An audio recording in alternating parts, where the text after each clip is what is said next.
Check, check, 1, 2, 3.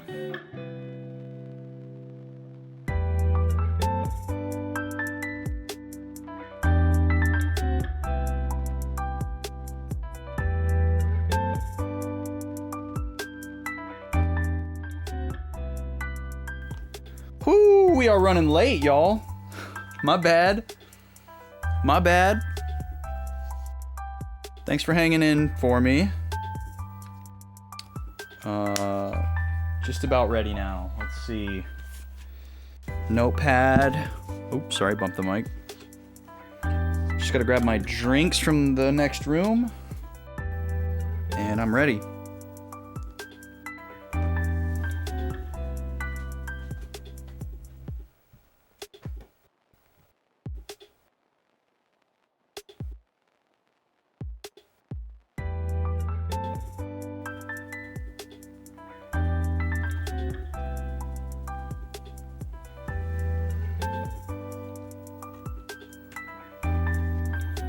All right. Now we are ready to party.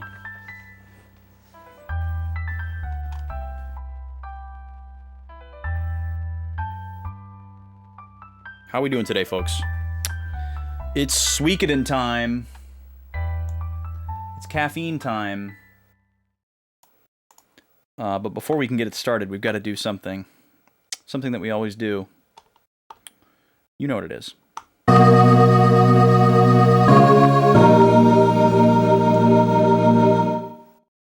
Woo! That's right. The fanfare. You're doing good. Good to hear, D. Holmes. Welcome in. Nice to see ya. How are my glasses already dirty? Is it my eyelash again? No, there is a smudge on there. It's a strange phenomenon. I clean my glasses right before I go live. Thinking like, oh, I better clean my glasses before I go live because I don't want to go live and then have to clean my glasses. And then as soon as I go live, they're somehow dirty again. I don't know how that happens. All right. As usual, it feels like the last time I played this game was 1 billion years ago. That effect is... oh, there's no capture. Why don't we see the capture? Oh, I see why we don't see the capture. One moment. One moment.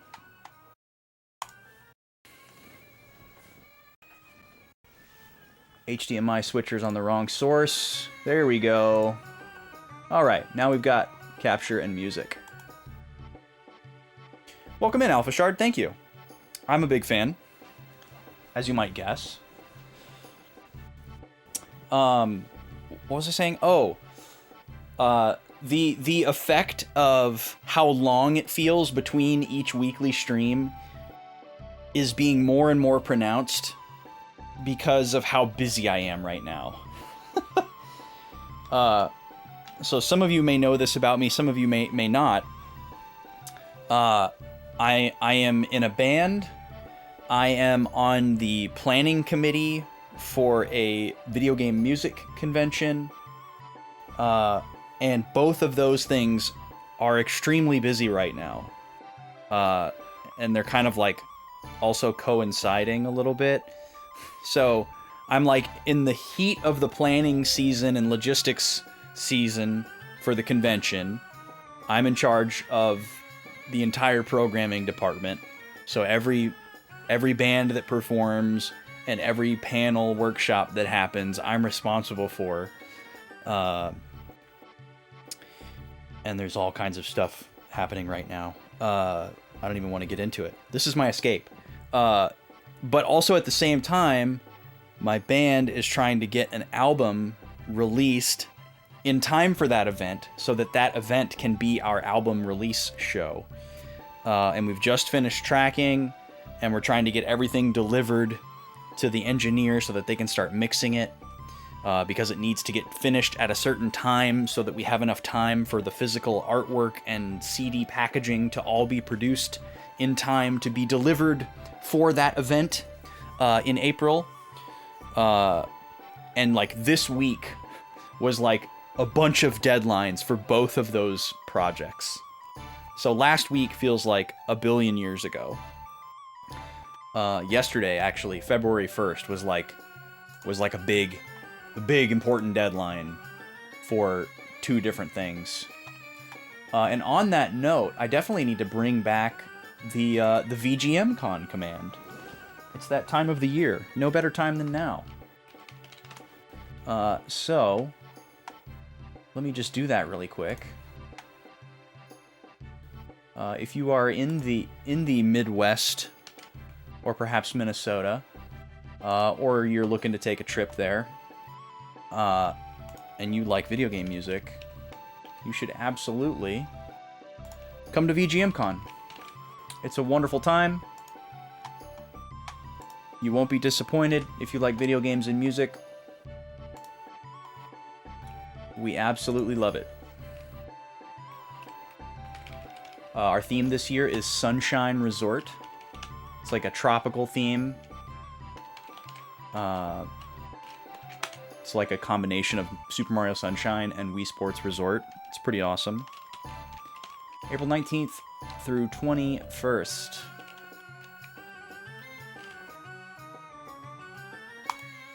Boom, there we go. You like listening to Gerudo Valley remixes of OOT. Nice. That's a very specific niche. If you're looking to branch out, come on down. Come on out. Anyways, we'll talk more about VGM Con some other time. But that's why it feels like it's been so long since my last stream.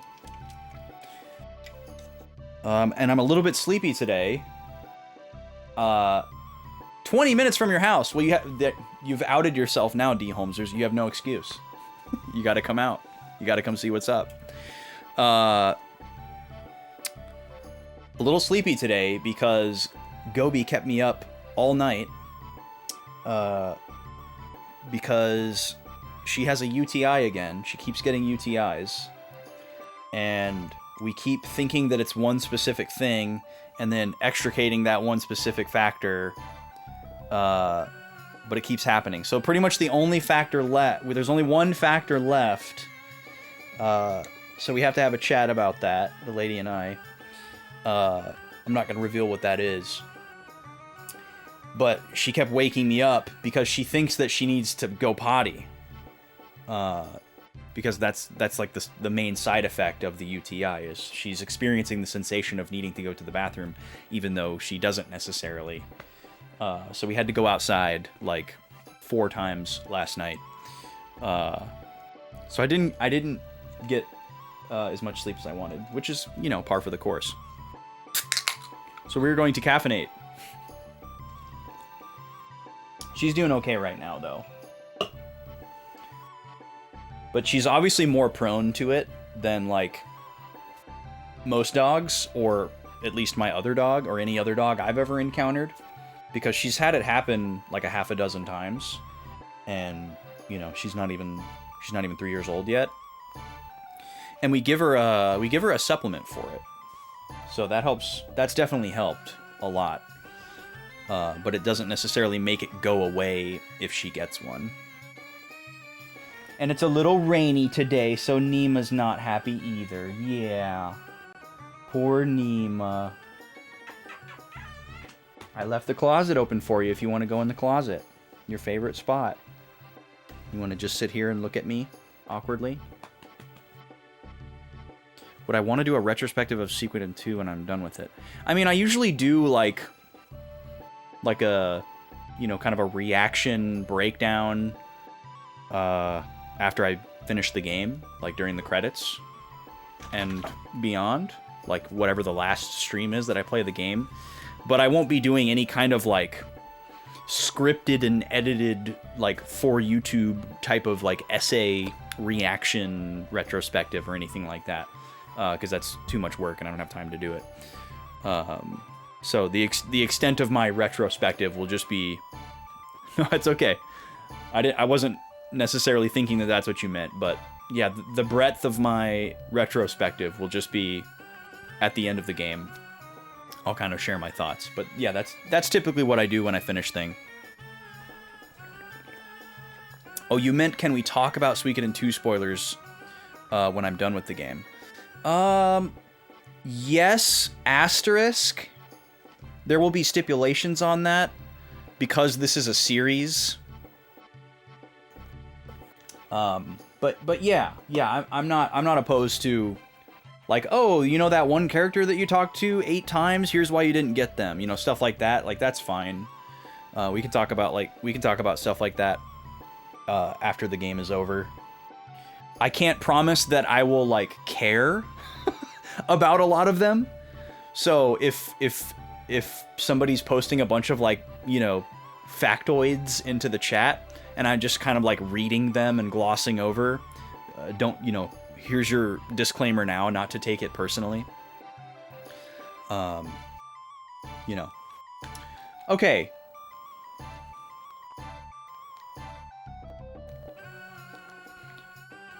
Yeah, I mean, some of them could be interesting, I don't know.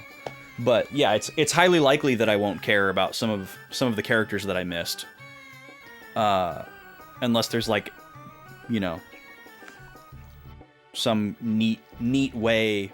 Like, if one of them was like a near miss and I, like, almost had them, that would probably be more interesting to me than, like, oh, listen to how ridiculous this one is to recruit. You know, then I'll just be like, what a dumb idea, developers.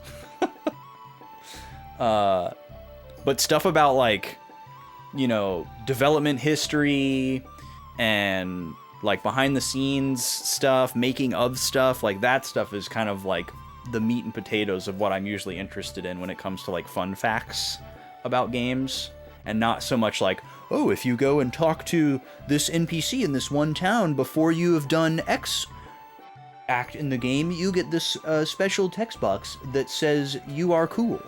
You know, then I'll be like, sweet, neat. Anyways, let's recap what happened last week, because I don't remember, and that's why we take notes. Nima, you can't do this the whole time. I can't. It's too distracting. You can't pace around and stare at me and whine very quietly. Can you lay down? I'd love it if you laid down. That's a good girl. That's a good girl. Wow, we took a lot of notes last week. 2 full pages. Okay, let's see. Okay, last week was the whole Necklord saga. Okay, so reflecting on the whole Necklord thing, it really just seemed like a filler arc of an anime. Like, maybe it'll tie into the plot more as we get to the end. But, like, we got this huge reveal about Joey, and the whole story kind of, like, came to a head. You know, he, like, ascended to the throne, and it was like, oh, wow, what's gonna happen next? You know, like the end of a season of an anime, like setting up a bunch of stuff to come, and then you get all stoked for, like, the first episode of the next season, and it's like, oh, it's the beach swimsuit episode. Okay, all right, well, maybe the next one will be back to the main plot. You know, that's kind of what it felt like. Like, Necklord didn't need to come back, but he did come back, and we had a whole other little arc where we had to, oh, he's different this time, and we can't kill him because he's got this thing, so we gotta do this. Last time we didn't really kill him, you know, and we gotta do this special thing if we want to really kill him. You know, it's very, like, Dragon Ball Z, kind of shonen type of storytelling. Just contrivance after contrivance. And so we did all that, and we beat Necklord, and then it was like, all right, we beat Necklord. Back to the plot. You know, and then we just, like, went right back to it. So, I don't know, like, it wasn't, like, bad or anything. It just felt a little unnecessary. It felt like a very intentional roadblock. Because he even explicitly said to us, like, oh, I'm not related to the Highland Army. I'm just doing my own thing. I'm a rogue agent. So it's like, okay. You agree. Okay, so I'm not alone here. Necklord jumps us in the mine. He tries to possess and zombify Roy, but it doesn't work. But something happened to us because we passed out for like 3 days. I still feel like that could maybe come back. I'm not holding out for it to come back. I'm not going to be pissed off if it doesn't come back, but I'm not forgetting about it because it could come back. It could actually be the reason that whole subplot happened. We'll see. Not everyone has to be working with the BBEG, although others can be doing their own plots. Plus the awesome battle music. The battle music was worth it. What is BBEG? I'm almost afraid to ask.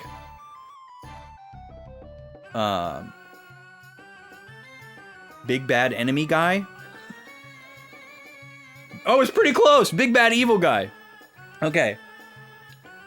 I was on the right track. Look at me. Yeah, I mean, yeah, I respect that. It adds to the realism of the world that other problems would arise that aren't necessarily, you know, part of the primary antagonist. Okay, so we were protected by our rune from Necklord's spell or whatever it was. And then in that moment when Roy was like not fully incapacitated but somewhat incapacitated, there was a jump cut to Joey, and Joey said some like weird cryptic stuff out loud that made it seem like he was aware that something was happening to Roy and that their two runes are kind of like linked together in like a yin and yang kind of way.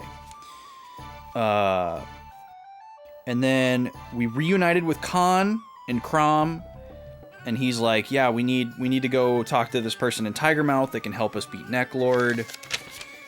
We went there. That's where we met Sierra. She's also like a vampire from the same village as Necklord. We later find out that they're like a race, sort of, I guess. Necklord stole the Moon Rune, which is an important artifact to their village. And it apparently keeps them from dying in the place of stealing life from other living creatures. So they're basically immortal as long as they're in the presence of the Moon Rune. It's very like Crystal Chronicles type of thing.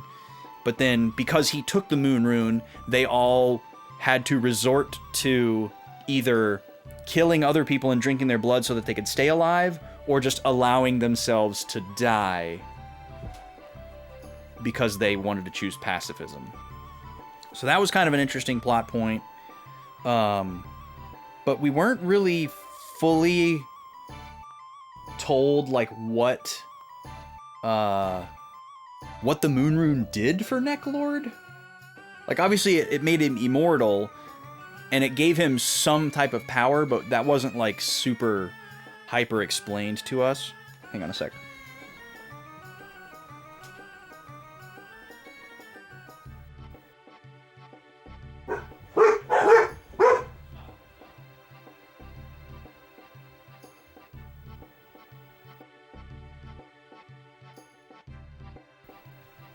Okay. Sorry, there were two doors that aren't normally open, and I could hear myself.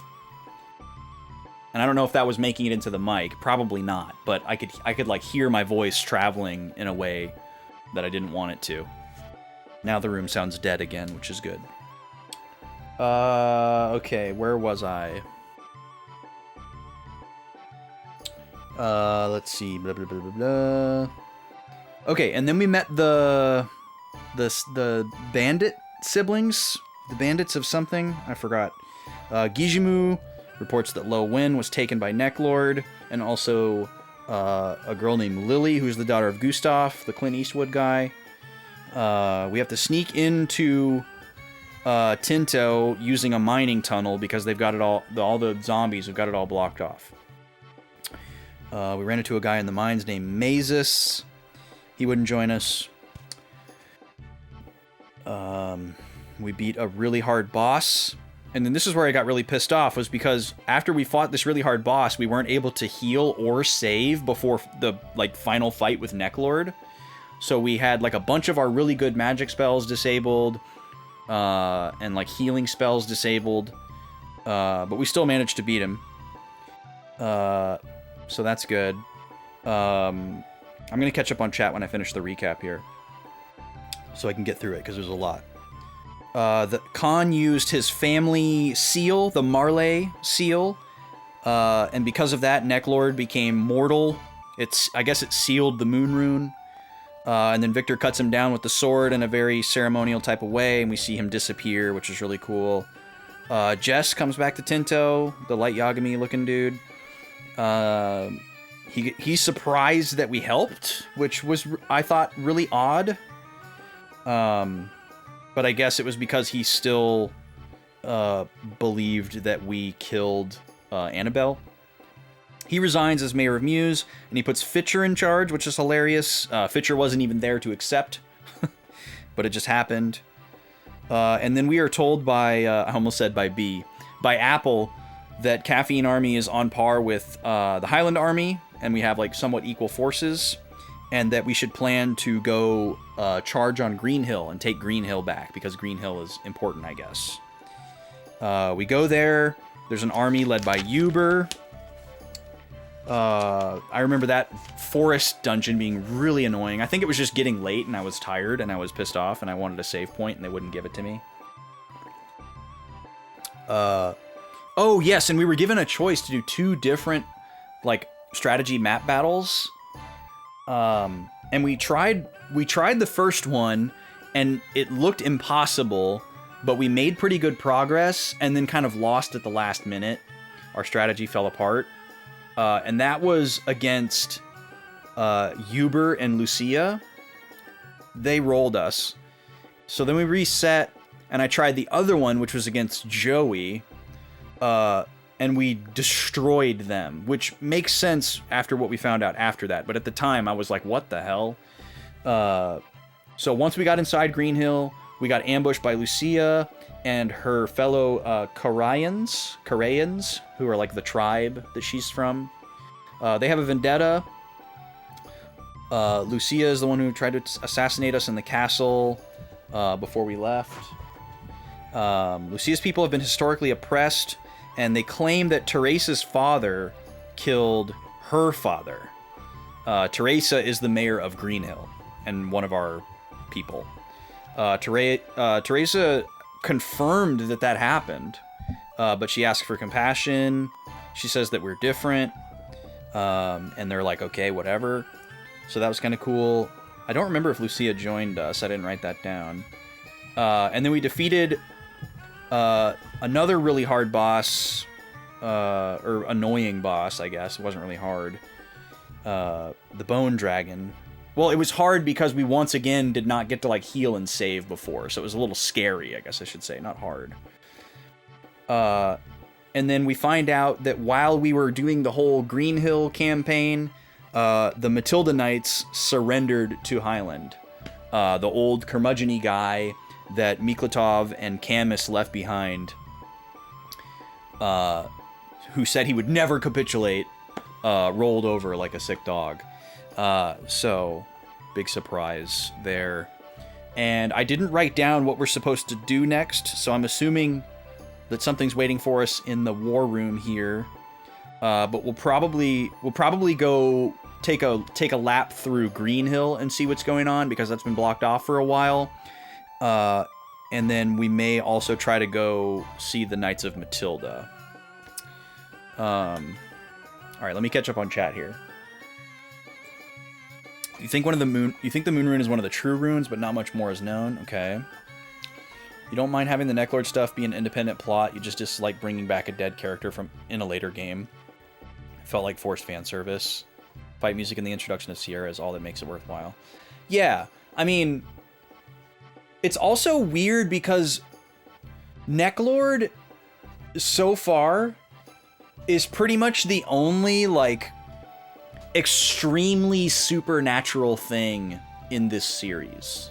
You know, like there's magic and there's, you know, teleportation and there's like maybe like mysticism, but like zombies and vampires still feel way outside of that sphere.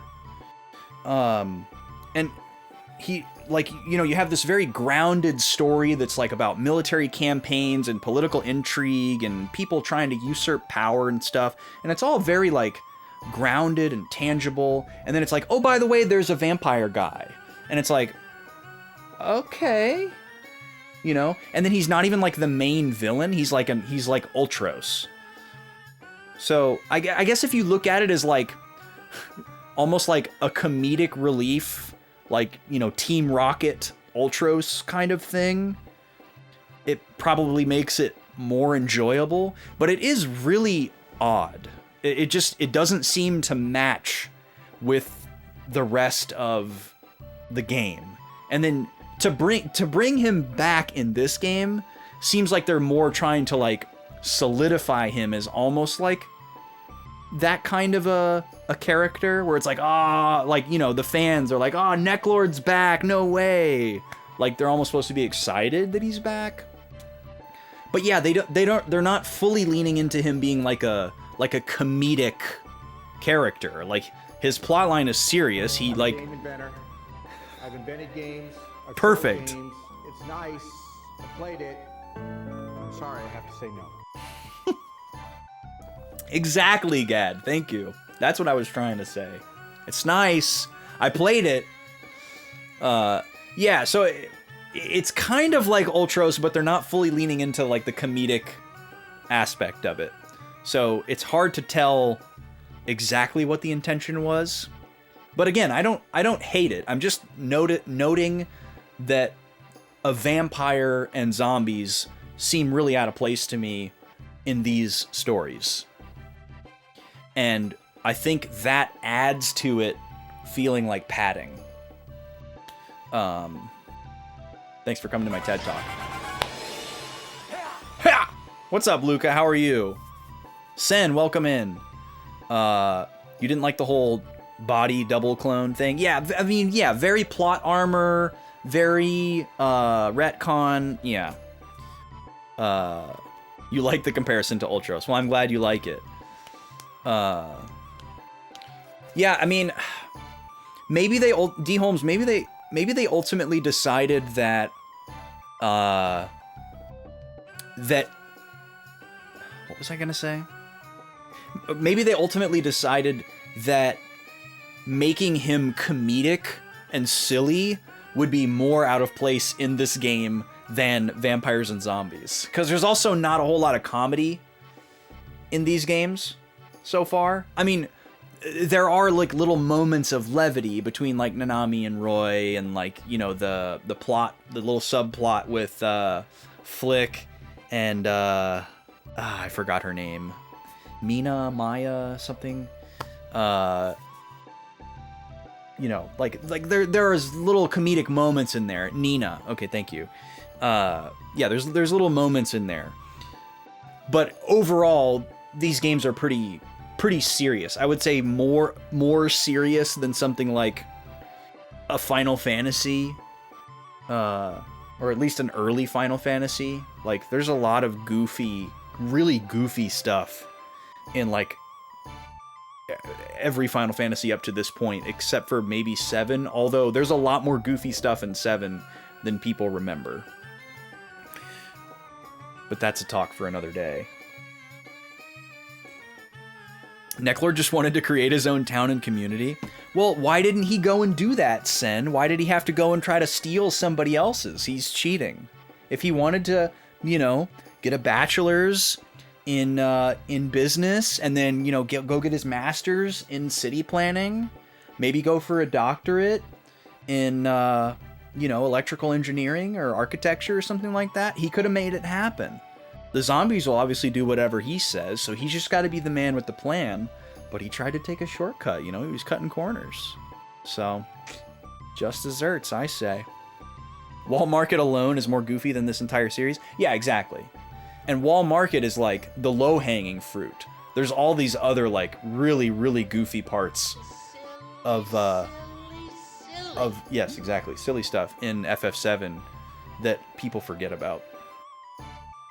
90 serious, 10 silly Dragon Quest, 60 serious, 40 silly. FF, you think it depends on which one.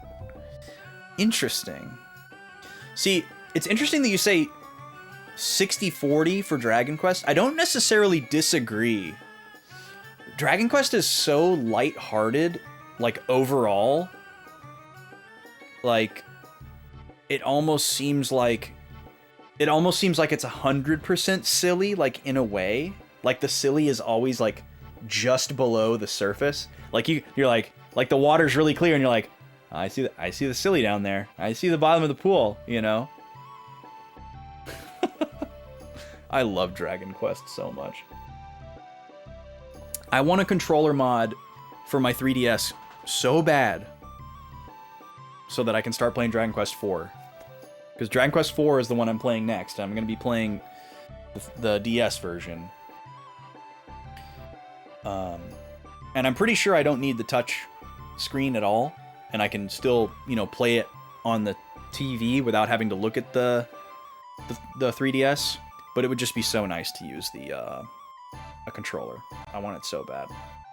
But I don't have $1,300. So. He went back to the abandoned town that no one wanted anymore, except for the people who were still living in it. I think they still wanted it. Yeah. Dragon Quest almost has this tone of, like, there are serious things going on in the plot, but everybody's just kind of, like, winking at the camera, you know? Alright, let's play the video game, shall we? That was a nice little chat. I hope everybody's doing good. Hope you're having a good Friday. Today is February 2nd. And we're going to try to figure out just how far along in this game we are today. Let's poke our heads into the war room here. Perfect. Everyone's waiting for me, as usual. Lord Roy, I trust your judgment in this matter. Can we talk about the word judgment really quick? There's like this weird Mandela effect happening to me right now with like spell check on certain websites and just there where there's only one E in judgment. But I totally grew up spelling judgment literally the word judge and then M-E-N-T with an E. And as far as I can tell, both spellings are accepted, but it seems like online spell checkers are trying to insist that dropping the first E is like more correct. I can't tell you how many times I type the word judgment into like a site or a Google Doc or a Discord or whatever, and I get the little red squigglies and I'm like, hold on, that's correct. Why are you doing this to me? And it's starting to like brainworm me where the new spelling with the G and the M next to each other is starting to look more correct. Oh, is that right, Gad? Is it like spelling color with a U? Judgment is an Americanism. Yeah, that explains why it looks frickin' wrong.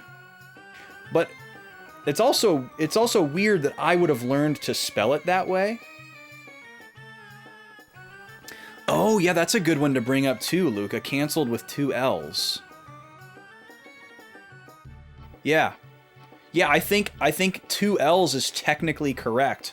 And at some point, because if you were writing the word canceling, it'd be the same way. You could do 2 L's or 1 L. Traveling, traveled. Well, traveled. Well, no, that could go either way as well. Yeah, that's so weird. You write canceled all day long at work. Yeah, with 1 L. But see, if we type... Here, let's do it. Let's do a little experiment here. If I go into a Google Doc here, I'm going to type all these words in and see which ones get the red squiggly. You guys aren't going to be able to see this. I don't feel like setting that up. So if I type judgment with an E, I don't get the red squigglies, but it does give me like this little weird underline thing. I don't even know what that is. And then okay, I'll do canceled. Oh, now it's giving me the red squigglies for judgment. And then I'll do canceled with 2 L's. And then we'll do traveled. Canceling. Canceling.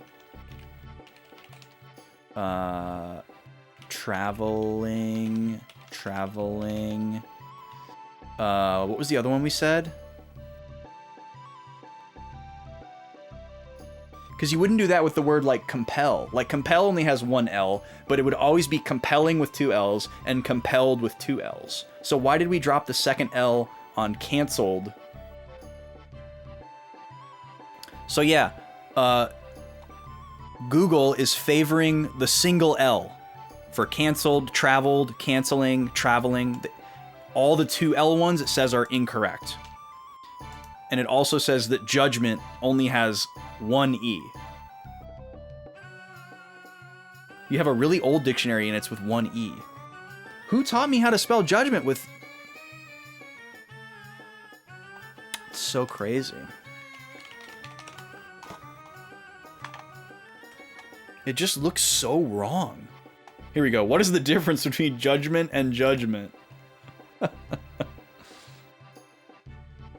In US English, no E is the only correct spelling. In UK English, judgment with an E is standard, but judgment with no E is used in legal context. Judgment. It just looks so wrong. Like seeing this in a word just doesn't look right.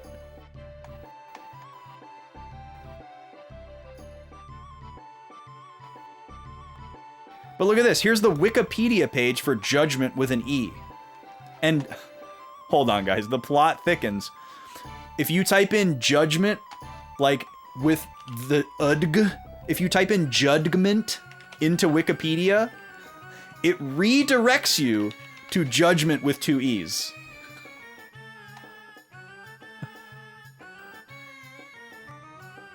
Judgment, or the American spelling judgment, in legal context known as adjudication. So it sounds like they're like two different words that like morphed together. So judgment with two E's is the root word judge, and then judgment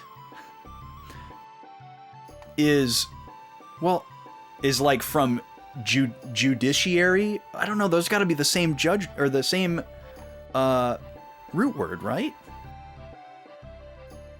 Formal judgment with two E's.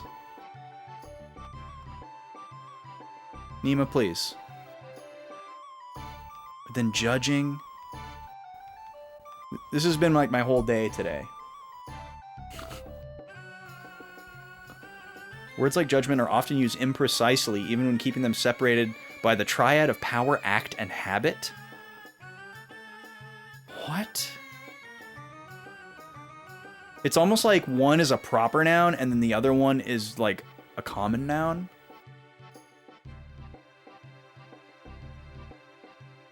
This is so much more confusing.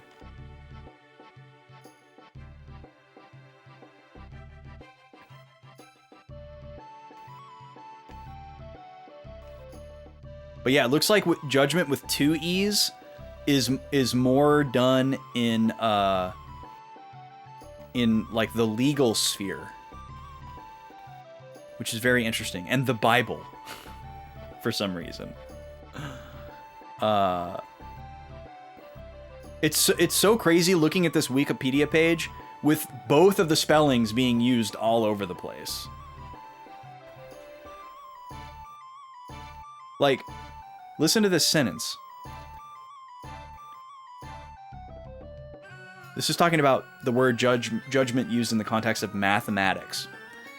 Once a composite number is separated into prime numbers as the objects of the assigned terms of the problem, we can see they are, in a sense, called terms because their objects are the final components that arise at the point where judgments, two E's, like in the case of the judgment of separation, two E's, kind of judgments, two E's, described in this example must terminate, the place where no further judgments of reduction, two E's, of a certain quality, in this case, non-unity integers, dividing integers into non-unity integers, quotients, can occur.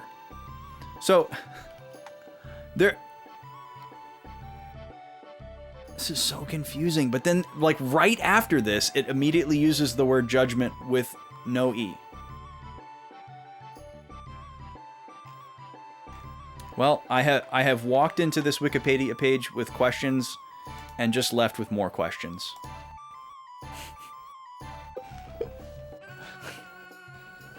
Ice-T and Judgment Day also says no. So Terminator 2 spells it with one E, huh? Dang.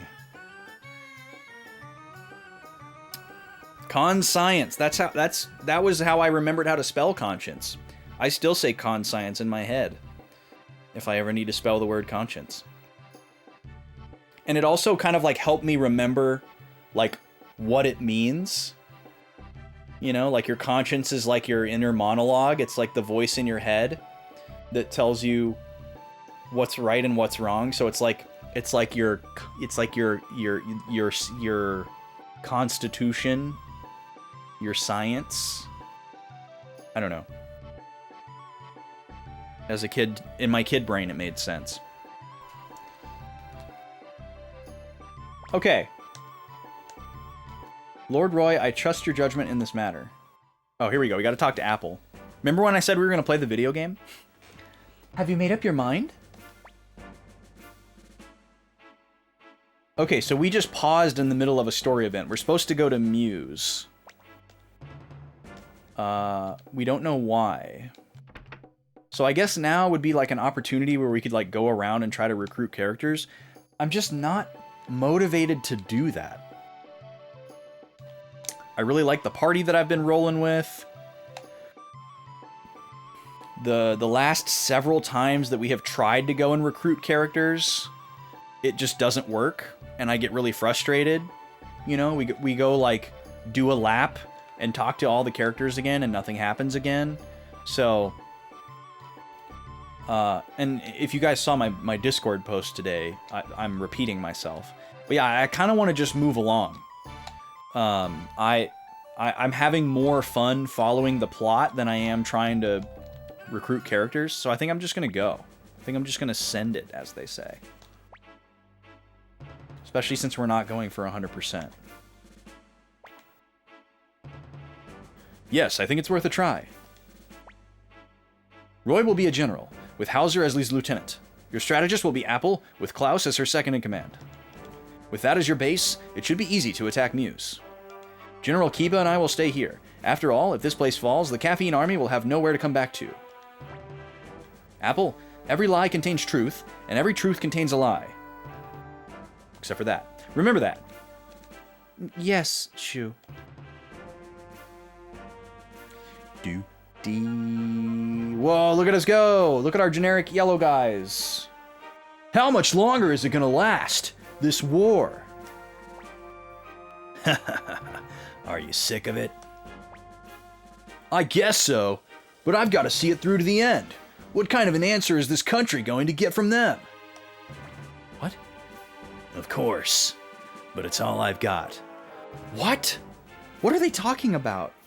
What kind of answer are they going to get from them? Of course, but it's all I've got. That made no sense.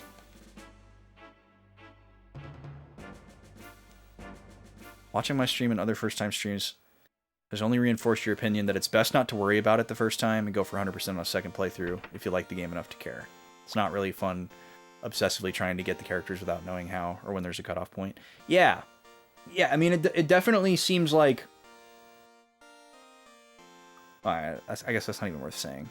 Second time, it's usually a lot smoother even without a guide because you have more context and know where you are in the game. Yeah, I could see that. Please, Lady Teresa, use this. Thank you.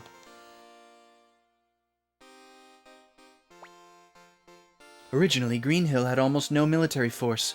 Instead of fighting, we used hidden places like this. But the townspeople cooperate with us as much as they can. I guess we're in Green Hill now? Lord Roy, it's going to take some time to rest the men to work on the details of our strategy. You should get some rest too. Hey, let's walk around a little. Last time, the Highland soldiers were everywhere, and there were places I couldn't see. Well, we wanted to explore Green Hill anyways, so... let's do it. You've seen that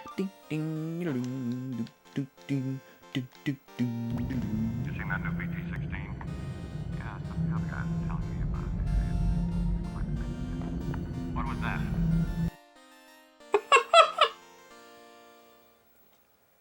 What a pull! Gad, thank you so much for the 200 bits. Appreciate it, man. Judgment or judgment? That I'm sorry if you wanted voice to text. That is the question. Whether 'tis nobler in the mind to suffer the slings and arrows of outrageous fortune, or take arms against a sea of troubles, and by opposing end them, to die, to sleep no more, and by a sleep to say we end the heartache and the thousand natural shocks that flesh is heir to. 'Tis a consummation devoutly to be wished. Is that Bill? Bill Shakes? The Shakes P? Yeah, when I added all the Star Wars and Lebowski alerts, voice to text went up to 500. So, I didn't want voice to text to happen at the same time as the Star Wars and Lebowski alerts, and there was no way with the software that I had to like delay it. Oh, you pulled that out of your head, Gad? That's insane, dude. That's insane. Some Highland soldiers remain out there, so please be careful.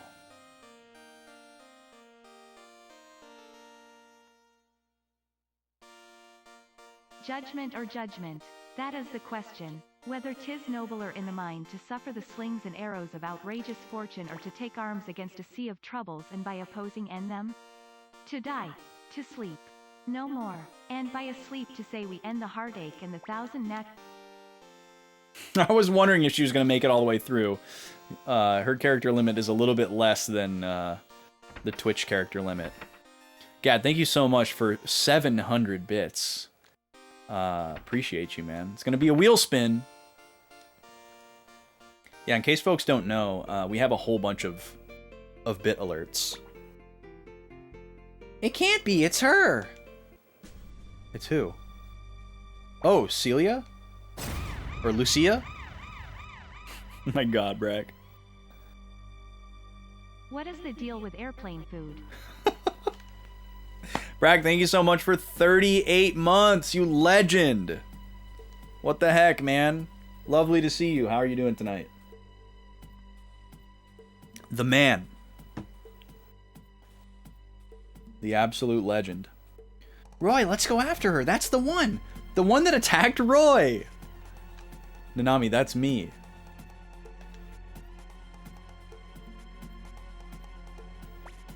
This song is new. Hey, you're that guy from before. What are you doing? There's a rumor going around that you're the leader of the Caffeine Army. I am the ma'am is here. Oh my god, what is happening? Everyone is just arriving. Hello. Greetings, everybody.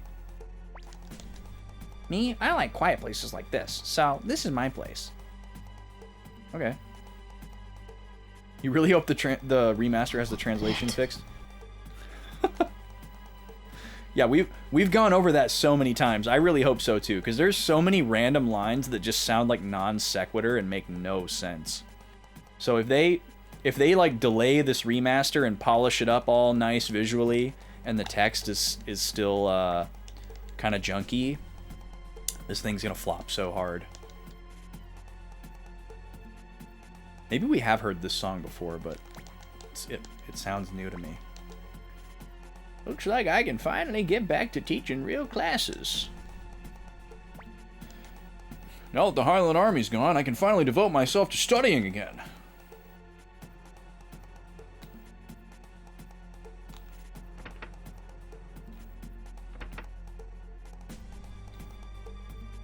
They did promise it at the beginning? Okay, that's good.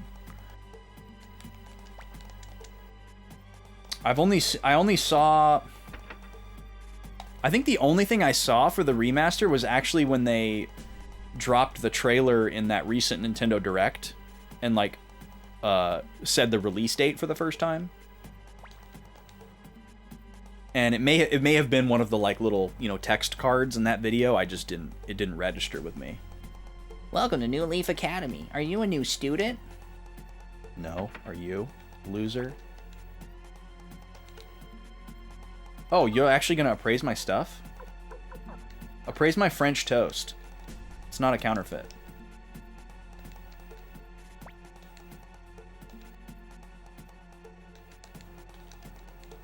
No, you can't speak.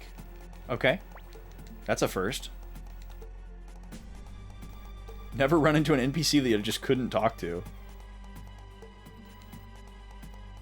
Oh, there's oceans in this game? Oh wait, that was dumb of me to say. Of course there are.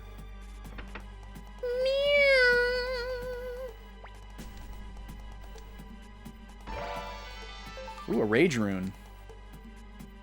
Cool. I think we've already gotten one of those. Oh yeah, that's the like level 2 fire one, I think. Hello. Jude. Yo, how you doing? Me? I'm fine, of course. I came up with a great idea. Clay, huh? Am I out? I don't know what to do. Looks like I used up all my clay. Okay, so I can probably recruit that guy if I bring him some clay? I don't think he was here before. Hold on. I need to write some stuff down here. So we're supposed to go to Muse, but we're here in Green Hill, rallying. I'm just gonna write Muse is next destination.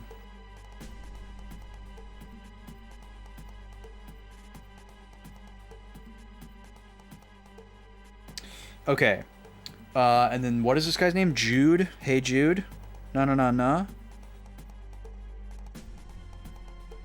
Okay. Blacksmith. Green Hill. Needs clay. Bill, clay. Alright.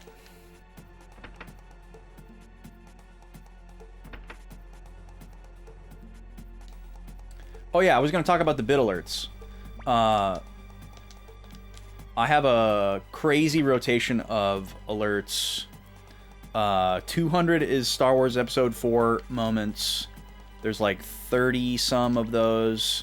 100 bits is Big Lebowski. And there's like 60 something of those. They're all safe for work, no swear words. And then... I don't think so, sir. How do you know that? Things he said. Thank you, Bragg. Like being able to spot a phony ID. Jesus Christ, pal. Oh, there she goes. Okay. Yes, I was quoting.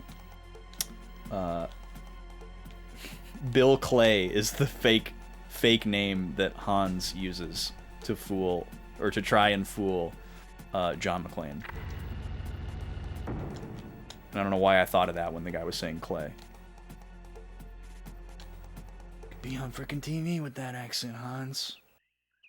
Don't make me go through this whole area again. I hate it here. You're gonna give me randos, aren't you? Oh, it's Joey.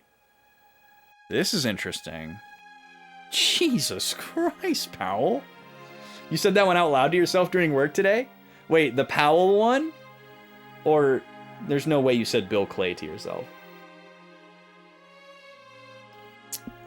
You saw that Star Dragon Sword has been changed to Zodiac or Celestial Sword. Oh, interesting. Why did they laugh in the Joustin' Hill conference? They were in amusement. Oof. The last bit. Okay, yeah. Yeah, that's such an iconic moment. I had to make it an alert. Joey! Thank you, Lady Lucia. You can go home now. So she was just bait? Forgive me, sir, but I'd like to stay to protect you. Sorry. Joey, why? Why are you here? Nanami, Roy, as your friend, I have a request. Let me guess. Unconditional surrender, yeah. Quit as the leader of Caffeine Army and run away somewhere. I don't want to fight you. Damn it, Joey. This is so dumb. Like, Like he's gonna like turn into a werewolf who can't control himself or something, you know? I must fight the caffeine army. Run away before I do something I'll never forgive myself for. Like he just can't stop. He's like succumbing to like a curse. I mean, I guess maybe he is. Maybe he is. Maybe that's exactly what's happening with the Black Rune. Yeah, we're not capitulating. Why? There's no reason for you to be the leader of the caffeine army. What do you mean? There's no reason for you to do what you're doing either, dude. But Roy is... I know. I've got it. Joey can leave Highland. Yeah, see... So, you want me to leave my army? Here's a thought. Why don't you leave your army? How about that? I've invented games. I've sold games. It's nice. I played it. I'm sorry, I have to say no. Sorry, I have to say no. So much better than the For Those Reasons I'm Out. Plus, it predates it. It's like the OG.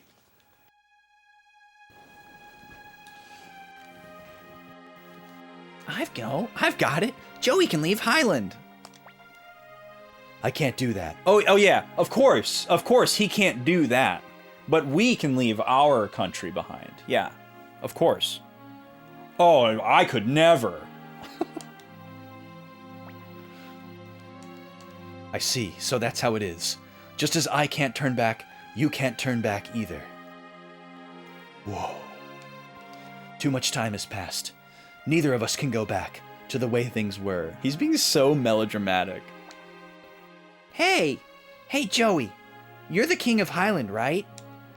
So you can stop the war and take your troops out of Muse. That will end this, right?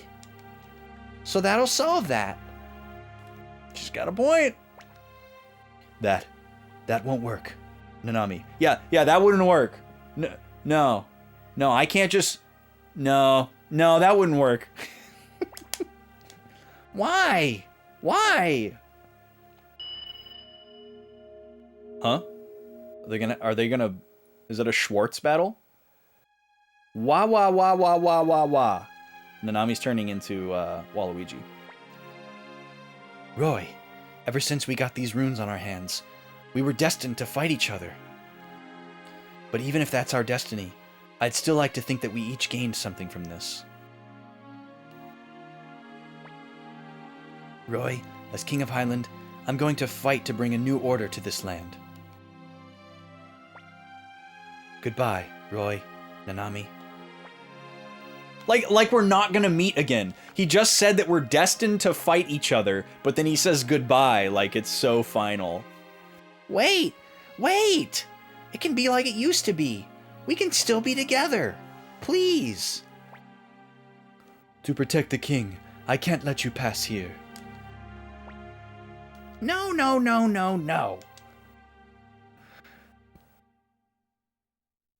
So it's like the Triforce of Power and the Triforce of Courage. Oh, he's gone. Why? Should we go back, Roy?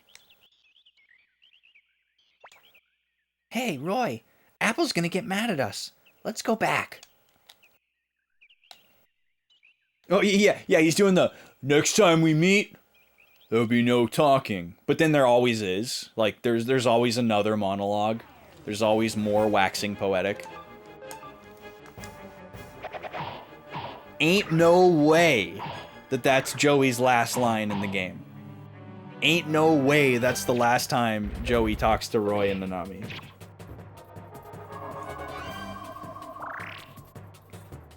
Yeah, it's exactly like the Triforce.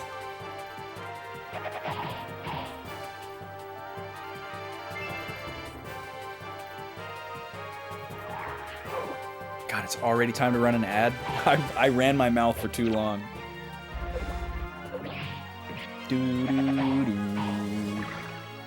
Oh, that guy was right up in front of me. I thought Roy was attacking himself. Spooked me a little bit.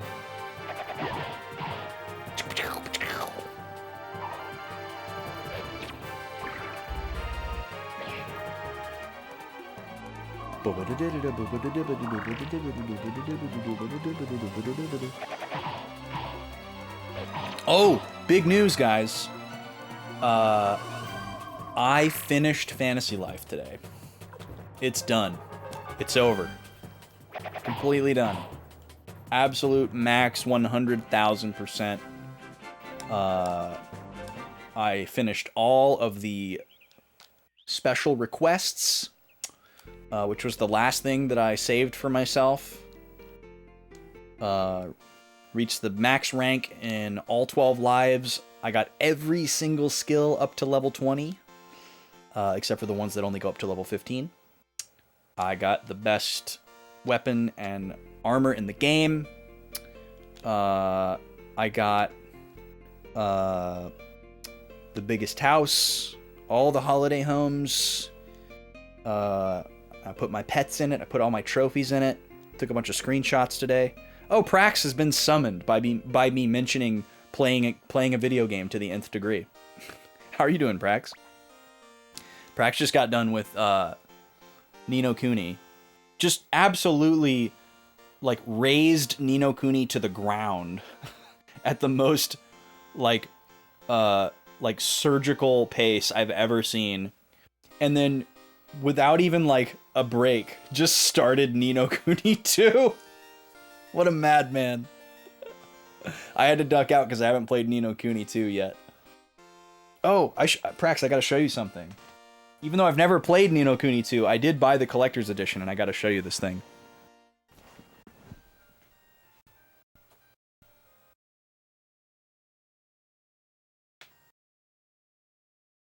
This was one of the hardest things that I ever put together in my whole life.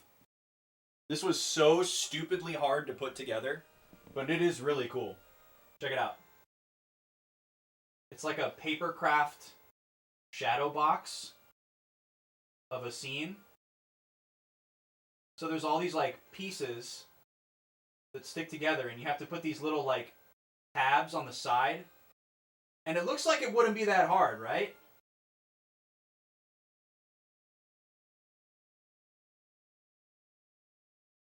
Trying to get it to focus on the back, but it won't. And like each one of these are all color coded. And they have to fit together in a super specific way. And once it's all together like this, it's very stable. Well, I say very stable. Like you couldn't like throw it around or anything. But like it's pretty stable, you know, it stands up on its own. If it like tipped over, it wouldn't fall apart. But if you were to remove just one of these, the whole thing becomes very, very wobbly. So getting this thing started and like putting it all together is a nightmare. And then even like up until the very last piece, it's so easy to be trying to like work one into like the slots and push another one out. It was absolutely maddening to put together. I remember I was hanging out with my friend Andy, and we were over at my house, and I had just gotten this, and he was playing a game. I think he was playing Breath of the Wild. I was hanging out with him while he played Breath of the Wild, and I was putting this together. And it took me like 3 hours. I'm not even kidding. But yeah, if you look at it from the top, you can just see right through it.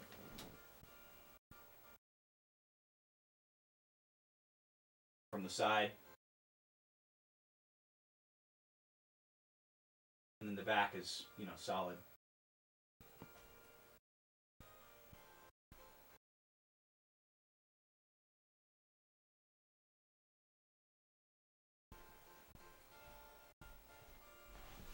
All right, that was my little share. I love looking at that thing. Someday I'll play that game. It's there waiting for me. Roy, preparations are complete. We can leave any time. I'm not mentally prepared yet. I see. Please hurry before we lose our chance. Lord Roy.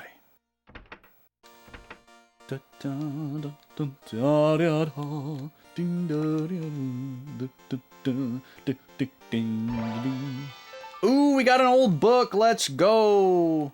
Wait, what? He said, ha ha ha, I don't need any thanks.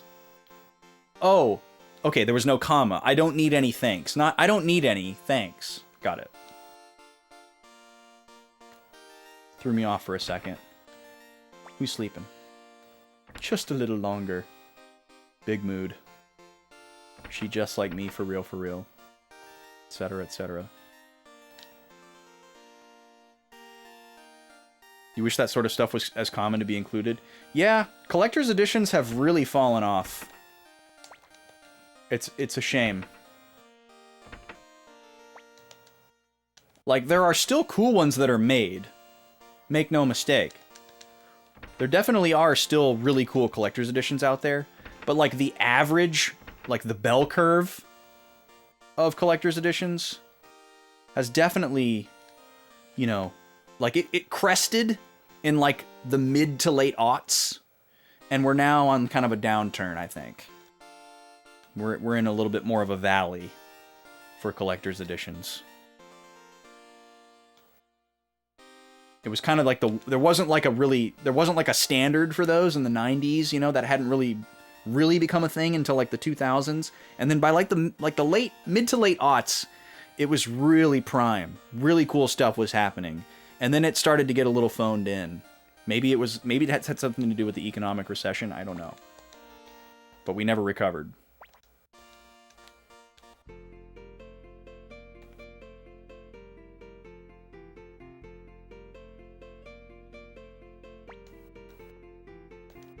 Okay, so the only reason that I can free roam right now is just to get that stupid book. I just want to save my game. The game is being very weird about saving lately. Alright, let's go. Lycra bags and helmets full of mold. The frick. I mean, like, Zelda is still doing cool collector's editions. Okay, let's take them. Who? Who are we taking? I guess we're going to Muse to fight Hyland. Oh, okay. I see it. It's Muse. Feels like years since I've been here. It's strange that we haven't met any enemy resistance yet. Don't drop your guard. I'm counting on you, Lady Lucia.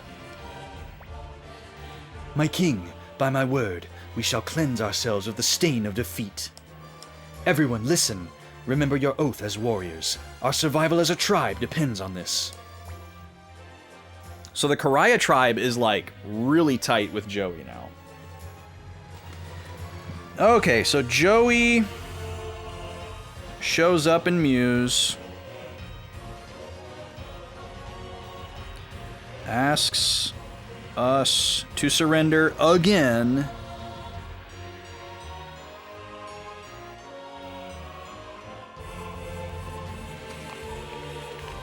We got the music for this fight this time.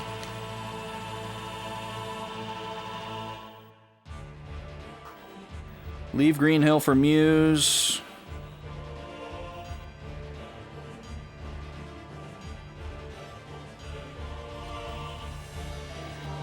Joey has recruited Lucia and the Karayans.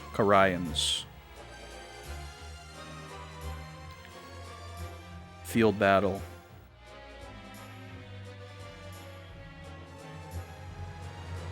Okay. Let's do it. Street Fighter 6 had a rare cool one that came with some figures and art books and the like, but it was super limited. Yeah. I mean, I can't fault ones too much that are like super hard to get, because I'm sure it's really hard to figure out like what's the right number, you know? You don't want to overproduce it and have it not be rare or have a bunch of them not sell because there's not that many people interested. But then you don't want to underproduce it and then have people be like, why didn't you make more? You know, and then you're like, crap, not only did we miss out on money, like, you know, there's going to be like scalping and stuff like that. So it's probably really hard to figure that out. I don't fault people for that unless they're like specifically outed for having like you know, you know, if there's some kind of like proof that they were trying to create false scarcity or something like that, then sure. But I give them the benefit of the doubt most of the time.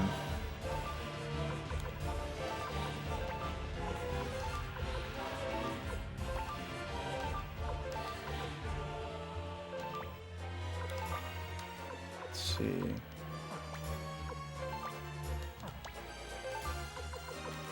And then you can shoot, but you probably can't reach. Oh, you can reach.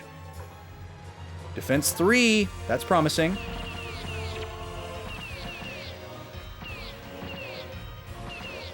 Nothing. Sick. Sick.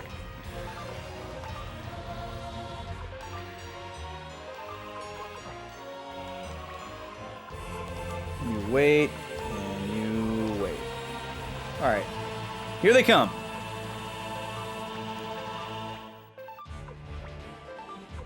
I would say the Tales series is one that was very guilty of going downhill.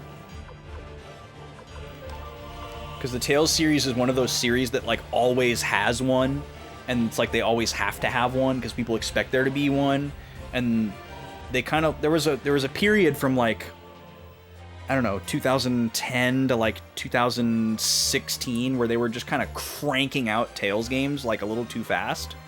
And every single one would have like a collector's edition, and they were all really similar, and people were kind of like, eh. And I think there was a lot of pushback on them for different reasons.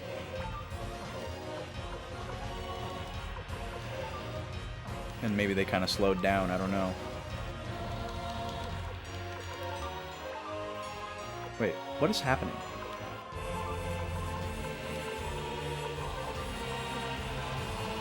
I just accidentally didn't move. That's annoying.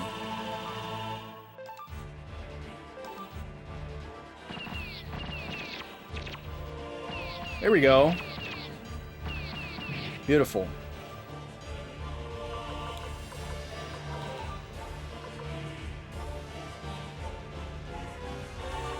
Alright, I'll put my high defense unit just right up in the front there. Not too worried about that. Oh! Beautiful! That went better than I thought it would. We'll do this first, and then we can do a fire spear here. Maybe that's a bit of a waste. Let's go over here and just attack.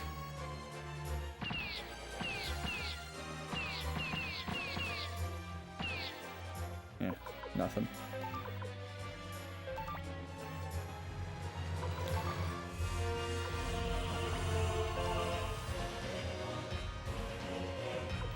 See, this is what I would expect to see on every attack without a special ability. This like 55%, 30%. So this is actually very telling. This gives us a really good window into how this actually works. So our attack has a 55% chance of success. And then if that 55 is rolled, then it's probably like our 10 attack minus their, what was it, 3 defense? Ah, dang it, I just accidentally waited. That is surprisingly easy to do.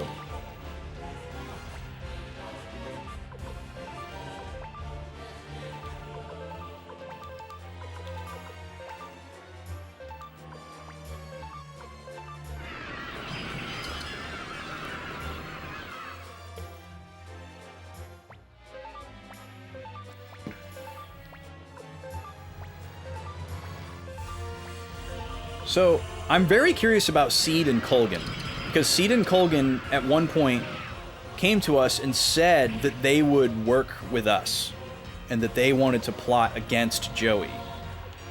But we're currently fighting them. But they're also alongside Joey, so I guess they have to like keep up appearances while he's around.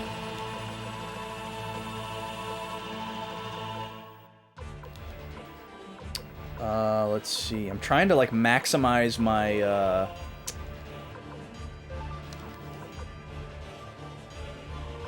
what do you call it? My fire spear. Let's see, I can go like this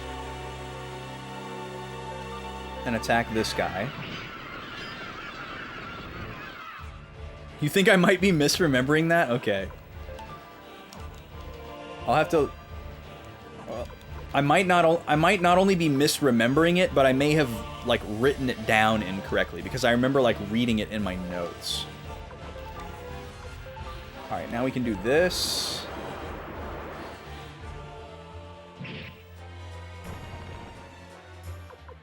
Excellente.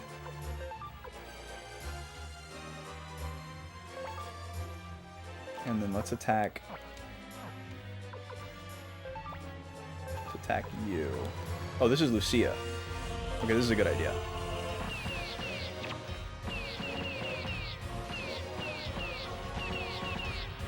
Yeah.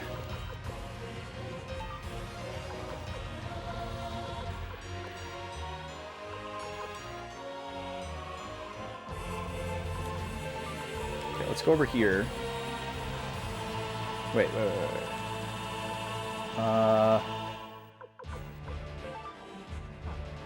Okay, order of operations.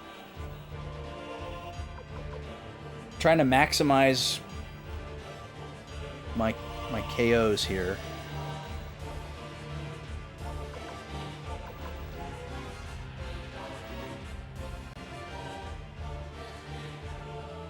Okay, yeah, we're just gonna do it like this. So you're gonna go over here.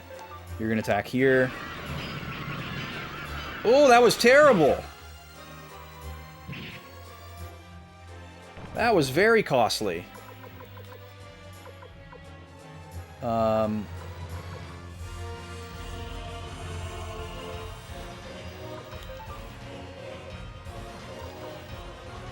Victor can heal. Can Luke heal? No, only himself.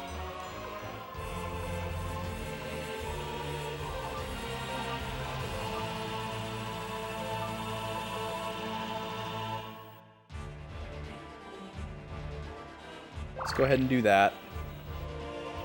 We don't want to lose Valeria.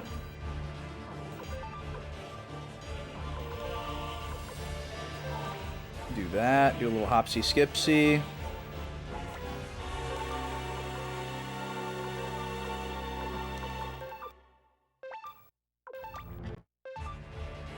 That loop point is so bad. But it's better than no music. Guess we'll do this so that I can keep Roy moving up. Lord Joey, preparations are complete. We can withdraw any time. Not yet. Give the signal for Lady Lucia's company to retreat. Let's not lose our chance for victory. The Frontier People's Army will strike first, if we can earn some time. Hurry, give the signal. To achieve ultimate victory, we must not sacrifice large gains for small ones. Lady Lucia understands this. You're right. Let's withdraw. Understood. Commander, the Royal Army is retreating. I know. It's enough if we can buy some time. Once I foolishly thought you only a pretty face, but now I see you have the strength of your father. I'll follow you anywhere. Listen to me. You cannot die. For the future of Koraya. So they basically just got, like, thrown to the pigs, thrown to the wolves here. They pieced out to get massacred by us.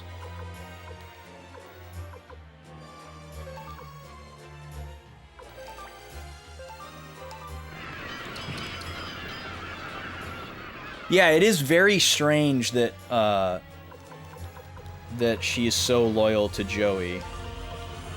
Like, how did she get so...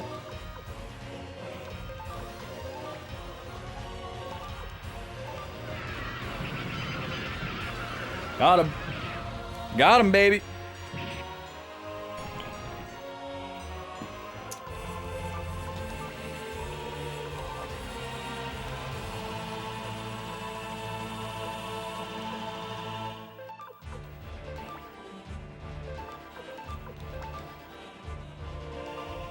Wait. Ah, dang it.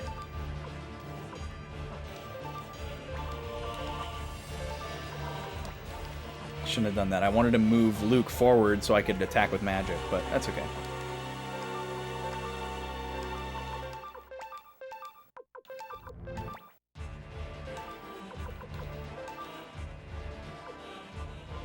And then we're going to do this, because we can attack diagonally. And they can't retaliate.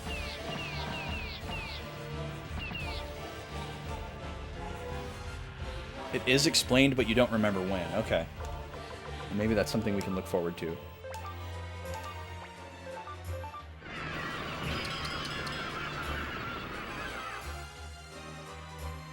Yeah, the success stat should have been there for sure, or there should have been like a tutorial. Because having that little success window pop up makes it instantly more understandable what you're looking at. Even though, like, we don't really know how the attack and defense calculation works. Like, to at least know, like, that I'm missing some of the time. Because it doesn't say, like, miss. You know, you just see the animations happen and nobody falls over. And you don't know, is it like, oh, is their defense too high? Like, there's so many things that you could, like, surmise. But yeah, having that little success window makes it like Fire Emblem. It doesn't necessarily say like, hey, you're gonna do this much damage if you succeed, but at least you know something.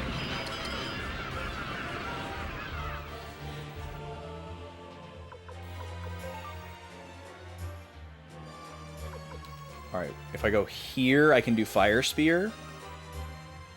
But I don't want to go here, because then I'll hit my own person. So we're going to go here. Fire Spear. She's invincible.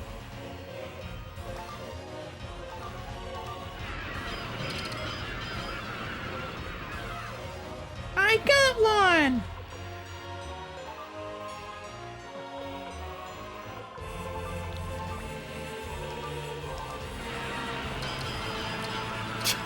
Nothing. See, we don't know, like, is that a mismatch in stats or is it a miss? I guess now I have to assume that it's a miss. Alright, you move up. You move up. You move up. And you move up. And boom.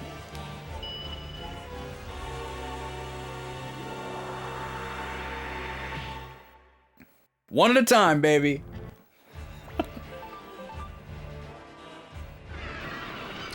Oh, we got a little message from Jess there.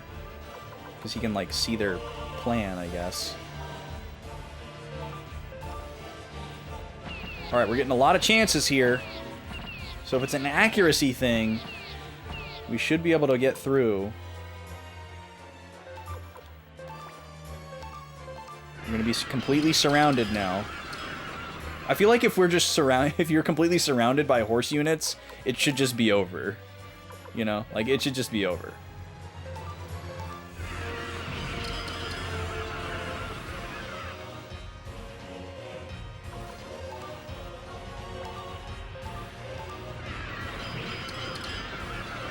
We keep knocking over one guy, but they seem to just come back. Alright, we're gonna let Victor in here, actually. See what he can do.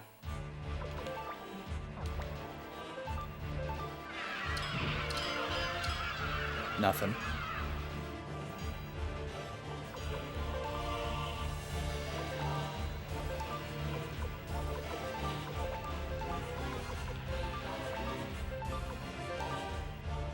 And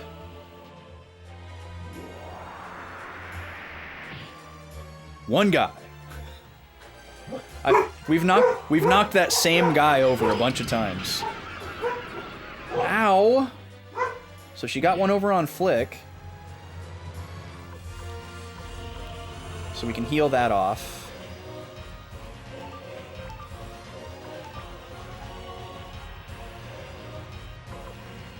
Or wait. This is an AoE heal, so let's see.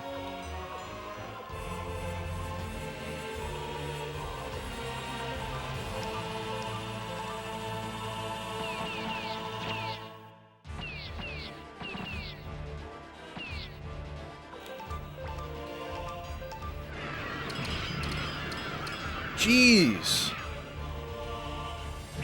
Okay, that's not good.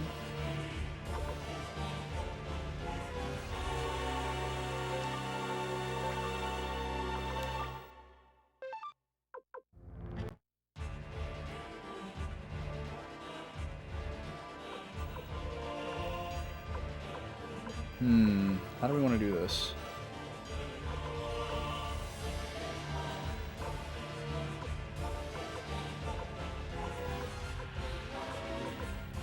Ridley has the highest attack. I feel like we should get him in there. Maybe it has to be Roy. I could see that being a thing too.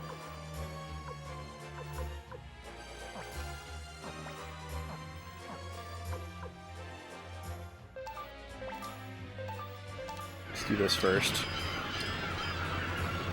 Yep, we just keep knocking over that same person. But they're not actually losing units. Can't attack from there. Okay, we'll do this next.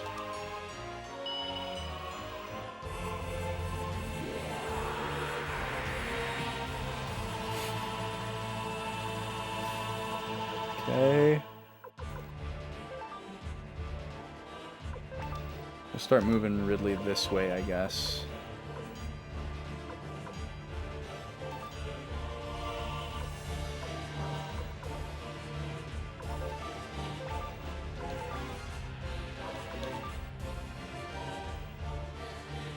Yeah, that's just an AoE. Okay, so let's have Victor.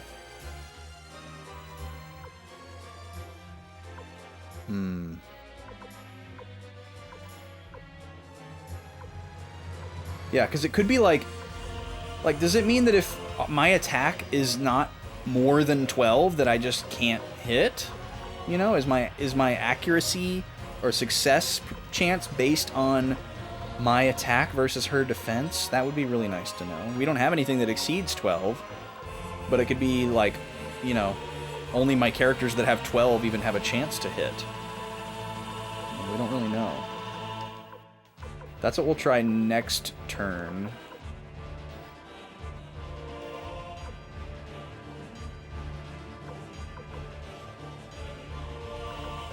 All right, we'll just do the long game here. So we're gonna heal Hauser,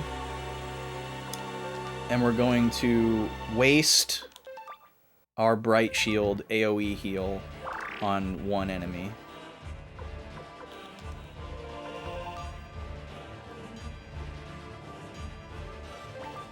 And then I guess we'll have Flick try to attack again, because we're going to move him out of the way next turn. Yeah, and then just same thing. You're excited to vote, Alpha Shard? I'm excited to put the poll up. Well, that was stupid. Now Flick is dead. I have a report. Flick's unit was attacked by the enemy. I have failed. Here's my report. Sai was wounded. This is like a sports game all of a sudden. There's like a waiver wire injury report. All right, Victor, you move out of the way.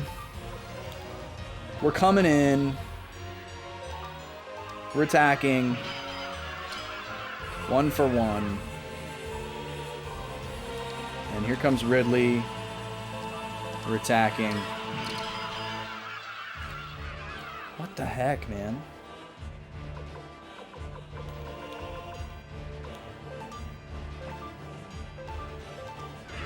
Yeah, I'm excited to have like an actual poll for a Friday game. I was looking at I have a spreadsheet where I keep statistics for all the previous polls, like the date of it, and like what the games were and whether or not they won, so that I can see like how many times have I put this game on a poll and it's lost, you know, before I like either give up and stop adding it, or just to make sure that I don't put the same game on like too many times in a row. And most of the statistics are for Tuesday polls, because when I was looking at the stats, we've actually only had one proper Friday poll. which was way back in 2022 when we played Wild Arms 3. Because every Friday game since Wild Arms 3 has been a commission. Which is crazy to think about. Because after Wild Arms 3 was Skies of Arcadia, which was a commission. And then after that was Suikoden 1, which was a commission. And then I just opted to do Suikoden 2, regardless of poll or commission, right after Suikoden 1, because it seemed like the right thing to do. So we actually haven't had a Friday poll since the very first one in 2022. And don't get me wrong, I'm thrilled to pieces and super happy that people have utilized the Ko-fi commission, which, by the way, commissions on Ko-fi. And not just for picking Friday games. There's all kinds of things on there. Quick little plug. But it would be cool to have a poll again, especially since somebody has added a game to the poll. It would really suck for that person to have to wait until after a commissioned game to have another shot for their added game to go on a poll. Let's see. How do we want to do this?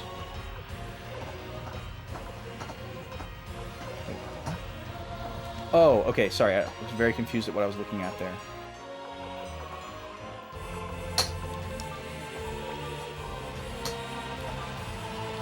Wish I had more runes that I could use.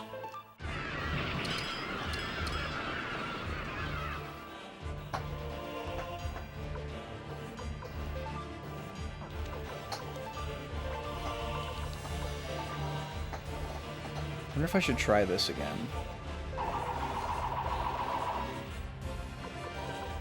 Oop.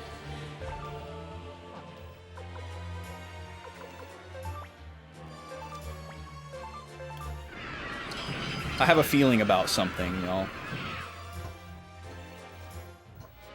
I have a feeling about something. We're going to investigate.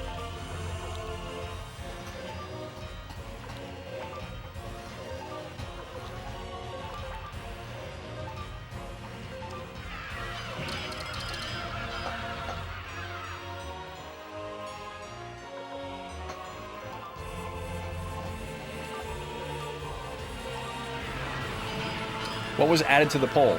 I feel like I announced this a little while back. Let me see if it's in Discord. I'm gonna tell you. I'm not gonna like be a douche and be like, go to Discord. But I'm curious. I thought I posted this. Maybe it was in the main channel and it got buried. Or maybe I didn't post it. I don't know. But yeah, I like to announce the poll options a little bit ahead of time so that if somebody is adding a game to the poll, they know what they're going to be up against instead of it being like a mystery. So the next RPG games, or I guess let me explain how they work before, because some of y'all may not know or may not remember. The way the polls typically work is by default, I pick... You're in 50 Discords, that's fair. The way that I do mine is I pick 3 games for the poll, just by default. There's always going to be 3. And then if people want to add them with channel points, up to an additional 3 can be added, but only 1 per person. So the max number of games on a poll can be 6. And the 3 that I pick are always going to be like very different from each other in some way. Whether it's like, you know, different genres on a Tuesday poll, or like different consoles for an RPG poll, you know, something like that. Different subgenres maybe for an RPG poll. I always try to make them like somewhat different from each other to give people some variety.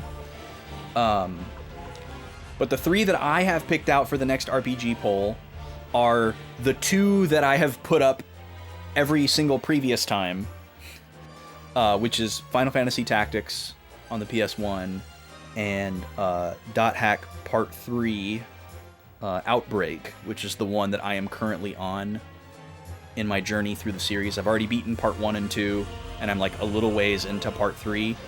and we would watch the like recap movies and the OVAs to like get everybody caught up on the story before jumping into the game, for people who don't know the story of the first two. And then the third option that I'm putting up is oh god, why can't I not think of it right now? Hold on, let me finish this turn. Maybe it'll come to me.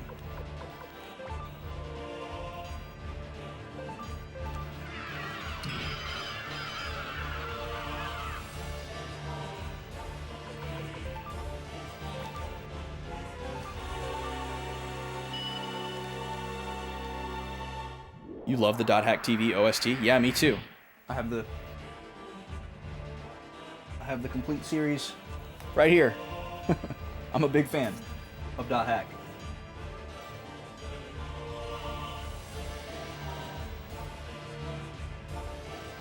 I'm not really a fan of isekai, but that is the extremely notable exception. I'm not going to attack with Valeria because I'm afraid she's going to get killed. She still might get killed.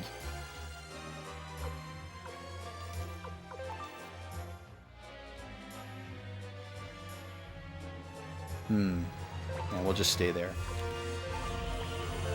It seems like a lot more of a tongue-in-cheek comedic genre these days, which is fine, but it's just not for me. It doesn't interest me.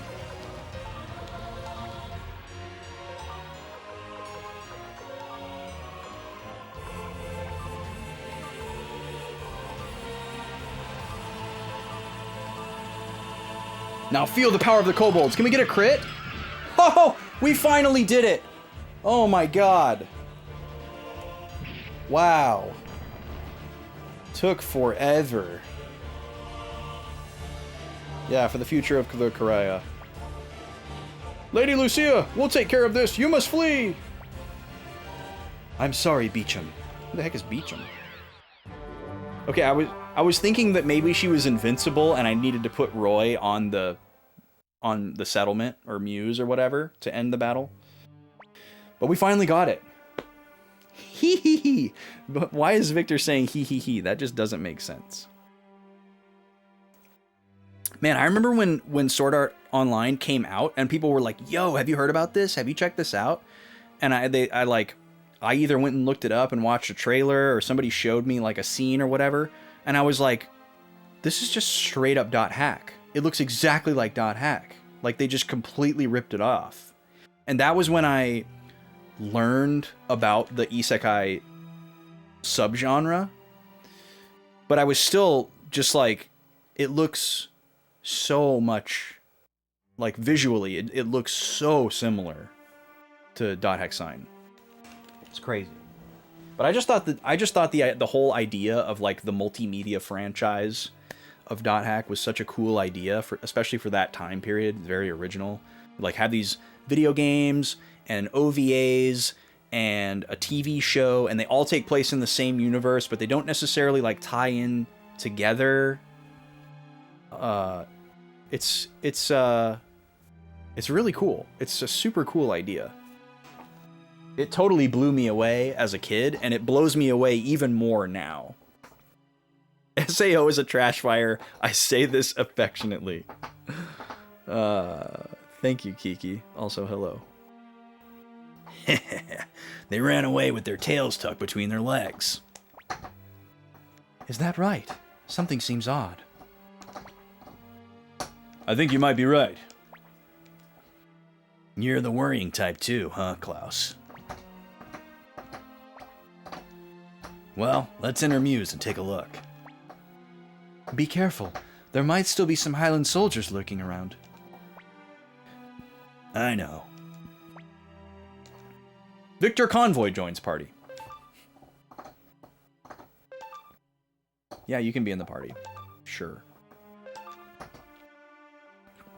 Excuse me.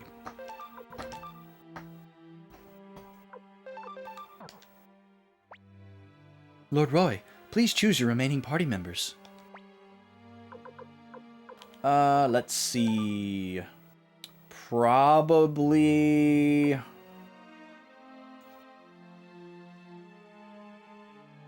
Valeria?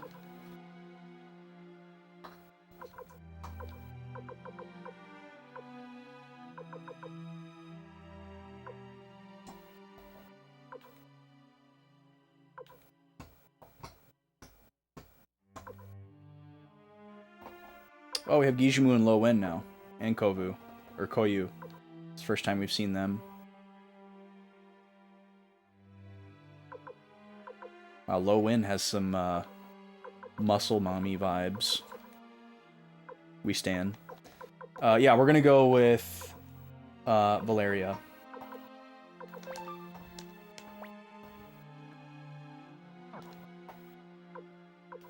And we're gonna go like this.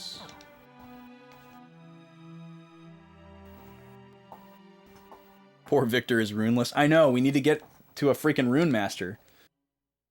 That's what I should have done before we went into the next mission. I forgot about that. It's really quiet here. Maybe they're all at a ceremony, or something like Miklatov said. Wait, Miklatov didn't say that. This game's so annoying. So all the buildings are locked. Of course. I like how the whole purpose of us coming here was to, like, take over the city. And now, instead of, like, storming the city and eradicating all of the opponents, we just walk in with 6 people and just go walking around. Like, we are clearly amateurs as an army. Lord Roy! What is it? No, I thought I saw something inside. Like a shadow moving, maybe. What should we do? Do you want to go inside? Our strategist put one nail in, but I just can't leave this thing alone. Put one nail in? What a strange turn of phrase. Like, I guess I get what he was going for there, but that's so weird. Okay, I'm guessing it's not going to let me back out and, like, save or do anything, right? I'm stuck here. Yep. Alright. Here we go. It's probably Lucia trying to assassinate us again.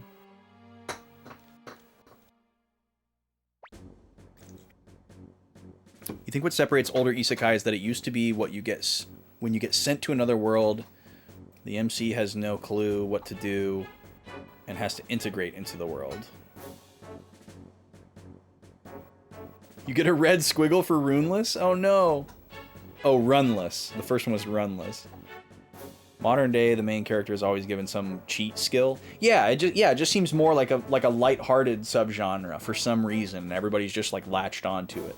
And all the titles are super long and silly. Not for me. A monster. Help. Oh great, another boss without saving. What is it? It's a doggy. A big golden wolf. Okay, well, here we go. Another backfoot boss battle. Battle? Boss battle? You can't stand isekai in general? Do you like .hack at all, Kiki? Or would you be so mad if .hack won the next poll? Is it something you just, like, empirically bounce off of? Let's see. We're gonna do our, Guardian Earth, right? Yeah.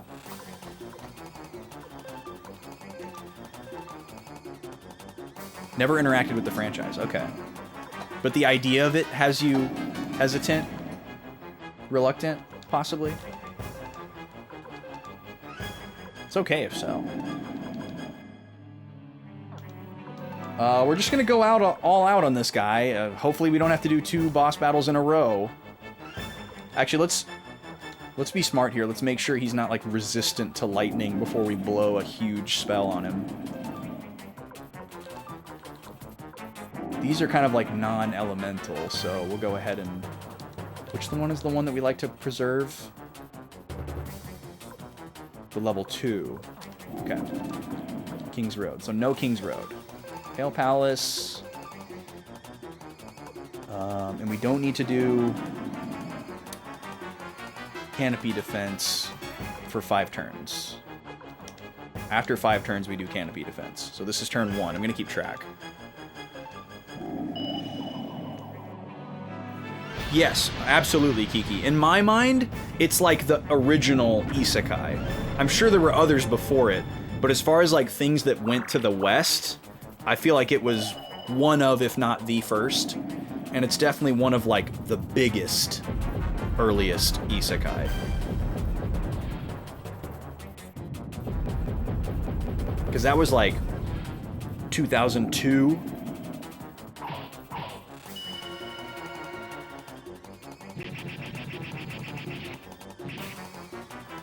2001.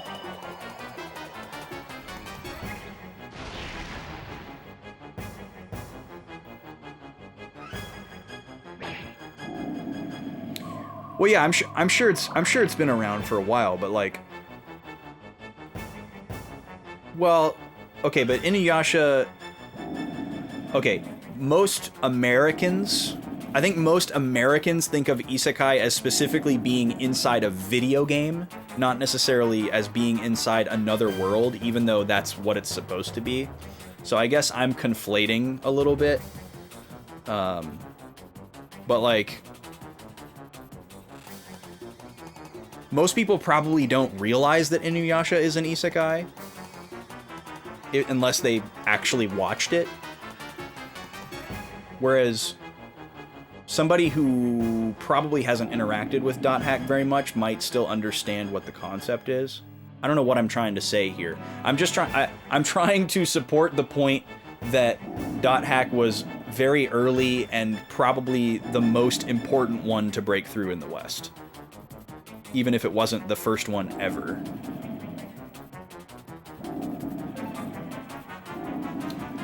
Okay, this is turn 2.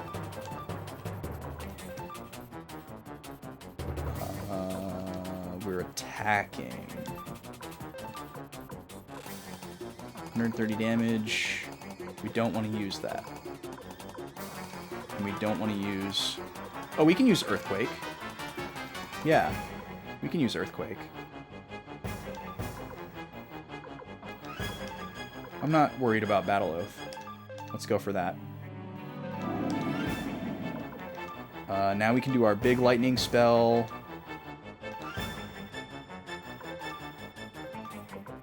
Another Pale Palace. And a regular attack. Escaflowne.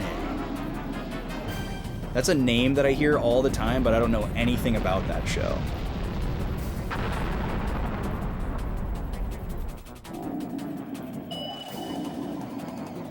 You think everyone thinks of SAO as the first one?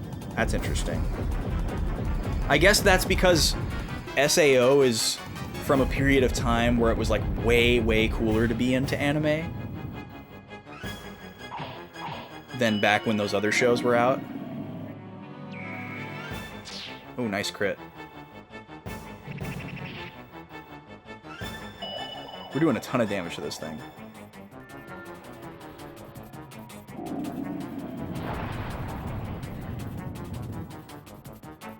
Whoo, he's out of here.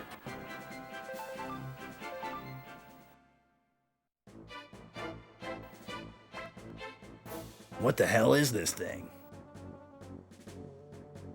Yeah, I know what isekai means.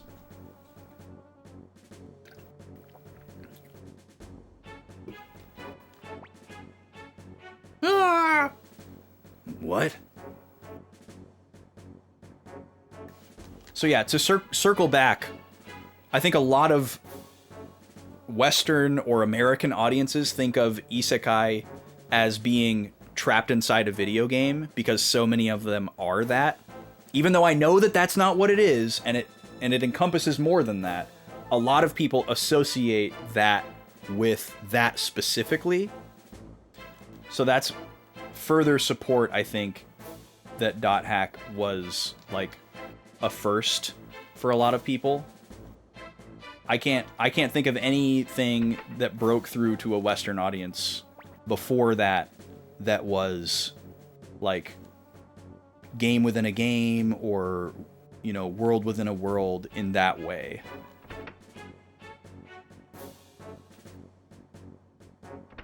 I mean, because, yeah, we could say, like, oh, well, Card Captors was an isekai because this, or, you know, like, we could really split hairs. Is it all going to come back to this room? No. That would have been epic. You think most people just associate it with trash? Well, maybe now, because it's, like, become a comedy lighthearted genre. But I think back in the day, like when we're talking about like Digimon, Escaflowne, Inuyasha, nobody used the term isekai. Nobody knew what that was yet. So I guess that would make sense that like we didn't associate that word with the subgenre until the more like, you know, these newer shows came along. I'm sure it's totally different in Japan, but at least from an American perspective, nobody knew what isekai was until like 2016. So we're gonna have to fight a bunch of these things? Alright, well, I'm not gonna go too crazy on these things anymore. I'm just gonna frickin' auto them, see what happens. Because it only had, like, I don't know, 1,000, 1,500 HP.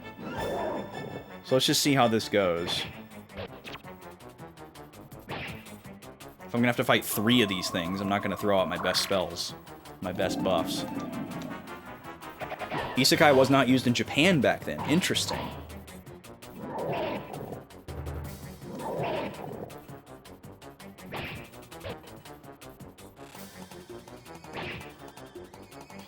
Also, the other thing about Dot Hack is I feel like even though there's other things that represent the genre, I feel like Dot Hack epitomizes the subgenre.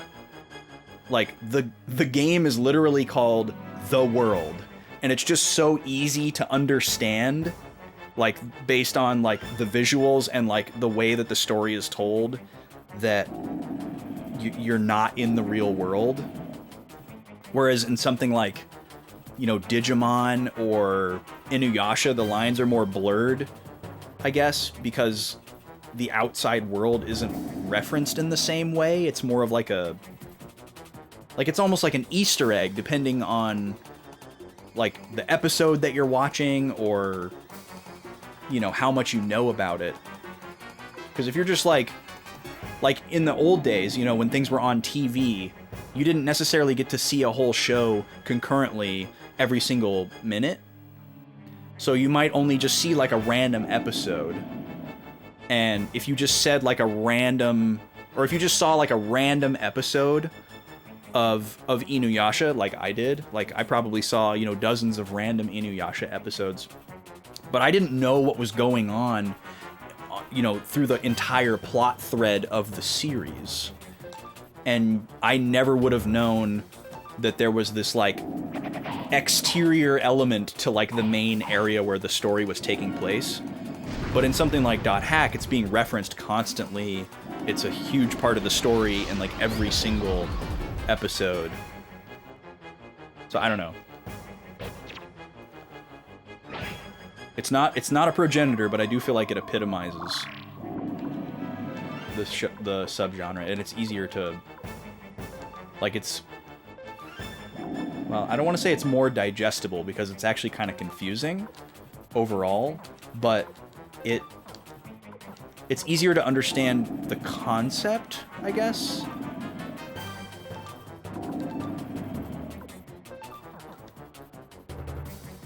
We can get away without doing an AoE heal here. We'll just heal one person. Oh wait, no, we don't want Luke to attack. Let's do one big spell here. Hopefully this thing dies this turn. We'll see.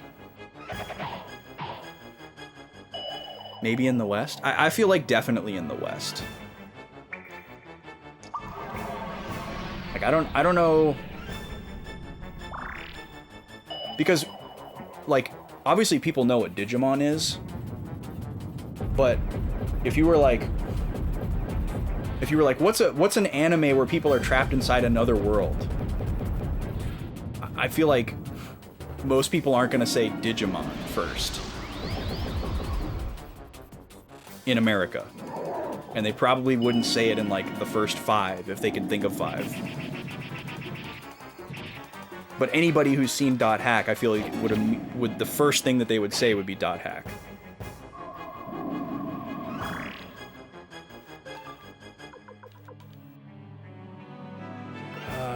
These guys are annoying. All right, we'll do a AoE heal here as an investment.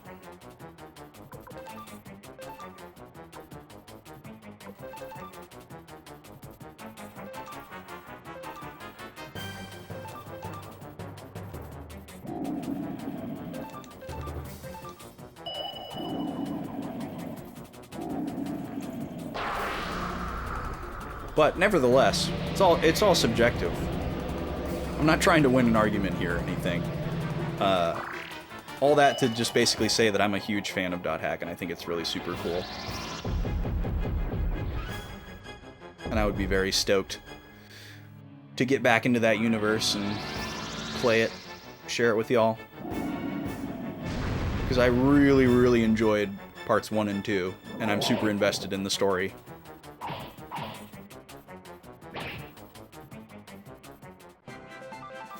Okay. He just comes back? What? What?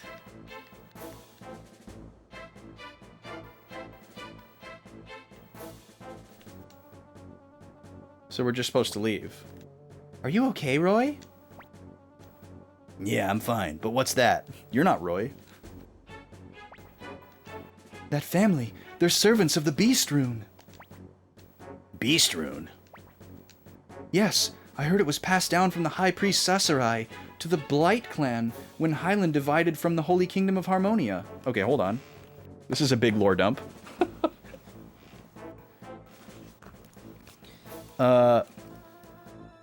Okay, so Joey, Colgan,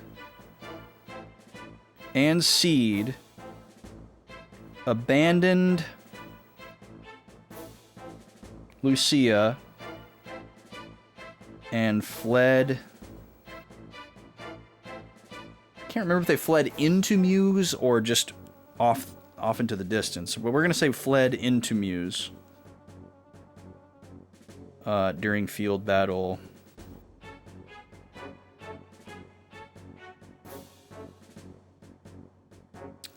And then we chased Lucia into Muse and found the place overrun with gold wolves.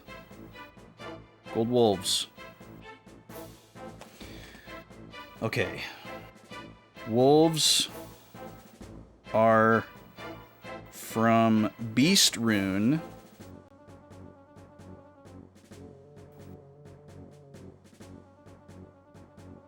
Which was handed down to Blight Clan.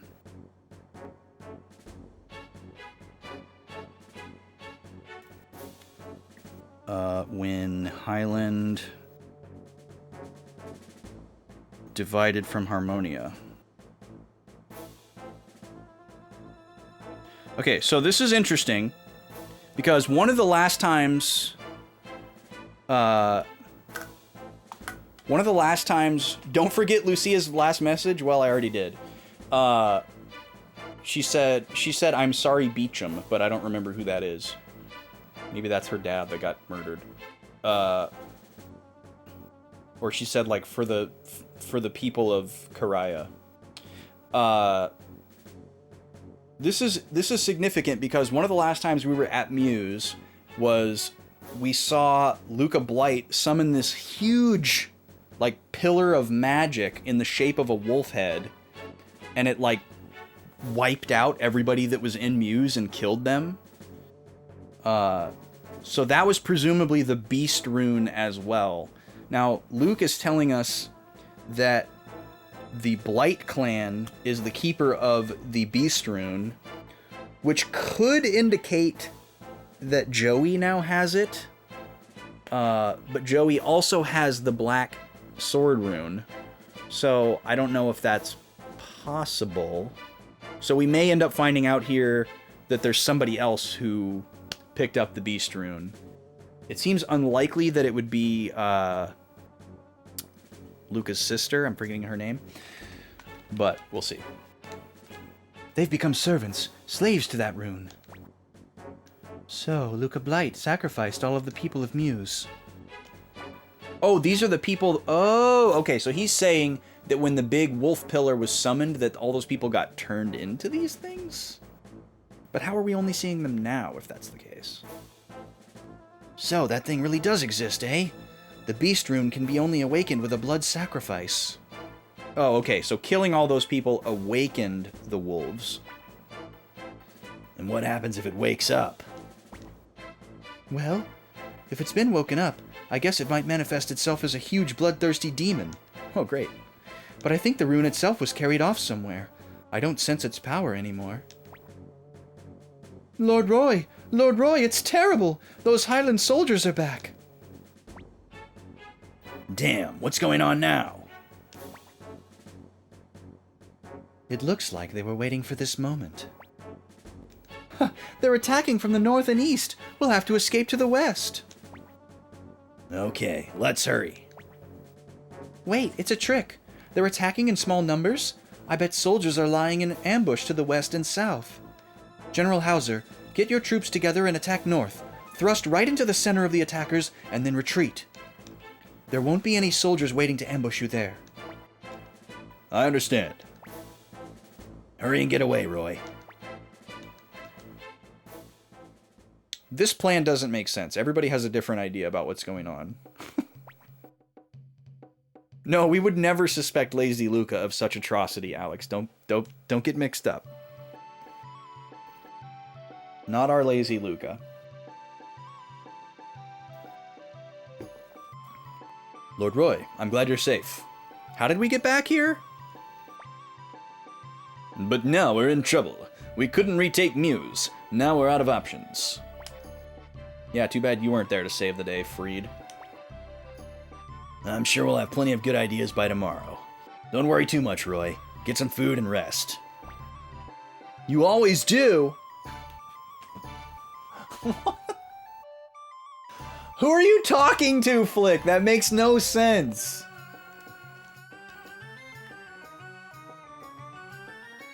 It's like there's lines of dialogue just missing altogether. Okay, well, at least the game's gonna let me save now. Let's go put some dang runes on some people and do a little bit of management, shall we? Before we get thrust into the next thing.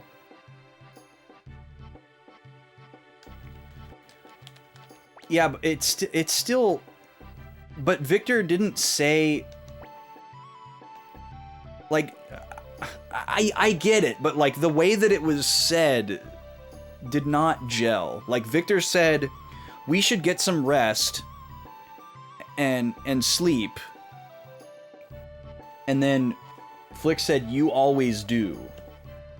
Like it should have been like, it should have been something like, well, that won't be a problem for you, Victor. You know, that would have made more sense. But like you always do, just like that's just the theme here.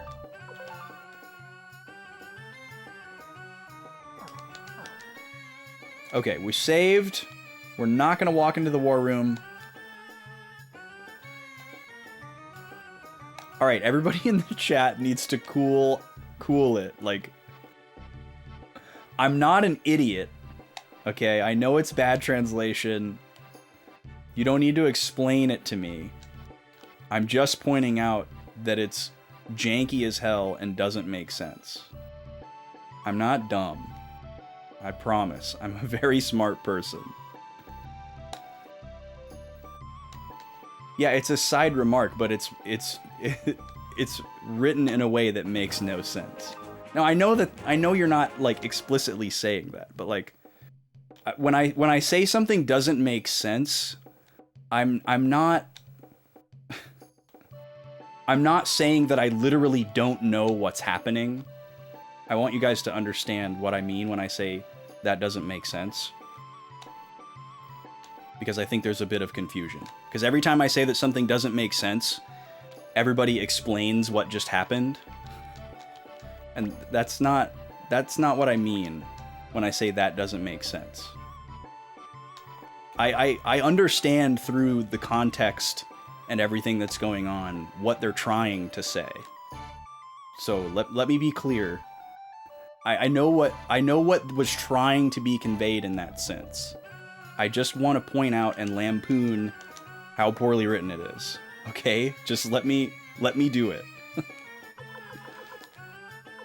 I know you guys aren't trying to say I'm dumb, but like you don't have to explain the like artistic intent before the bad translation happened. I know. I don't know why I chose Tinto. I'm just trying to go somewhere where there's a Rune Master. Thank you, Alex.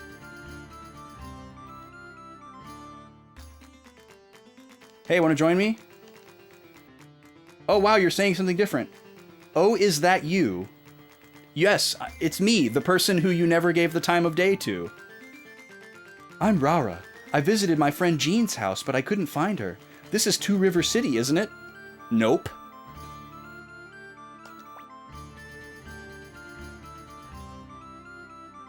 It feels like the first two answers are both correct. If it's Jean you want, she's at our place. Oh, you know Jean? I'm Rara, Jean's friend. I came here because Jean asked about the secret of making scrolls. Well, is it you, the Caffeine Army leader? Then Jean is at that Caffeine Castle. Can you tell me where it is? I see, thank you. I've marked the map, so I should be okay. Hehe, I'll be troubling you for a bit, sorry. Yay, we got a character accidentally. I think I wrote her down somewhere. Yep, there she is. Boop. Yes, there was a message. Well, there was a well. There was a well that had a text box that said, maybe Gen would like this. And there wasn't, like, any reason given as to why. We were just, like, randomly told. And I did write that down. But I'm not heavily prioritizing putting Gen in my party and going there. Is there even a Rune Master in this town?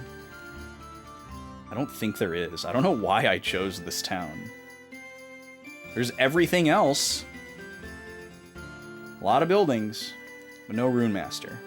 We also have a Rune Master at the castle, so I should have just gone there. I don't know why I came here. But hey, we got a character. Woo! Okay. Blinking Mirror.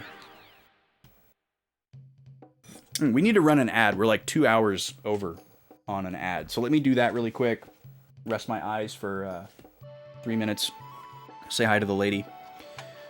And I'll be back. Thank you guys for being here. If you get hit with the ad, thanks for sitting through it. You're not going to miss any gameplay. Here's some tunes for you.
All right, how's that double audio?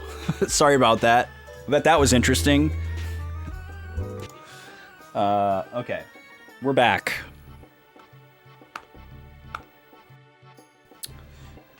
Okay. So, we've been given an opportunity to go look around a little bit, but really, the main thing we got to do here is go touch up our party, which everybody's been disbanded. So we need to go grab them. Or I guess we could just grab Victor.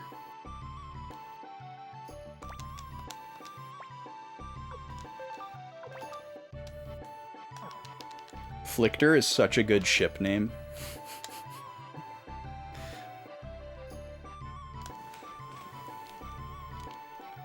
Any Flicker shippers in the chat? They're very Legolas and Aragorn. I mean, Victor is like literally Aragorn, but Flick isn't exactly Legolas. It's up here, right? No. Oh, well, Tengar and Hicks are like already like a canonical ship. But I mean, they are a cute couple. That was definitely a thing back in the day? Oh yeah, I'm sure. I am sure.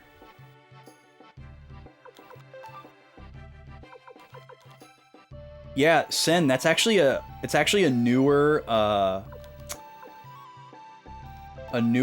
feature for OBS, and I'm on a really old version of OBS. Mine actually, I think, is too old to do that. It's also something that I have tried to do before. Wait, what? Why can't I do both? It's because this is a two-handed rune? Is that it? That seems kind of silly.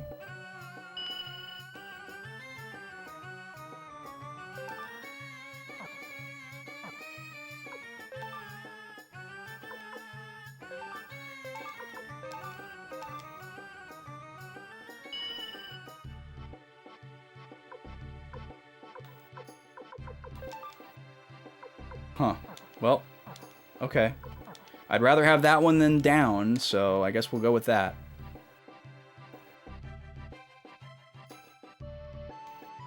You like the Ellie and Roy ship?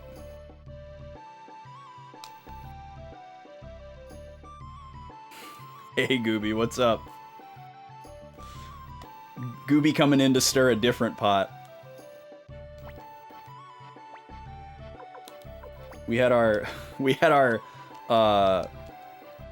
Isekai discourse, and then we had our video game semantics discourse, and now Gooby's gonna bring up the Pokemon, his very own Pokemon discourse.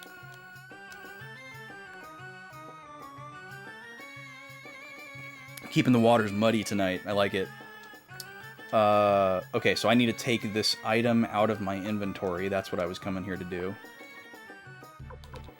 So you guys like all of the canonical ships in the game.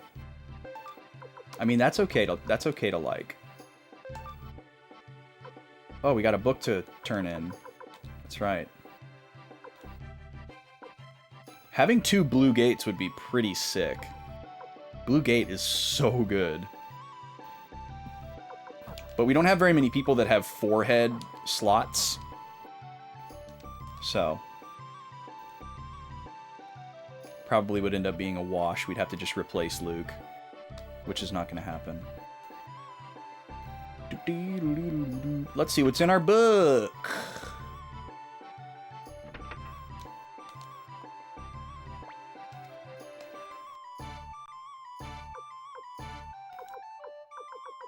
Let's see, rare find list, character list, guide to trading, gate room, hammer list, vegetable list.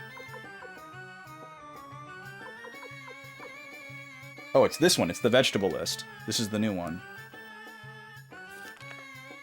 So these are where we find the things for our farm, I guess. Huh. Okay.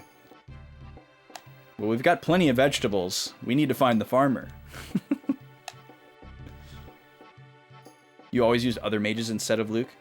Yeah, honestly, I feel like past me wouldn't have used Luke because Luke seems like the obvious choice, and I'd want to use the more, like, obscure, lesser used person. But he just works. He's ready to go. I don't care at this point. Alright, Victor. Get out of here. Alright, let's go save again. And we're going to move things forward. Disable desktop audio and settings. Then I can add audio captures in the scenes. But the problem is like, so many of the things that I use are tied to desktop audio. So I don't want to disable desktop audio. I have to have desktop audio. Like, all of my alerts are on desktop audio. All of my... and then, like, all the music that I play. Well, yeah, I know you can add desktop audio to specific scenes. The issue with the BRB scene is that in order for me to have the capture on the TV, I have to have my capture device on as a source. And there's not a way to say, add only the video of my capture and not the audio. That's the problem. I don't have a way to disable the game capture audio. That's why I have a button for it. I just forgot to press it when I walked away. Which is a very easy fix. I just have to remember to do it.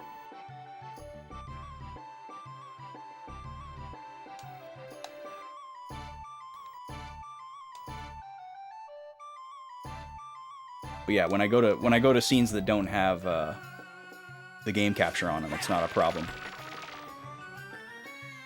What's up, Halo Killer? Welcome in. How are you? Nice to see you. Gad, dude, much love to you as well. Have a good night. Have a good weekend. Hope the family's in high spirits.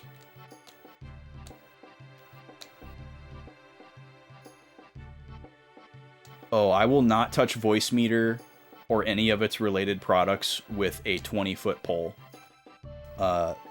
Voice Meter and Banana Meter and Potato Meter have crashed every computer that I've ever tried to use them on, and I'm not trying again. You cannot convince me to try them again. They have put me in driver hell. I don't know if it's because I use a lot of other, like, audio and video production software and they don't get along, or what, but it has destroyed my computer every time I've tried to use it. It seems like a great idea in theory, and so many people swear by it, but it has never worked for me. Has-Been Hotel. I do not know what that is.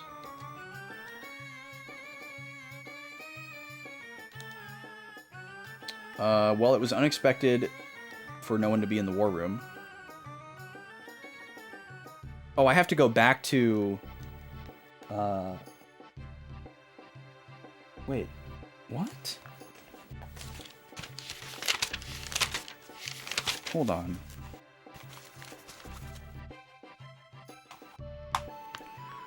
So we fled from Muse.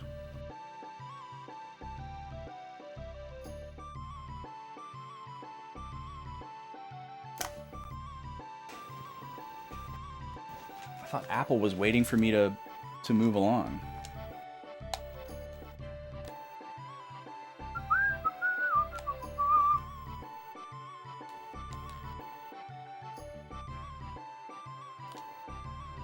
Oh, I have to go to sleep. I have to go to sleep. That's what it is.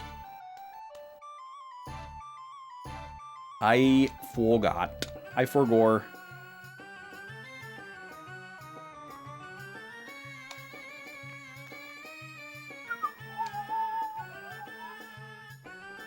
Yeah, maybe someday I'll update to the new OBS where you can just really easily do that stuff.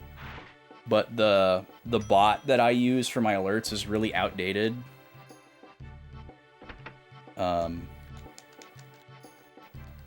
Wait, what? I can't go to sleep? Oh my god. The bot that I use is really outdated, and it's supposedly not supported by the newer versions of OBS beyond what I currently have, and I don't really feel like learning a new bot and redesigning like hundreds of alerts that I have spent tons of hours on just to get that one feature, since I can easily just stay where I'm at and have everything work. So that's what I have resolved to do.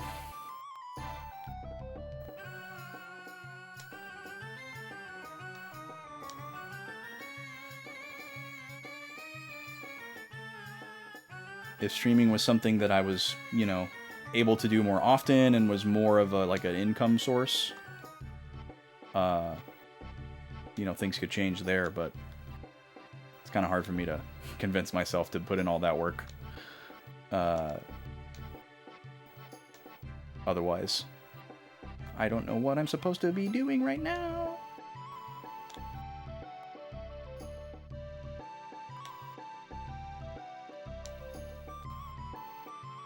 Oh, we need to spin the wheel. We have a wheel spin to do. We have 2 wheel spins to do. I'm such a bad streamer. We had a resub and we're at 700 bits. Oh, look at you!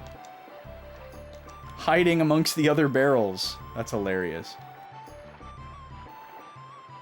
Alright, well let's do that since I don't know what I'm doing right now. It's time to spin the wheel, folks. If you've never been here before for a wheel spin, we go over here to this camera. Hold on, I gotta turn it on.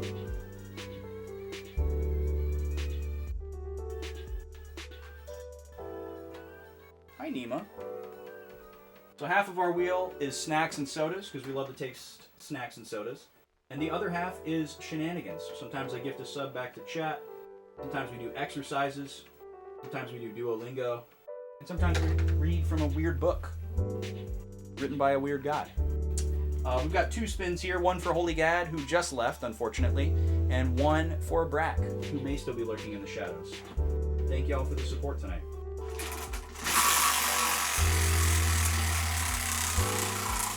Spin number 1. What do we got? A snack. Beautiful. Is Lazy Luca in the chat still? Lazy Luca is going to be very happy with this snack, if so. This is one we've been waiting to taste for a while. Spin number 2.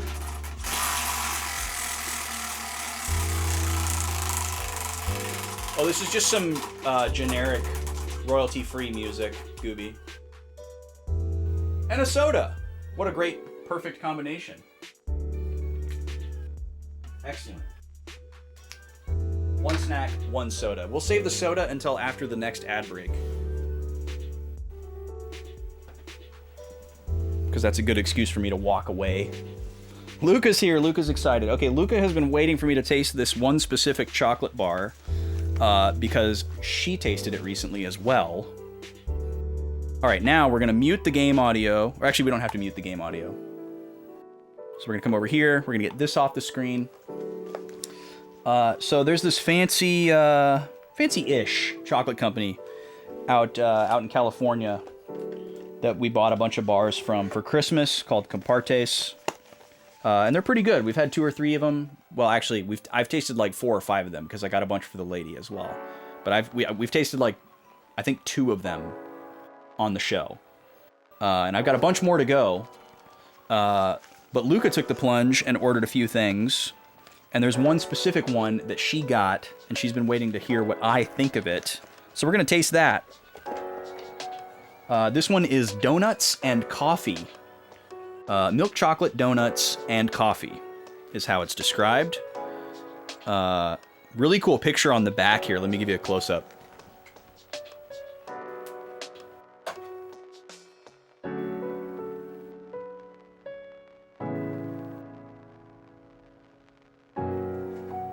There's the packaging.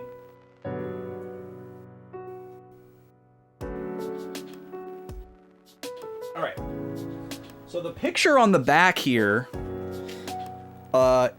exceeds my expectations. My initial thought for this bar was that it wasn't going to have actual pieces of donut in it. But it's pictured on the back, so if it doesn't have actual pieces of donut on there, I'll be a little bit surprised. I was kind of expecting that it would just be a chocolate bar with like jimmies and kind of like a sugary glazed donut kind of flavor, you know, that powdered sugary kind of flavor. I wasn't expecting it to have any kind of like true like yeasty kind of donut flavor in there. But if it does, holy cow. And then obviously coffee. There's supposed to be coffee in here as well. So it'll be interesting to see what form that takes, because visually in this picture here, there's no representation of coffee. Smell test. Good, passed with flying colors.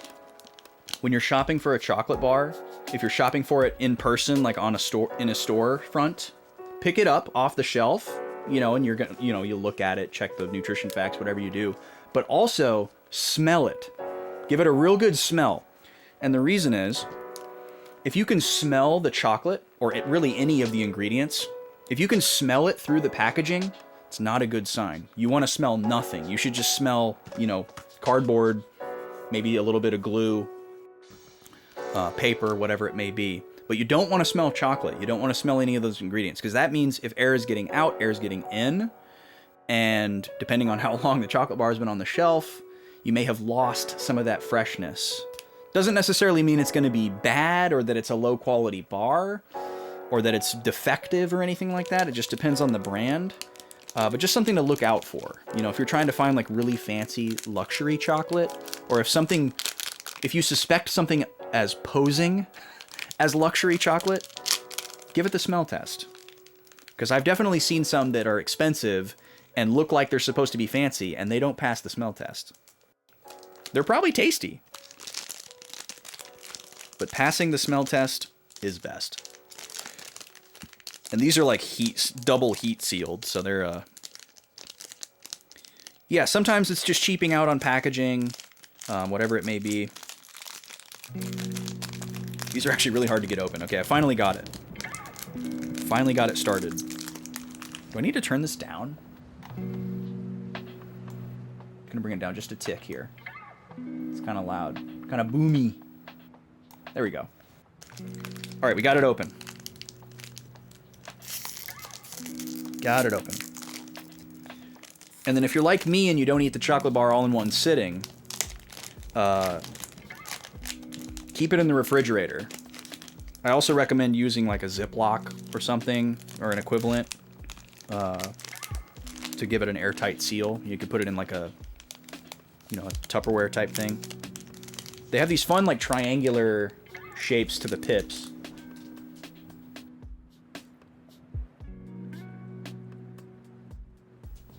But they don't really break apart like traditional pips do. You kind of just break them however. You can definitely tell it's milk chocolate. It looks very soft. And it's got like a dull sheen. It's not like a bright and shiny like a dark chocolate often is. It looks packed to the brim with stuff. Just looking at the bottom here, I can see a lot of stuff, like big chunks, small chunks, and I can see these little black flecks, which I assume are the coffee. Here's a close-up look at that.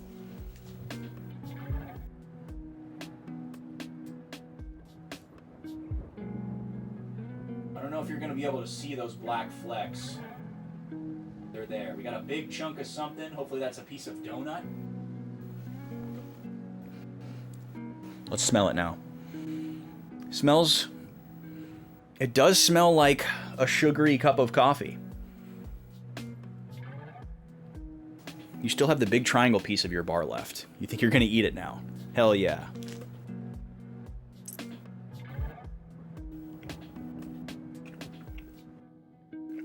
Mmm. Wow. This is definitely the best one I've had so far from this brand. That is a very authentic experience. Wow. So there was an actual donut piece in there, and it was still kind of soft and springy, spongy. I can taste every element. I taste the coffee, I taste the donuts, I taste the chocolate, The whole entire experience is there. It's present in like the aftertaste and like all throughout the palate. Yeah, that's really, really good. There's even that like, you know when you eat a glazed donut or a frosted donut and there's kind of that like filminess that can get left behind on your tongue or the roof of your mouth? Even that is there. That's impressive. We're gonna go in for another piece here. So Luca, you're a fan, I take it. I'm gonna try to bite this big chunk of donut here and give you guys a cross section. I got a little bit too much of it, but should be able to see some of it. There you go. So that's a big piece of donut right there. Little chunk.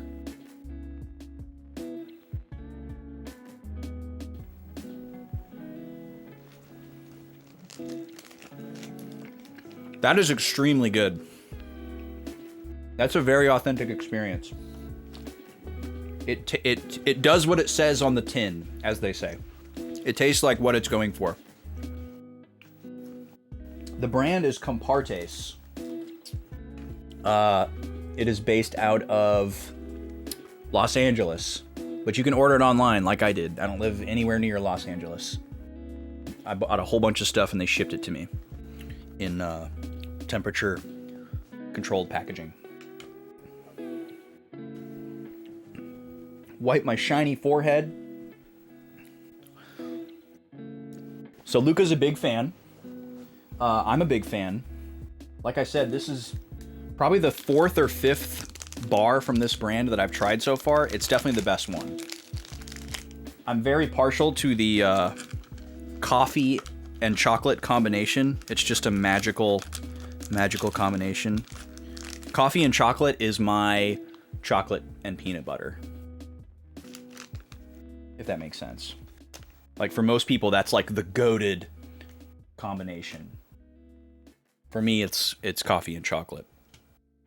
That's really, really good. That bar is not going to last long. It's going to go in some vanilla ice cream very soon as well.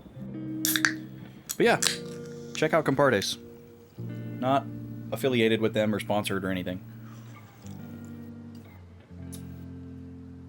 Nor am I with any of the other brands that I present on here. I just try stuff and tell you guys if I like it or not. All right. Thank you for that. We're going to do a soda tasting after the next ad break, which is in about 40 minutes. Thank you for joining me for that tasting. We're going to get back to the game. I got to turn the audio back on for me.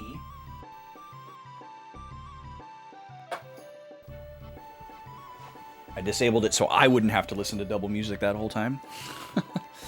Okay. So, we got to figure out how to kick the next story thing into gear. Maybe I'll try leaving the castle to the world map. That's been a thing before. We also might just need to go back to Green Hill.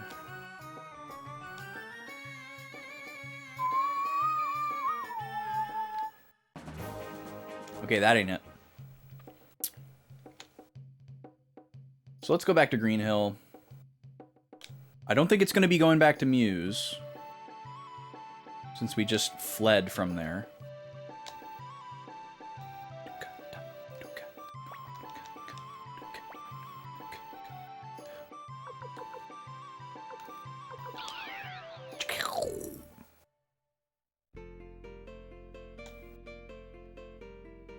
This song is so good.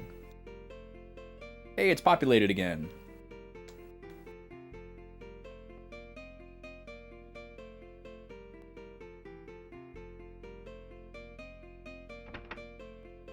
I don't think this is where we need to be.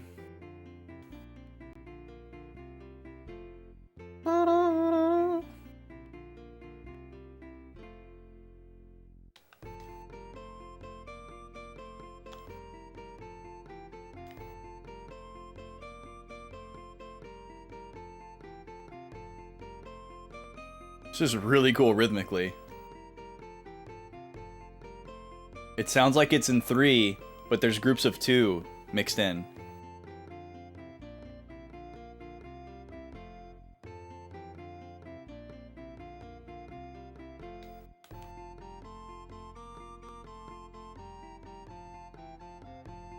Yeah, that's so cool.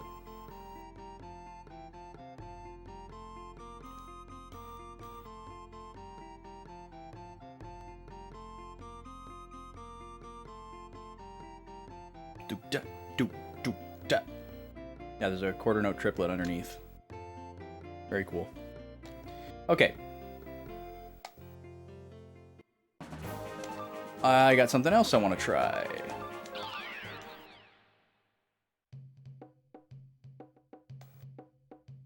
We're gonna go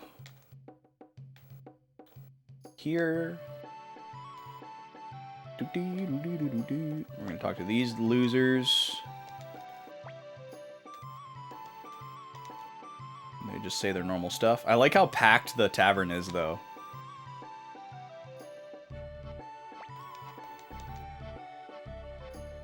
I want to stay.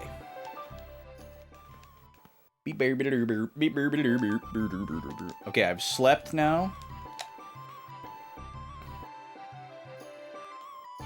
I don't think this is going to populate the war room, but it might.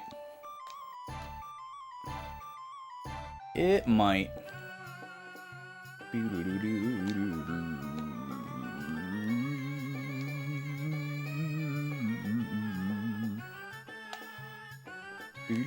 Nope, nobody in here. What's up, Draconics? How you doing, dude? Oh, with the resub! Coming in hot. You 17-monther here. One more for the people in the back. You 17-monther. Draconics, thank you so much, dude, for 17 months of support. I really, really appreciate you. That means we're going to spin the wheel again, folks. Holy moly. And anything but soda is up for grabs. Because that's what we landed on last. We'll definitely do that before... We'll do the wheel spin before the ad break, and whatever it lands on, we'll do after the ad break. I gotta figure out what the heck we're supposed to be doing right now, though.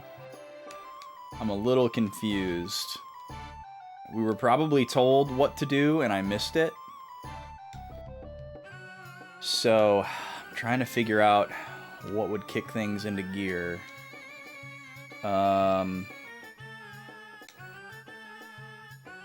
Let me go back to Vicky here.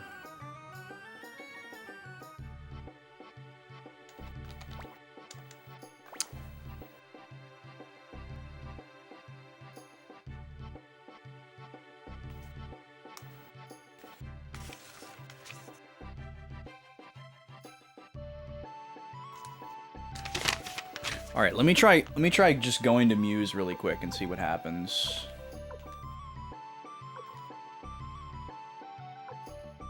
Oh, it's not even on the list. Not even on the list. Okay. Where does this go?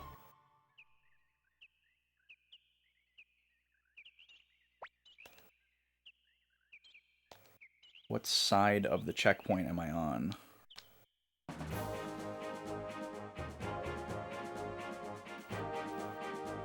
This is Muse, right? Yeah. Should be Muse right over here. No, this is the Green Hill side.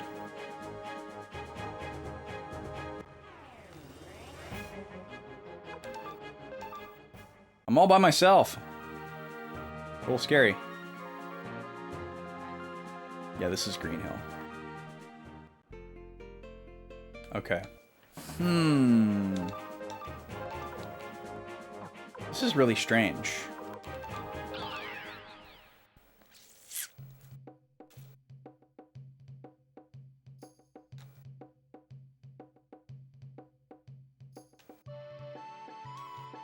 I could have sworn that, like, Apple was like, "Are you ready?" And we were like, "No, I'm not ready yet."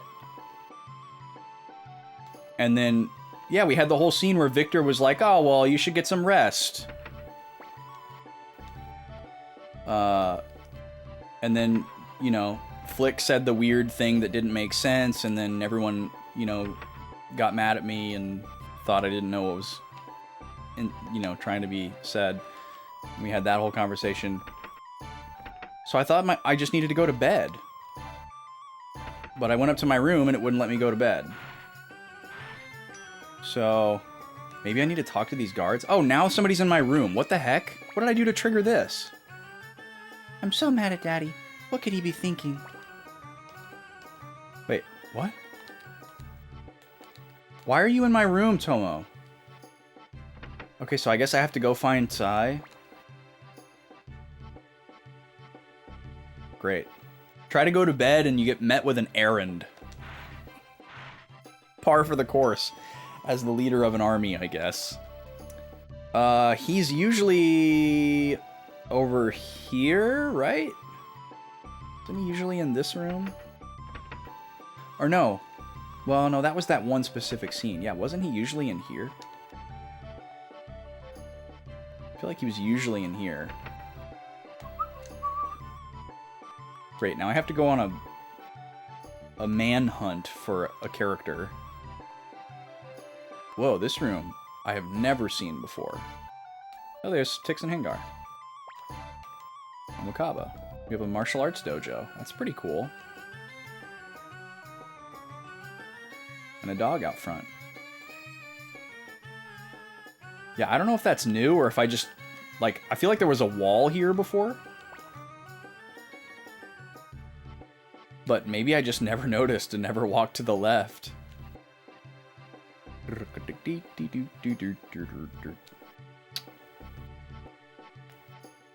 Alright, where is Sai hiding? He was right here during that one specific scene, but he's not here now. I could have sworn he was in that barracksy room before, but he's not there now, so we're just gonna have to check the whole freaking castle, I guess. I can't think of any, like, logical place where he would be. I guess maybe he could be in the forge. Because didn't he have a forge?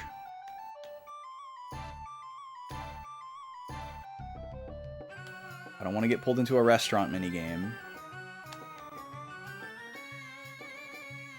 It's not here in the dance hall.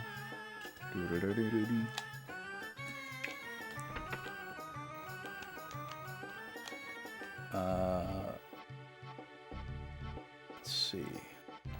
Let's go outside really quick. We don't have a blacksmith yet, so we don't have a forge. But it wouldn't hurt to look where the forge is supposed to be. Oh, here he is. Oh, I can really relax here. Nothing? Really? Nothing? What's the point of Tomo being in my room? What? That's so weird.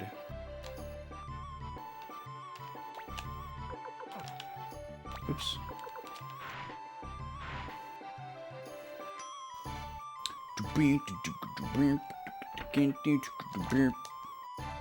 I'm so mad at Daddy. What could he be thinking? Sideboard. They're just a kid who's confused about boundaries. Yeah. Pretending like they're not in our room for any particular reason.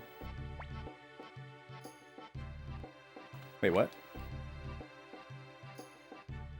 Oh. Yeah, that's funny.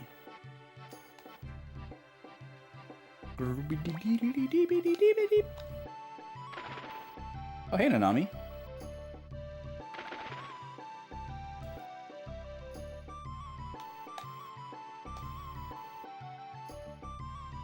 Who is my trigger here?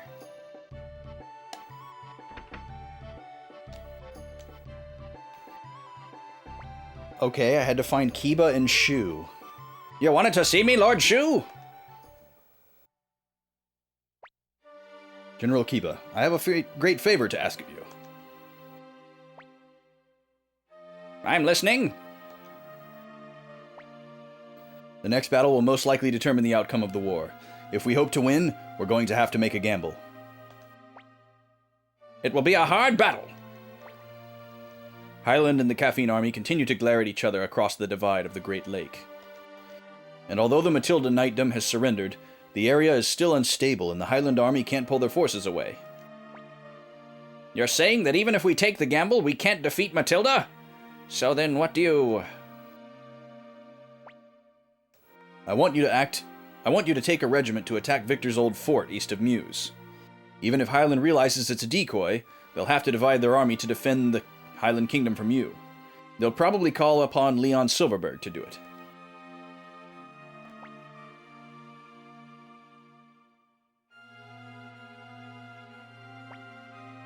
Lord Shu, since my defeat, I feel I've lost my place in this world. But when I see Lord Roy, see him charm these people and transcend this war, it may be inappropriate for a general, but it makes me believe in miracles. Lord Shu, I don't need your men. The soldiers who have followed me from Highland will be enough. Thank you, General Kiba. Lord Shu, it is not like you to bow to the likes of me. Please take care of my son. Under your tutelage, he will become a brilliant strategist. Okay, so he's doing the classic, like, I'm definitely gonna go die the hero's death now, you can't stop me thing. And Shu seems to know that that's what he's asking of him because of the weight that he put on it. He wasn't just like, yeah, I think we'll do a little decoy thing, and, you go over here, and then I'll spook them, and we'll do this, and, he was like, hey, I have a great favor to ask of you, and he bowed to him. Lord Roy, I've formed a new strategy. This fight will be the decisive battle between the Caffeine Army and Highland. The forces behind this war are about to reach their limit. The winners will win everything, the losers will lose everything. That's iconic. We gotta screenshot that.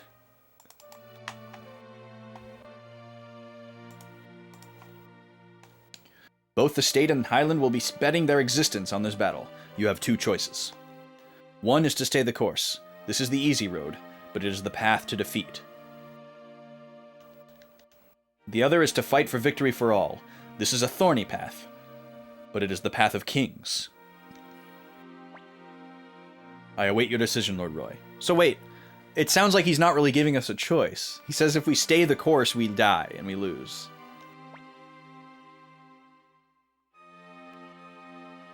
So yeah, I have to just say I'm not ready or okay, I'm ready. People die when they are killed. Yeah, exactly. I don't know if you ever saw it on the Aoden Discord. We had a character polls to vote for what would be added to the game. We had a ninja poll and an undead poll. For the undead poll, we had classic vampire, new age vampire, skeleton lord, and death knight. Yeah, I remember voting in that. That wasn't recent, right? That was like a while ago. I feel like I remember voting in that. You were thinking the same thing, Kiki? Nice. I will kill you until you die from it. Yeah. 3 years ago? Yeah, I was definitely a part of that poll. I remember that. I'm not active in the Aoden Discord. I use their emotes a lot. I didn't back Aoden at nearly as high of a tier as Sea of Stars. I just backed at the lowest possible tier where I could get a physical copy. I don't remember if it was like the third or the fourth one, but that was all I cared about. I backed Sea of Stars much higher, so I got more privileges in the Discord. I got to vote on like characters and stuff like that, which is really cool, by the way. I love indie devs doing that. Yeah, I don't remember what all Aoden had, but I know they had a lot of stuff. I'm sure they had like a, put me in the game as a character tier and all kinds of cool, crazy stuff like that at the top. I just wanted a physical copy of the game. And, to support it, obviously. I understand. Assemble everyone in the meeting room. I'll bring the chips. Whoa. Actually, everyone. Listen carefully, everyone. Now that Highland has taken Matilda, their army numbers 55,000. Ours is a mere 25,000 or so. Wait, I thought we were on the same level. What happened? If we meet them head on, we will likely be crushed. So we have split our army. General Kiba's troops will head east of Meuse, outside of the Highland Kingdom. Highland will split their army to keep him from getting too close. That is when the rest of our army will attack Matilda. Then we'll be closer to 30,000 versus 20,000. Yeah, I'm going to write this down before we get more information.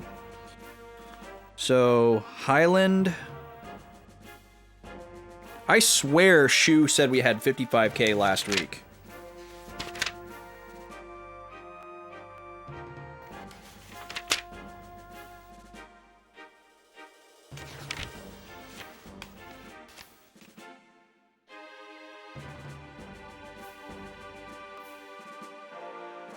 Yeah, see, I wrote right here, Caffeine Army is now on par with Highland. I guess maybe they mean because we split? Or yeah, maybe they've died in the previous battles. I guess that makes sense too. Okay, so Highland 55k versus Caffeine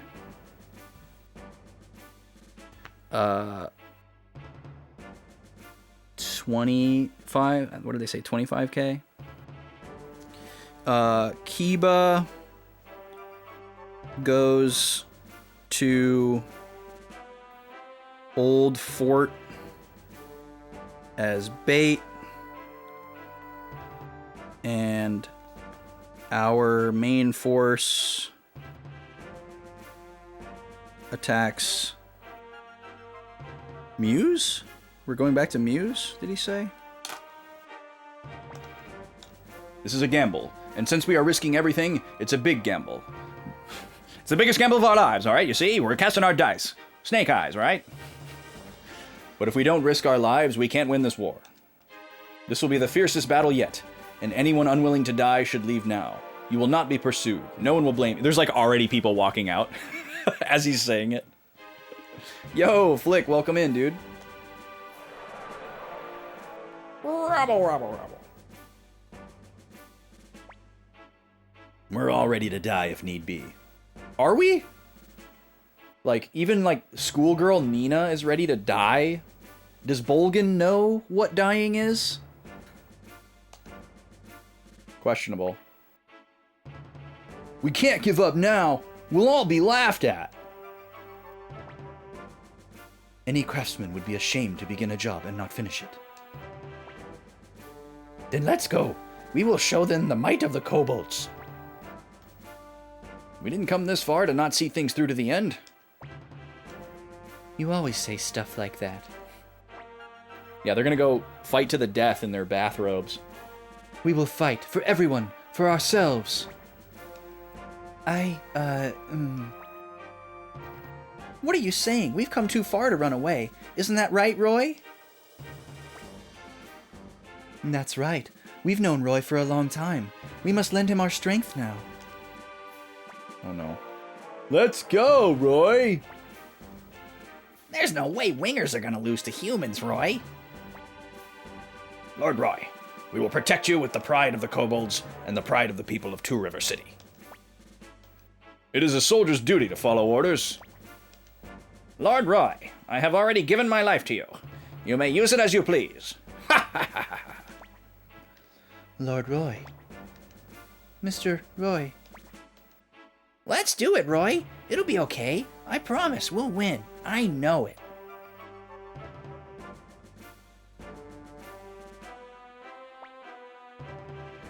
Everyone, loan me your strength. Oh, it's such a bummer that they went with loan instead of lend.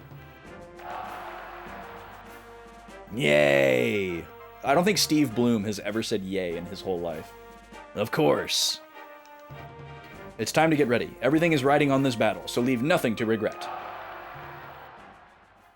Everyone is stoked to die.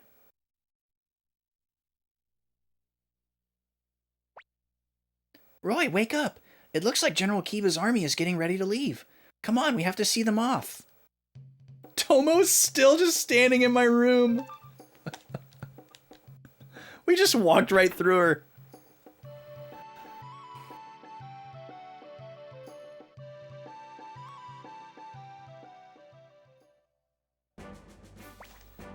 Lord Roy, we've made it a long way. I promise we'll win this one too.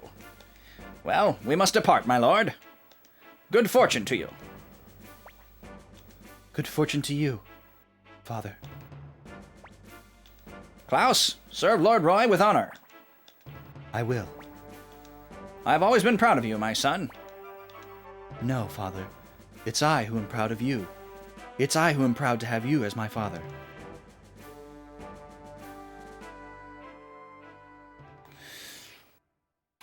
I think that's a dead man walking, y'all. I don't think he was coming back, unfortunately. There they go. We can win. I know it. Yes, we can win this battle. We must win this battle. Well, Shu should be waiting. Let's go to the meeting room.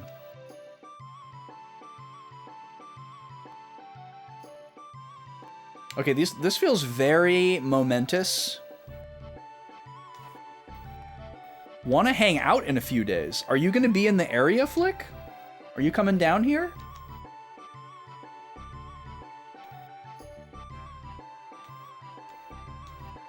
It's actually a very busy time right now, but I could probably work that out if you're going to be in the area.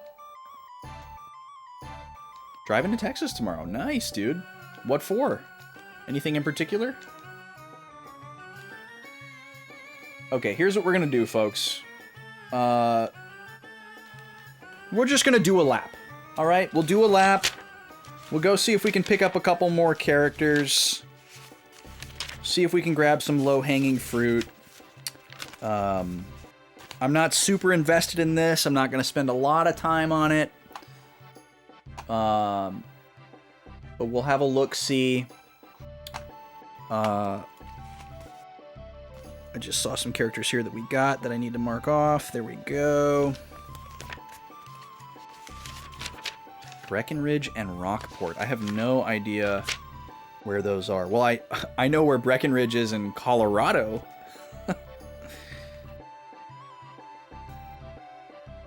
Oh, right, AB. Yeah, that makes sense.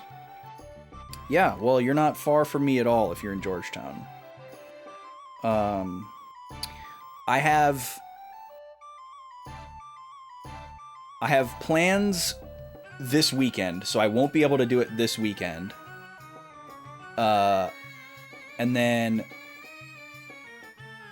we're supposed to be meeting with another friend who's in town next weekend.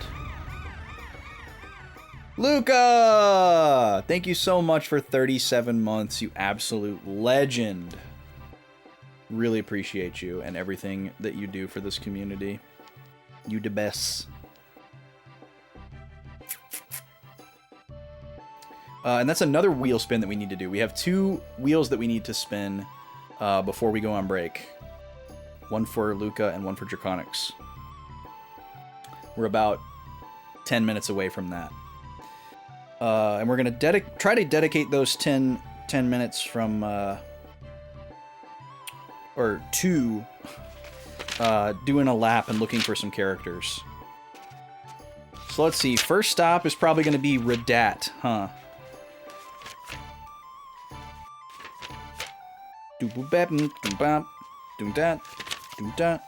I'm just going as far back in my notes as I need to go to find characters that are recruitable that we don't have yet. So yeah, first stop is going to be good old Radat. We've gone here so many times. Probably hanging with AB around the 14th. I definitely can't hang with you on the 14th because that is my anniversary. And we have plans. So that definitely won't work. But I think the 14th is a Thursday, right? It's a Wednesday. I will be free on the 15th. If you're still going to be here on the 15th. And I could make myself available on the 13th if need be.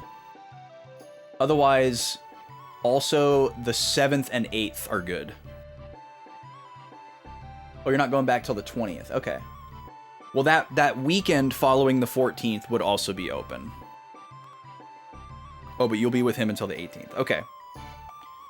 Yeah, 17th and 18th, I could pull something together for sure. Otherwise, next week, 7th and 8th.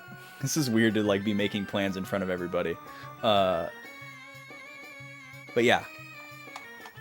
Yeah, hit me up. We'll figure something out. For sure. You're going to be here for a long time, so we got to see you. All right, starting with Redat. Alpha Shard does not believe. Honestly, I don't either. This is just where we're starting.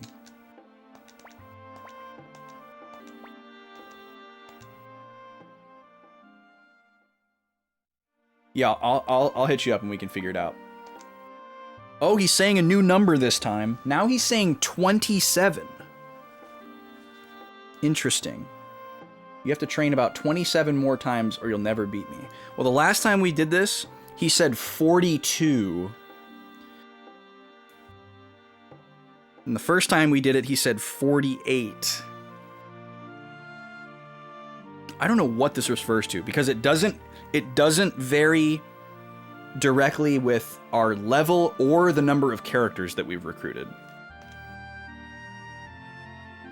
So, I don't know.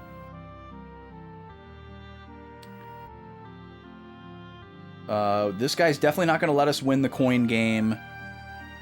And then we don't have anything that we can appraise. So we are done here.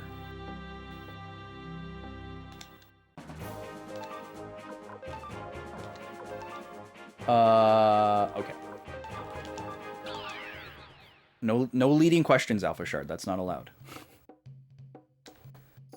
Okay, next stop is South Window.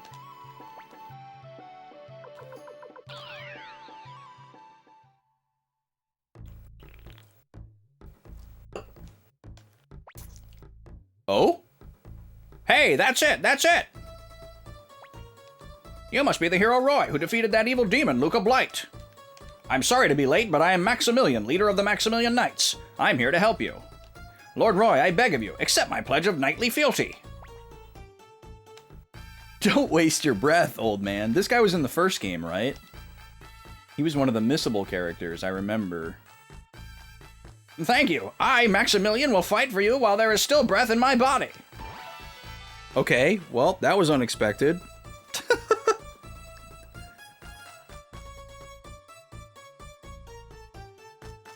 So Maximilian ambushed us in South Window.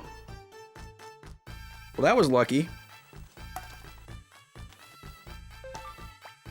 Yeah, I remember the name. Well, then, I'll depart for castle at once. We must be getting ready. After all, it's the duty of a knight to be ready to fight whenever his lord needs him. Is that a haiku? A little bit of cadence there. Okay, we're gonna go over here and talk... Oh, hello. You're new. I'm Killy. I'm following the trail of the Sindar. Have you heard any rumors about them? Alex. Oh yeah, the guy from the inn. Thanks, I owe you one.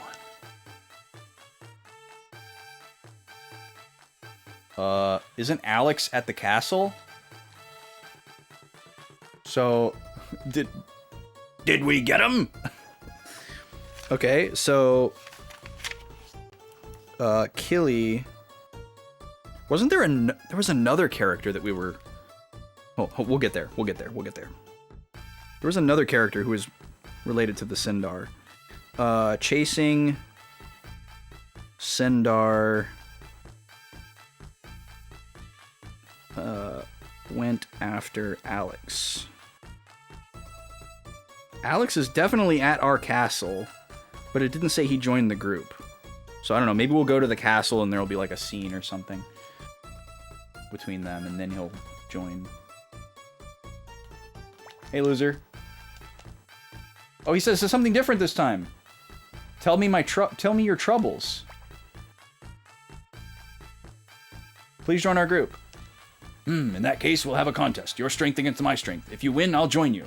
So this one was just time-based, I guess.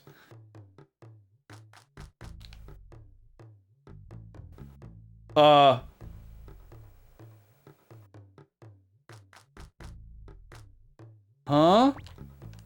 Oh, not ready for me yet, eh? You must advance your spirit. What?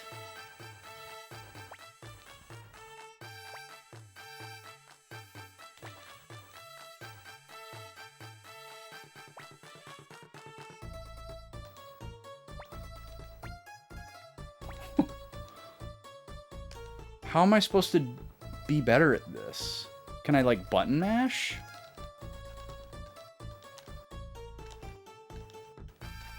Nope, exact same thing happens. Okay, maybe it's because I only have Nanami with me and I have... Okay, because, yeah, why else would it show Nanami? So I probably have to have, like, a full party of, like, 6 characters. Maybe they have to be strong characters. Okay, well... See, we're being given something to go on, you know? I'm in my room, not a castle. Hi, Alex. Ragnarok, welcome in. Lorelei is indeed a name.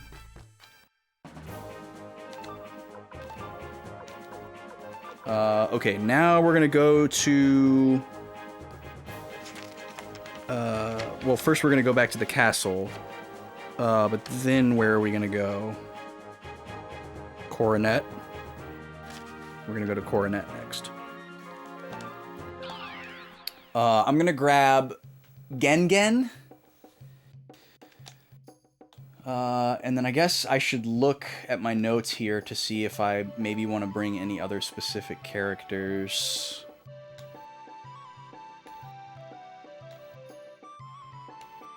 If not, I'll just bring strong characters in case that matters. Alright, where's Gengen? There's Gengen. Let's see what else we got here.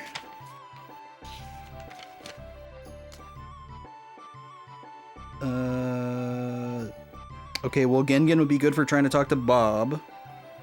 We have no leads for Sid. No leads for Connell. Could be a musician, but we don't have a musician yet. No leads for Badu. LC Chan is a cook, so we can bring our cook. What's our cook's name? Hayo? No, that's somebody else. No, it is Hayo. Here we go. We're gonna bring you. Let's see.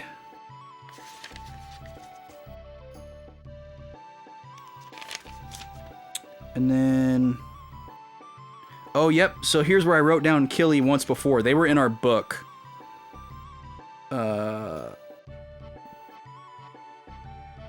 Ulan is in Couscous searching for the thief that targets women. Could that possibly be Sheena? Wouldn't that be something? Oh, that's right. There's a thief that can randomly spawn in Radat.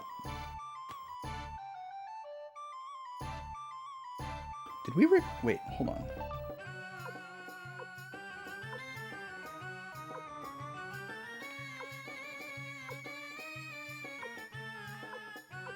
Who is Simone?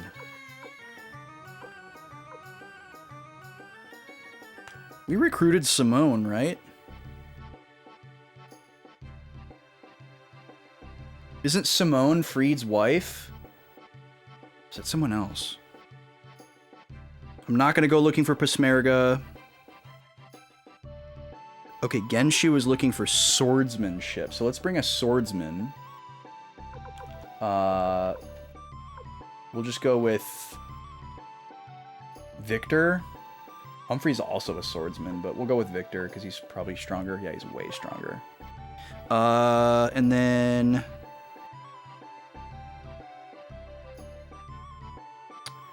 And we should bring Wakaba. Well, we might not be able to get to Matilda, but we can try.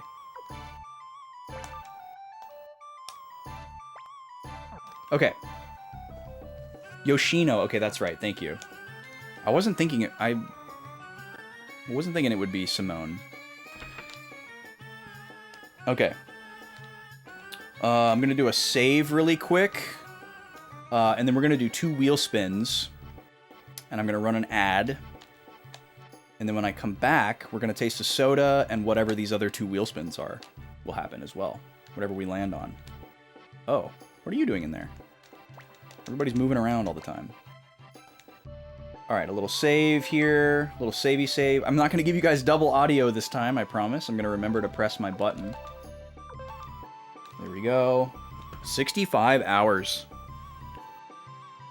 Alright, I'll be back in 3 minutes. Oh, wait, no. We gotta spin the wheel first. I'm getting ahead of myself. It's the theme of the night, apparently. Alright. 2 spins here. The 3rd and 4th spin of the night. The first one is for Draconics. Thank you for the resub.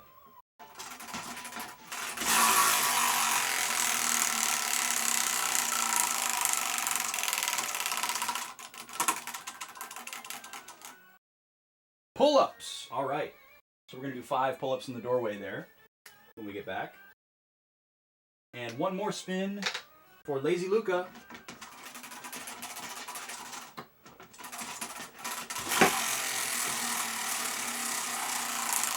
What's it going to be? What's it going to be? What's it going to be? Landed on pull-ups again, right? That's a respin.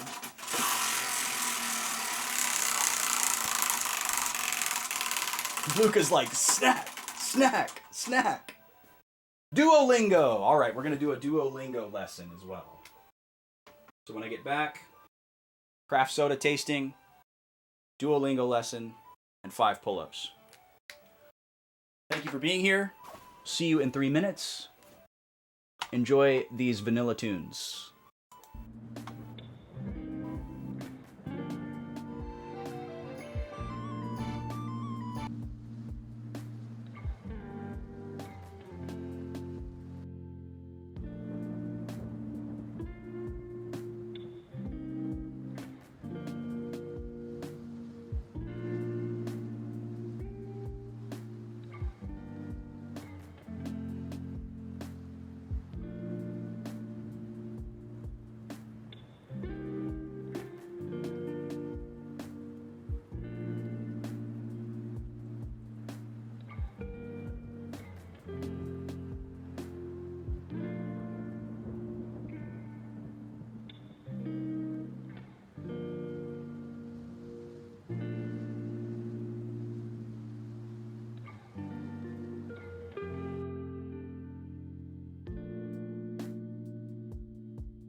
Discovery's 4 computers now have primary control of critical vehicle functions.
All right, we're back. Sorry, that was a lot longer than 3 minutes, I know.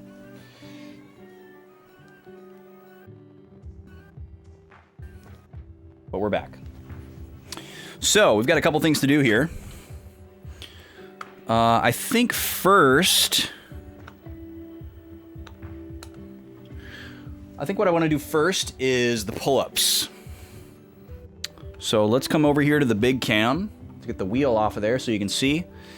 So we're going to go over to the doorway there. Got a pull-up bar. We're going to do 5. I'm going to do curl grip tonight because that's easiest and I'm tired. Please count with me.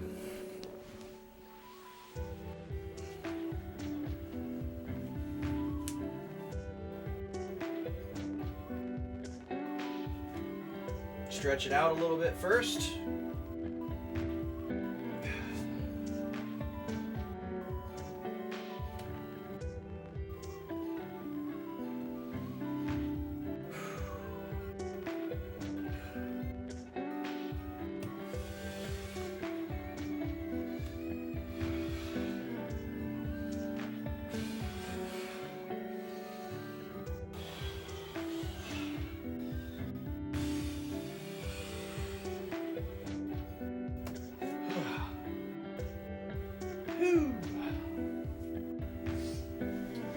That wasn't too crazy, but definitely still challenging. Pull-ups have never been easy. Don't know if they ever will be. Okay, now we've got a soda to taste, and we've got a Duolingo lesson to do. Let's do the soda. This one I've been looking forward to. I really hope it's not flat. I have a feeling that it's going to be for some reason. It's actually, unfortunately, a very common problem because a lot of these sodas travel a very long way before they make it to my fridge. And also, you know, smaller companies doing their own bottling may not have state-of-the-art technology, and even the best seal is still gonna probably lose carbonation over time, and a lot of these sit in my fridge for a long time because I don't drink them super fast. I stock up kind of like once a year with a big haul and slowly work my way through them. So a lot of these have been in my fridge for a long time. It's common for them to lose carbonation, and for some reason I'm seeing this one as a prime suspect, but we'll see. We're going to be trying Suavecito passion fruit. I believe Suavecito is the brand. This comes to us from Tehuacan in Mexico. Bottled in Chicago, but the brand and the ingredients are from Mexico. This is a passion fruit flavored soda. Craft soda made with mineral water. What else can we learn here? Artificial passion fruit flavor, citric acid, and then just the usual. So no natural flavors here that we should expect. It doesn't say what kind of sugar, it just says sugar. So it's probably white sugar. Does look like a pry-off cap though, so maybe we'll get lucky. Here's a close-up of the bottle. Really, really nice pale orange color on this. Check it out. Liftoff of mission 41B, the first flight of the orbital Discovery, and the shuttle has cleared the tower.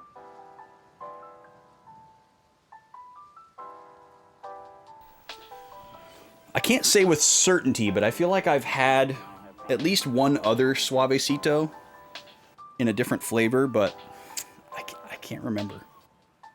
All right, this is Hector, Headlock Hector, or I guess it'd probably make more sense at this moment in time to refer to him as Hector. He's a luchador, he's very strong. He rips soda caps right off, and he's gonna get us into this Suavecito here. There was a little bit of a hiss, so there might be some bubbles in here. Nothing happening at the top though. It smells really good.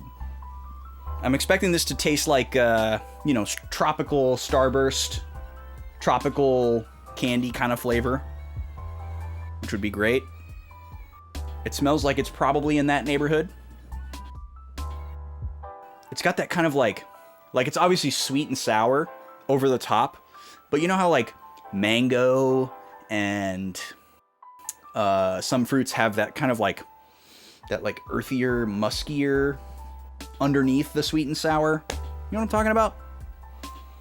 It almost kind of smells like that as well. It smells like mango. Probably easier way to say that.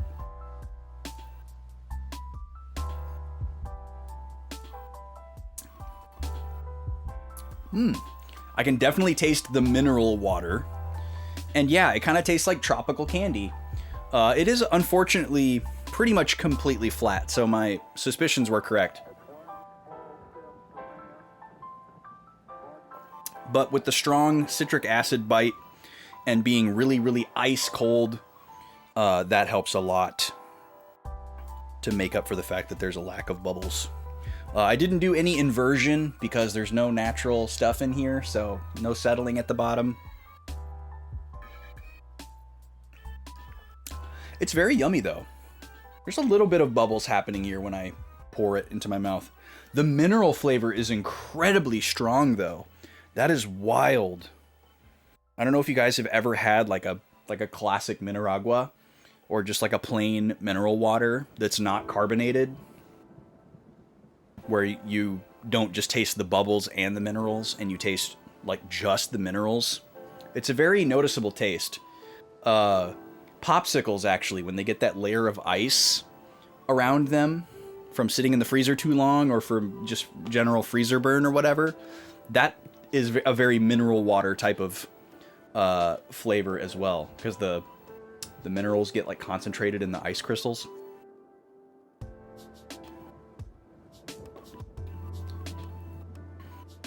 That being said, it's really good though. It's weird how the mineral taste kind of makes it taste more like a citrus fruit would, like almost like the pith of an orange. You know, if you're eating like a real raw orange, you have those like really bright, zesty, sweet and sour flavor coming from the actual like fruit, and then if you have like a little bit of the pith stuck to the back of your slice that you pulled out of the peel, you know? The flavor of that is not too dissimilar from the flavor of mineral water and this mixed together.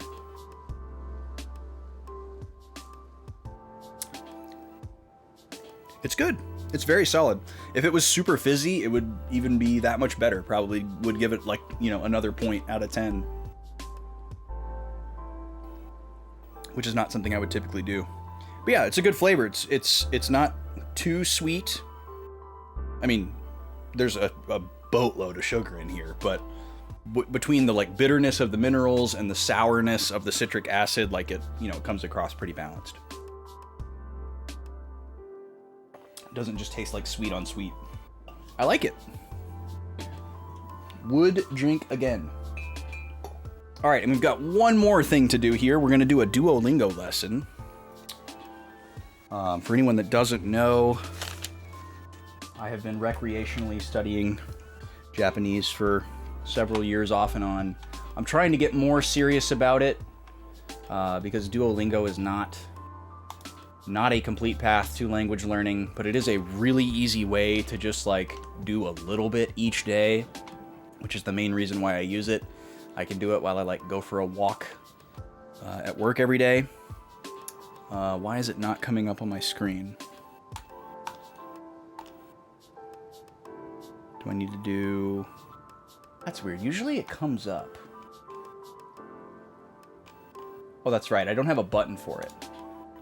There it is. Let's see. Can I make this... I need to make this a little bit bigger. So there we go. Yeah. Let's go like that. And then let's go like this. There we go. That's better.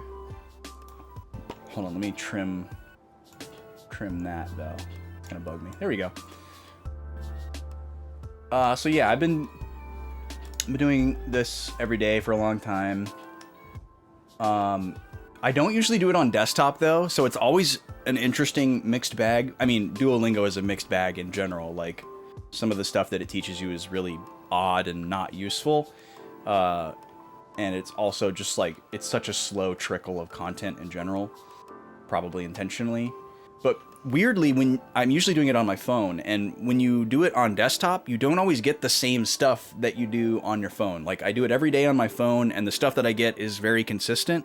But if I come over to desktop to do like the same lesson at like the same spot that I'm in, sometimes I'll get completely different stuff that's not even from like the same unit that I've been working on. You know, like usually it's like, okay, we're gonna work on these types of phrases for like, you know, because of how much I do in a day, it can be like a month that I'll spend working on these certain types of phrases. You know, you'll learn like 5 or 6 new words, and then it'll try to pull a couple of things in from the previous units or whatever and get you to use them. But then you'll go over to the desktop, and then it'll give you stuff from like 2 or 3 units ago, stuff that's like from way back, which is great review, but I don't know why it's giving it to me here. Anyways, I don't think anyone cares about that. So we're supposed to be doing shop at a convenience store, but it might give me like weather, you know, or something. We'll see.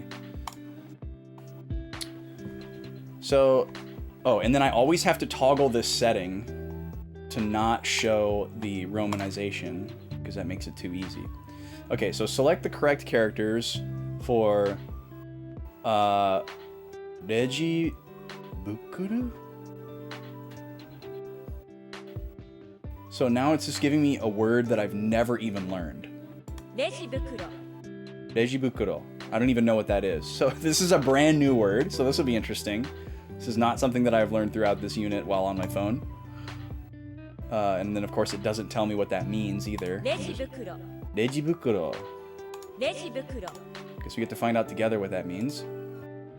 Bukuro. So that was this guy? Because this is kaban. I don't know these other two. Kan? I. Fukuro. Irimashita. Okay. Irimashita. So this is a new E. So that was the kanji that it showed us 2 exercises ago. いりました So there's a lot of iri. We don't know which one this is yet. 袋はいりません Fukuro wa irimasen. 袋はいりません Okay. So let's see. Fukuro. So small. It's really hard for me to read from this distance. Fukuro wa irimasen. いりません Now we finally get to know.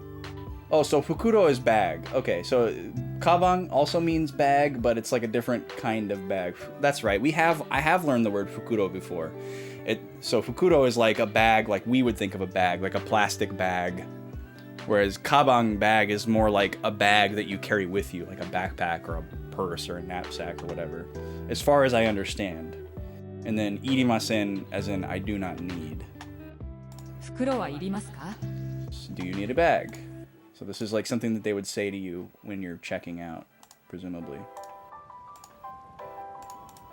時計はいりません Tokei wa irimasen. I do not need a clock. Tokei wa irimasen. いりません Which is very true, because we have phones. お入りください Ohairi kudasai. So, well, like, please come in. Yeah. So that's what they would say when you're approaching the store. このお菓子は少々甘いです Kono kashi wa shoushou amai desu. This snack is この very sweet. Is shoushou very? Kono okashi お菓子 wa は shoushou. 少々 No, that's the kanji for small, so it's a little bit sweet. Shoushou amai 甘い desu. です Yeah, it's a bit sweet. Shoushou. Sounds like a Chinese word more than Japanese. Fukuro ni nimai? 2枚 Interesting that the counter for bags is for flat things. Nimai kaimashita. I bought 2 bags. Counters are so crazy. I don't know how anybody could ever learn all the counters for Japanese. This snack is not that delicious. Kono okashi wa let's see. Not that. So amari oishikunai, maybe? Yeah, it looks like that's what it wants. Okay. So kono okashi お菓子 wa は amari あまり oishikunai おいしくないです Okay, Kashi. Fun fact. That brand Kashi that we all recognize from the grocery store. It's the Japanese word for snack. Osoi. 遅い Heavy. Irimashita. Needed. いりました Irimasen. Not いりま need. せん Rebukuro. このお菓子はあまり美味しくないです Okay, that's the sentence that we just did. This snack is not that tasty. Or not that delicious. Which sounds really weird in English. Goldai. What is Goldai? 5台 Oh, it's a counter. 5 somethings. Irimasen. いりません Kashi. 菓子 Mago. 孫 Grandchild? We still don't know what rebukuro is. Some type of bag, presumably. This book is a bit expensive. この本は少々高いです。この本は少々高いです Please come in. お入りください。Oh, God, it's so hard to read from this distance. お入りください。So yeah, completely different stuff than my phone has been feeding me the last couple days. But, you know, try to use that to our advantage, I guess. It's all learning. All right, there we go. We're all caught up on wheel spins. Thank you all for those. Thank you for joining me. Thank you for sitting through that break. Nima, is it raining again? Is that why you're freaking out? All right, we're going to close that. Yes, thank you, thank you, thank you, thank you, and we're closing. All right, music stops. And game music's back. And there's the capture. All right. Give Nima some kisses. And we're back to it. Okay, so we were doing a lap to look for some characters. We just grabbed some characters that we thought might be related to some other recruits. We don't know for sure. Oh, Sierra's in there. But we're also going to go back to South Window to see if these 6 characters are enough to push Gantetsu. So let's go see.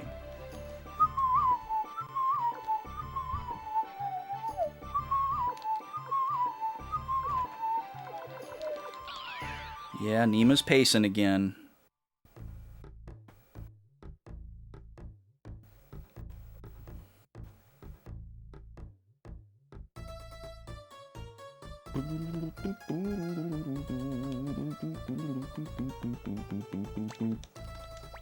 All right, here we go. Let's see. Let's see. Yep, this has got to be it. Surely it doesn't matter which characters we bring.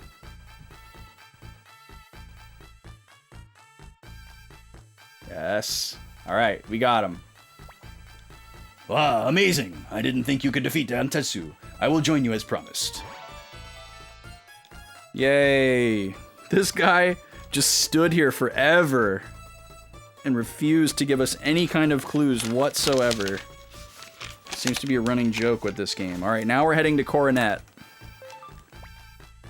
Let's hurry up and go, boy. With me, you have the strength of 100 men. Ha ha ha ha. A strongman priest is a really weird juxtaposition. I have to put him in my party in order to recruit him? That's so annoying. All right, well, I guess I'm gonna let Victor go. I don't care about my formation. All right. I guess I have to go back to the castle before I can go where I want to go next anyways, so I can just swap him out really quick. It's weird how some characters you recruit and they just walk back to the castle, and then other ones you have to, like, manually take them there. Wonder how they decide that. Alright, sounds good, Flick. Have a safe trip tomorrow. And yeah, I'm sure we'll see you at some point while you're here. You're going to be here for quite a while. It would be a crying shame if we didn't find some time to meet up. So we'll work that out. I'll hit you up, or you can hit me up. My brain is kind of a mess right now with, like, planning season and band stuff. So if you don't hear from me, just drop me a line. Nam-myoho Renge Kyo. What? Is that Japanese? Or just gibberish? That was weird. Okay. Now we got Victor back.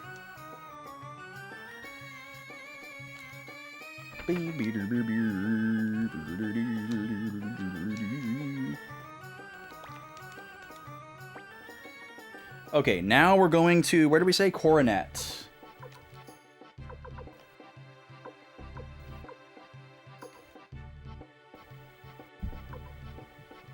Looks like we can't go to Coronet.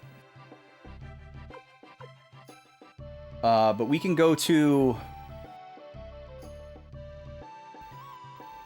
Or actually, if we... I think we can go to Coronet if we just go out the docks from here. Oh, I went up, not down.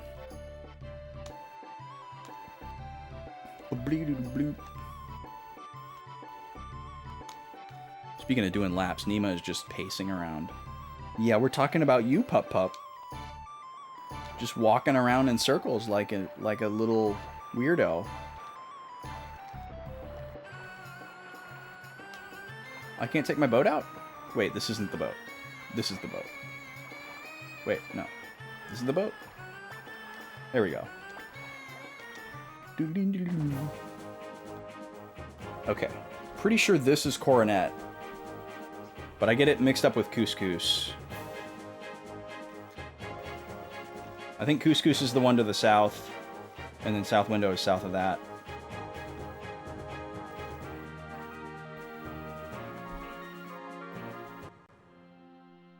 Yeah, this is Coronet. Alright. Alright, this guy is still not interested. Okay. Next stop is Two River.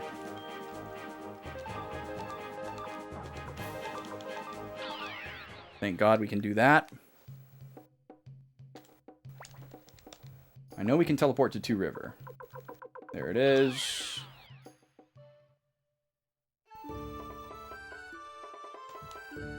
Alright, there's two characters we're going to check on here. One is really annoying to check and will probably not join us, but we'll see what happens. I've got high hopes for Bob, though. Bob seems like he just wanted to wait until we were stronger, and it's been a while since we've talked to him, so maybe we're strong enough. Either our character level or our number of recruits. Both have gone up considerably since the last time we've talked to him. What? I thought you left already. Hey, join our group. You surprise me. Maybe I can trust you. Maybe. But no, you're not ready yet. Come on, man. Wait, what if we say no to him? Is it like a reverse psychology thing? Pah, what do you mean later? Don't talk to me again. Okay, no, it's not. So we're still not strong enough to recruit him. Is he just, like, amazing? Alright, now we have to walk really, really far into a dungeon to check this other character, who is almost certainly not going to join us. Do I have a... I have an escape talisman. Okay, perfect. I'm just going to use it. I do like getting to hear this little string fanfare, though. Makes me think of Chrono Cross. What's that one? I can never remember the name of that song, but there's this one song in Chrono Cross that plays during a few very dramatic moments. And it has this little chord cadence at the beginning like that, and it's so good. God, I love it. It's got a really long title. It's like At the Edge of Despair or something like that. And I can never remember it. And I always have to scroll through like the entire soundtrack to find it.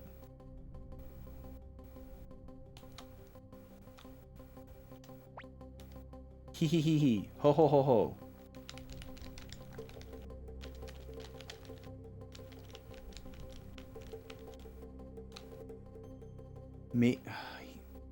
Only thing I can think is maybe we need to show up with another winger character or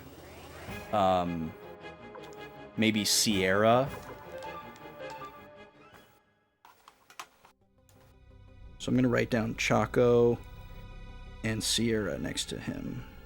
We could try bringing them with us if we come back here. Forest Village. We don't know what this person is looking for, but we'll just give it a whirl. And I'm actually not going to use my escape talisman because that wasn't that bad. Wasn't as far as I remembered it being.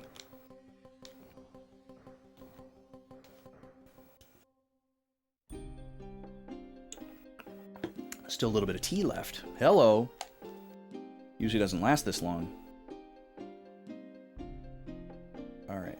Probably a little quicker to leave town this way. But I don't know. I don't know. What's that guy's name? Remember Onyx the Great or whatever his name was?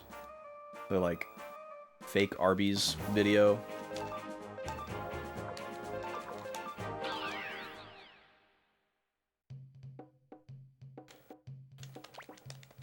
The guy was like he was like a slam poet that like did a character and like inserted himself into this video of like an Arby's getting like catching on fire or something like that, and made it look like he was like a person being interviewed on the news.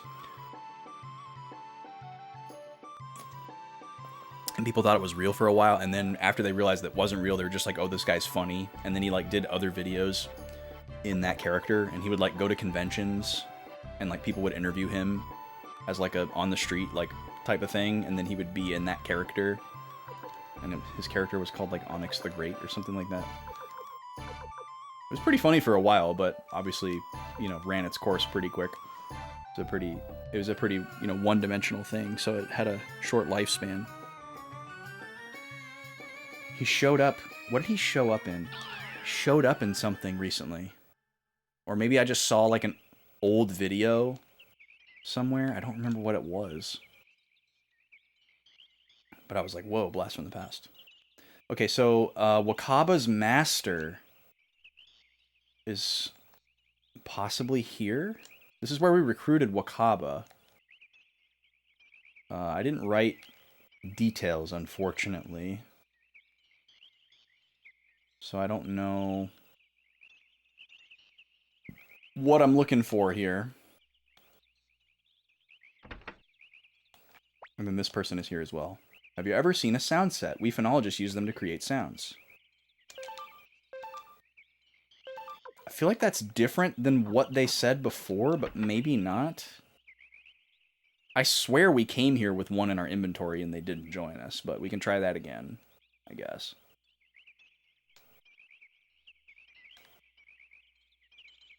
Or maybe this wasn't where the master was. Woods from Green Hill to Matilda. Okay, we'll try that next. Yeah, there's nobody else here. I'm getting mixed up. Shooba-dabba-doop, dabba-dee-ba-da-dee, ba-ba-ba, boo-dee-da-da-boo-ba-doo-doo. That's my new song.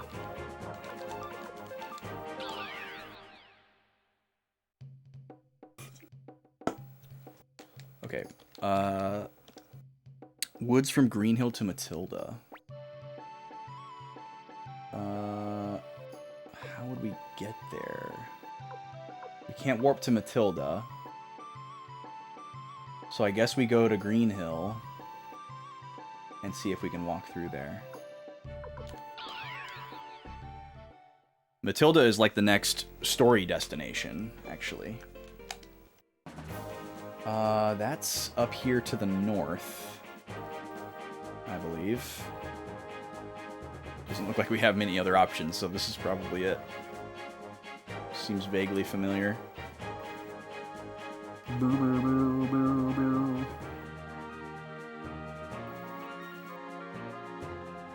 No battles? Awesome.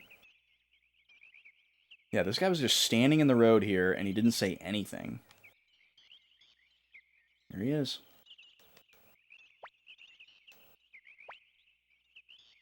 What are you doing? What is it?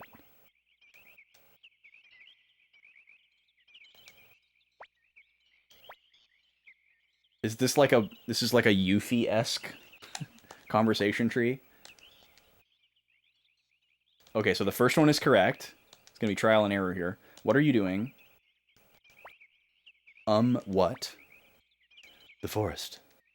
In the forest there are many living creatures, many voices. If you are truly silent, you can hear them.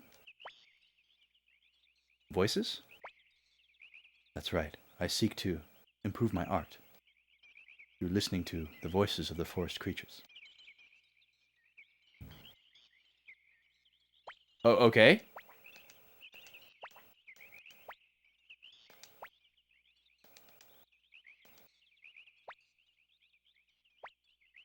Right. Okay, so we had to do that just to figure out what he's all about. So he wants to improve his art, and he wants to listen to creatures of the forest. Well, why on earth would we ever want him to leave this very spot?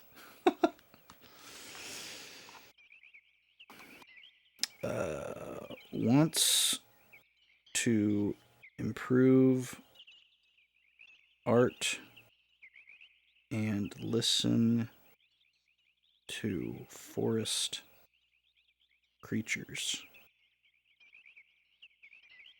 Maybe we show up with Shiro? I don't know. Or somebody who does art.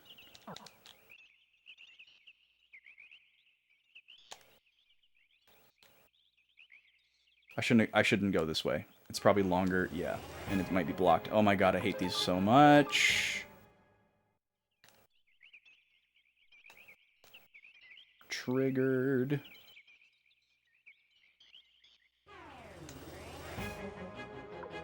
Them off my screen. At least we can safely run from them now. Last time we ran into them, it was actual run and not let go.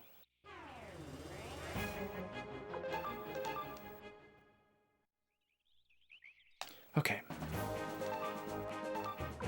Back to the castle. Next stop is...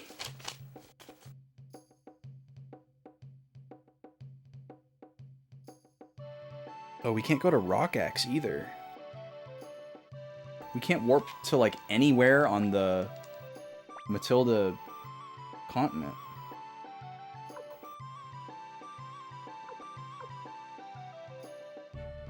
Okay, so we'll just ignore those for now.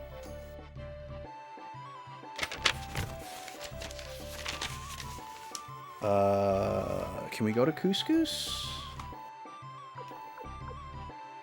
Yes. All right, there's someone here searching for the thief that targets women. We've never seen this person before. Oh, Karen, you're new. What is your business?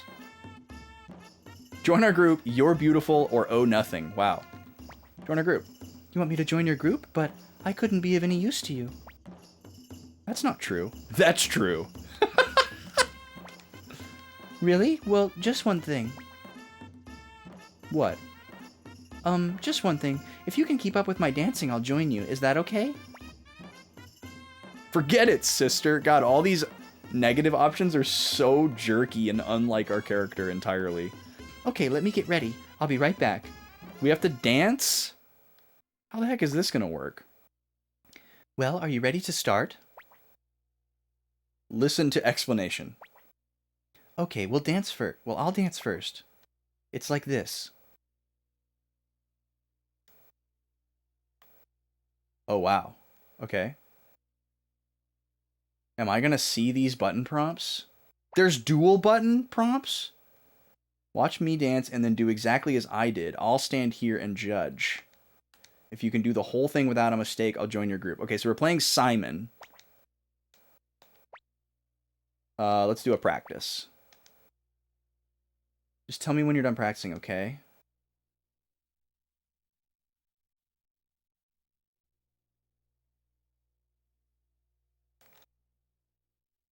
Oh. Whoops. Okay. Tell me when you're done practicing. So, practicing is just me...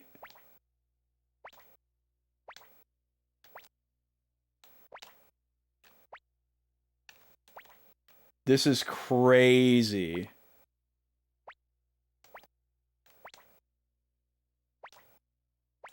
So, okay, these are legs and these are arms. And then there's spinning. Okay, it's not as crazy as I initially thought. Okay. So I'm guessing we're not going to see the buttons when she actually does it. We're just going to see... we're just going to see what she does, and we have to know what buttons they represent, I think is what's going to happen here. And then we'll have to see if timing matters as well. It's usually 50-50 on dancing games like this.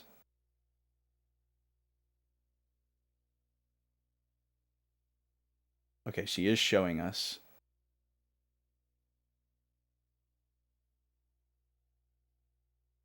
Whew! So, bump.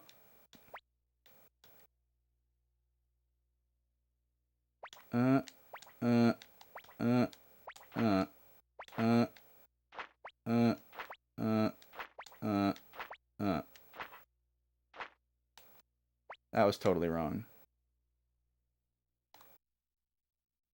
So there's a lot of steps here. Okay, so it does show the buttons. So I should probably just memorize the buttons rather than watch her, which is what I did, because I didn't think the buttons were going to be there. Okay, let's do this again. Yeah, they show the original controller, pre-DualShock. Pretty cool. I think it was 8 button presses, maybe 9. Okay, triangle, square, circle, X. Triangle, X, circle, square. Okay, that's super easy.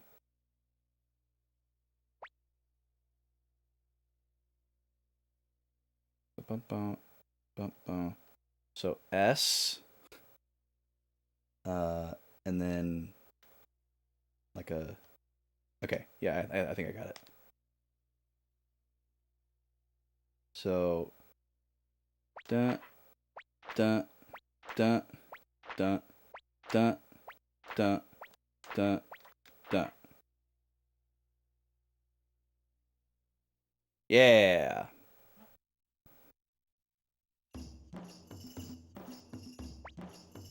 Ooh, that was fun. Thank you, Roy. Well, a promise is a promise. I'll join up with you now.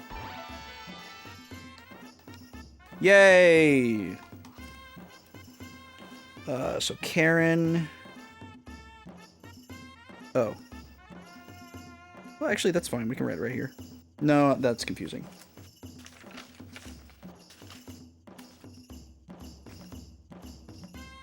That's confusing. So Karen... we're in Couscous. Dance game.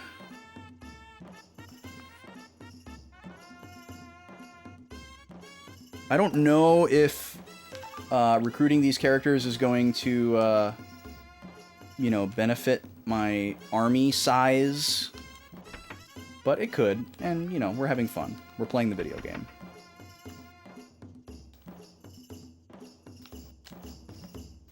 Blum, blum, blum, blum, blum, blum, blum, blum. Oh, you're new. Tessai. Isn't there a sword out there somewhere that would inspire me? A sword that would make me say, boy, I'd like to sharpen that. Something like the Star Dragon sword or the Dragon King sword. Well, have we got a story for you, my friend? We're screenshotting that quote because it's amazing for reasons. And good thing we had Victor with us. You, that sword.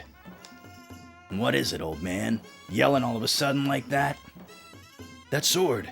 Is that the Star Dragon sword? Do you know who I am? Of course I do. It is my honor to meet such a legendary sword as yourself. A sword such as yourself must be able to cut through just about anything. Of course. Lord Star Dragon Sword, please allow me to sharpen you. It would bring joy back to my work. I beg of you. Allow me to sharpen you. What should I do? Cut it out, old man. It's just a junky old sword. What are you doing, fawning all over it like that? What did you say, Victor? You dare call me a junky old sword? If the scabbard fits, wear it. See, that's good localization. Reworking an idiom. Why you? Please, Lord Star Dragon Sword, do not use your great power here. I beg of you, Lord.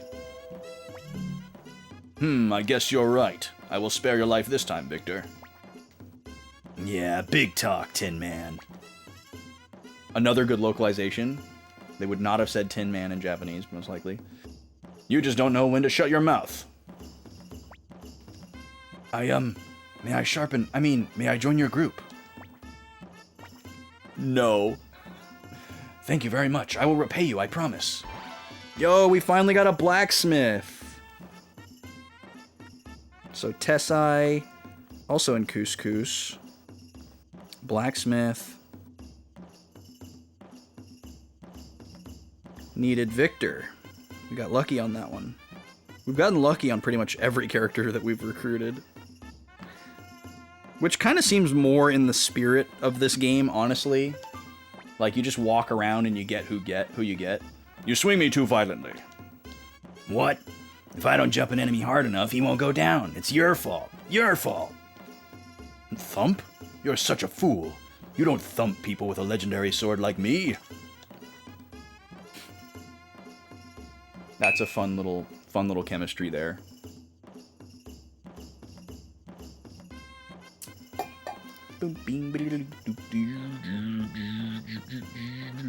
I think that character was in the first game. The name seems super familiar. It's fun that we're going to specific towns with like specific hints in mind, and we're not necessarily finding those characters, but we're finding other characters.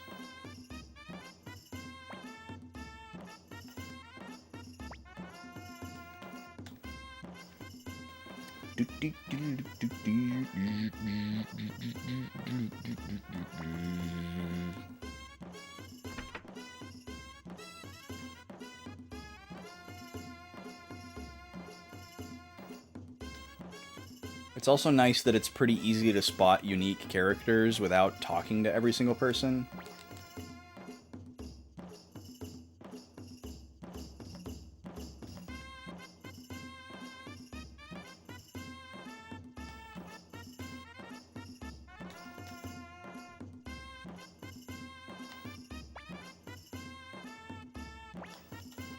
Iron door.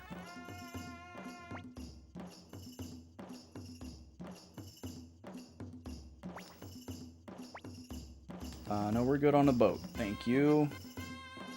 Okay. So, the character that we actually thought we might see here isn't here. I have a theory that maybe that character only shows up some of the time, and it could be related to us having a character. It says searching for the thief that targets women. Which kind of sounds like Sheena. We don't really know Sheena as a thief, but we definitely know him as targeting women.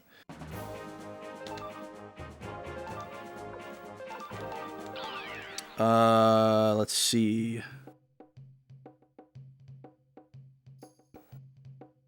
Oh yeah, let's go see if Killy is here with Alex while we're here.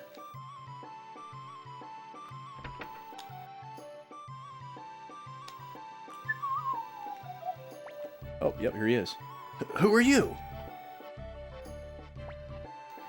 You used to run an inn called the White Deer Inn? Well, actually it was Hilda that ran the inn. You opened the gate to the Sindar ruins, right? Why would you do that? Alex! What are you doing to my dad? What did you find in the ruins? Tell me or I'll kill you. His life. I won't let you do that. I won't let you hurt Alex. Dad! I'll ask you again. What did you find in the Sindar ruins? Didn't we find like we found a time paradox is what we found.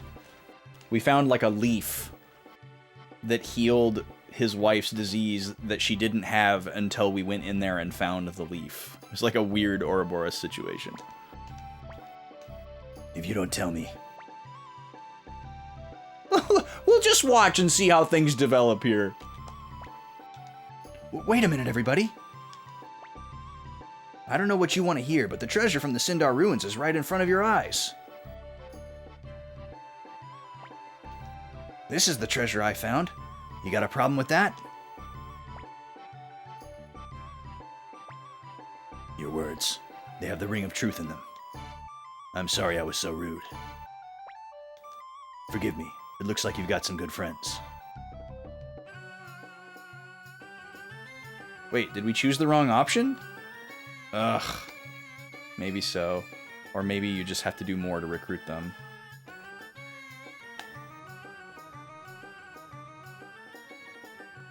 Seems like a pretty cool character. So, what would you think to do after that? Would you go back to the Sindar ruins and see if he's there? Uh...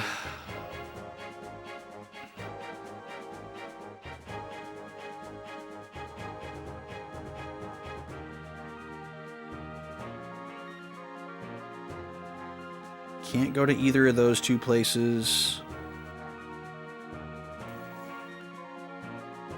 Oh, okay, we can go there. I don't know why I was stepping out of here to go use the mirror. We're already at the castle.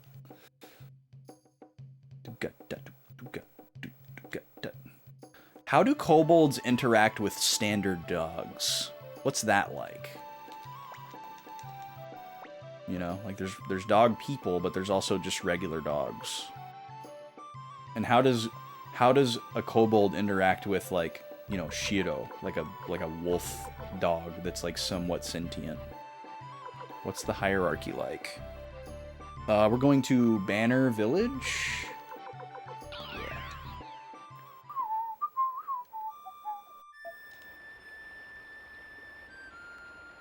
This is the little kid that's dressed like us.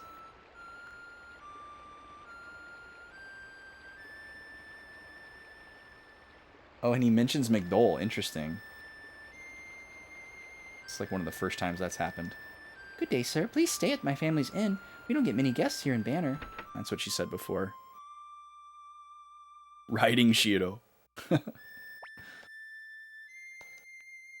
we'll stay at the inn and see if anything happens. All of these questions have good answers? I suppose so. Maybe we'll find out in other Suikoden games.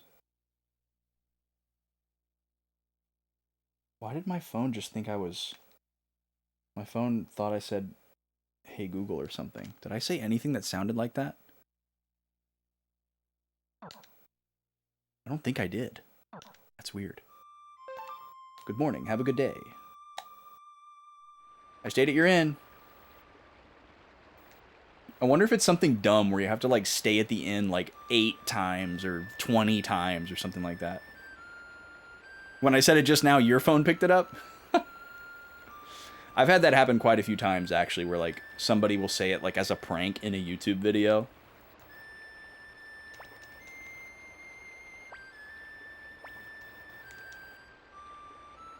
But I didn't say it before that, though.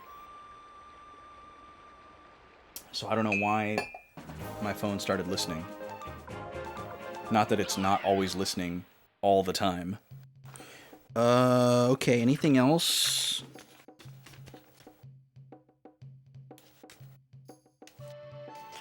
We recruited that person. Oh yeah, we've got 2 more here to check out. So we'll go to...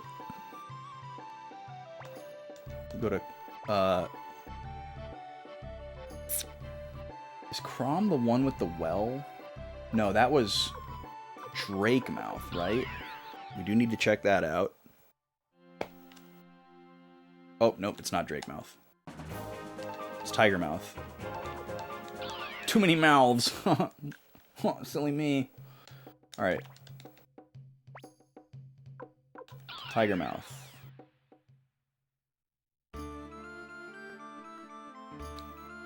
Can you imagine if you were playing this game for the first time and, like, maybe you didn't play Suikoden 1 or you just got unlucky and didn't find Vicky? Deep well, Gengen would like it. Well, Gengen is here. He's not reacting.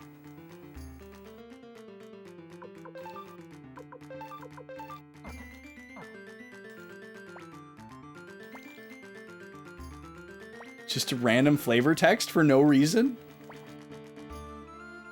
Okay. Cool. Well, I hope he liked it. But yeah, I'm just imagining somebody playing this for the first time and getting, like, super excited about recruiting all the characters, but they don't have Vicky and the blinking mirror. And just, like, manually traversing all the way back to these towns, like, periodically to try to get everybody. God. That would be insane. Oh, they're not missable? Okay. Well, that's good. That's comforting for those people. Okay, now we're going to Crom.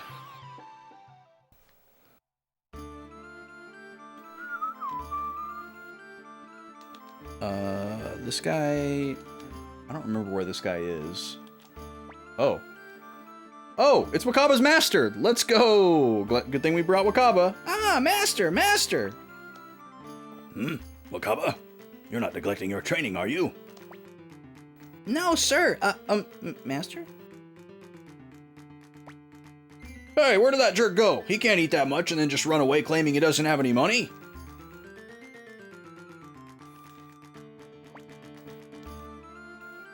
Interesting. Where could he be? I feel like the well thing is some comment about dogs liking to drink from the toilet. That's extremely obtuse.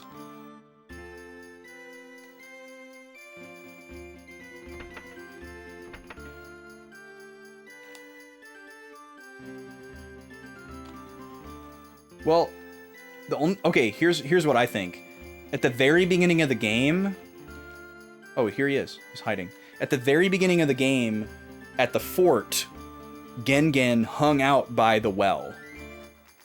Maybe that's all it is. Maybe he just likes wells. Wakaba, I see your training has progressed. Yes, sir. As you said, master, I learn something new every day. By the way, master, just before you were... Well, the legs are the base of the body, and the basis of unarmed combat. Strengthen them, and you strengthen your base. Wow, that's great. Amazing. Of course. Huh? Be silent, Wakaba. Okay, so Wakaba's master is Mr. Satan from Dragon Ball Z. in like every way. Master. Quiet your mind and body while you train, Wakaba. Who is that with you? Huh? Oh, that's right. I'll introduce you. The leader of the Caffeine Army. He uses Tonfa, and his name is Roy. He's really strong.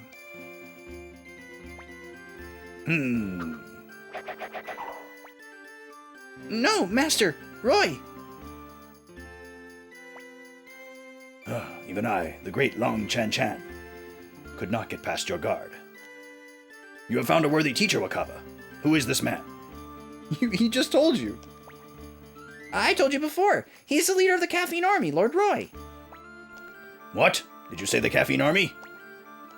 I just said it about 100 times already. Oh, I see. Lord Roy, Long Chan Chan will lend you his strength until this is all over. until your dining and dashing spree is over? Or the war? Wakaba, where is the Caffeine Army's castle? It's Caffeine Castle. You've already been there once. Wait, he has? Oh, that's right. Well, Wakaba, you would do well to learn from Lord Roy. Perhaps you can teach some of Genkaku's way of fighting. I'm off to the castle, okay? Yes, sir. But, Master, shouldn't you pay for your meal? Well, yes, of course. I was just testing your memory. He's literally Mr. Satan.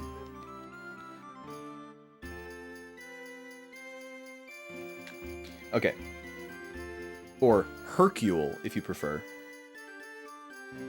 Alright, I did have that person on my list, and I thought they were in a completely different place based on where I wrote them down, so I'm really glad we found them. The only note that I wrote for them was great food, which was not a helpful hint at all. Alright, we're still looking for Tenko somewhere here.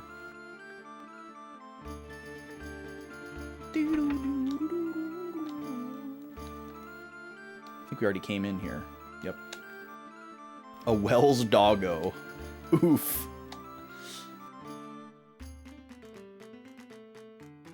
Oh, you're projecting because you had to stop your dog from doing that?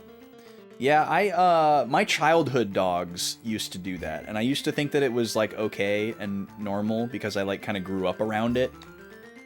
But as I got older, I was like, probably shouldn't do that. Because, like, even if your toilet's clean, the things that we clean our toilets with are not safe to go in your mouth, you know? So it's like either there's stuff in the like either way, there's something in the toilet that shouldn't be going in your mouth, right? Like, yes, it's the same water that we wash our hands with and brush our teeth with, but the surface is the problem.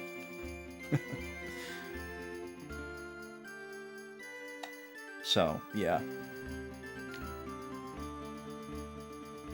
But yeah, I had one dog that could even do it if the seat was down. Like, we would put the seat down to try to stop the dog from doing it, and the dog just figured out how to put its head, like, nose up the seat, and would just stick its head in there with the seat resting on the back of its head. And it wasn't like it was the only water around either. Like, there was water on the ground in a bowl, you know, set out for it in a special place. But it would still go for the toilet every once in a while.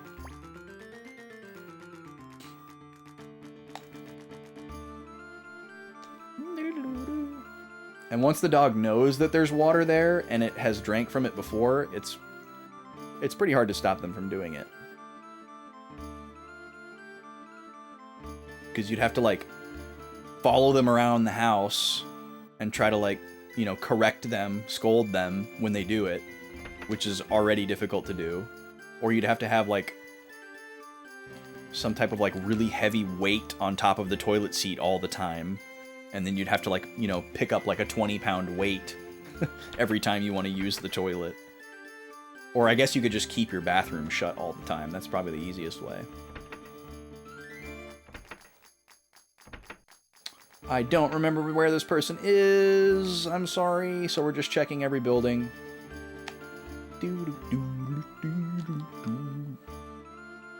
This is a very weird layout of a town, too. So it's hard to remember where I've been. Okay, I've been in this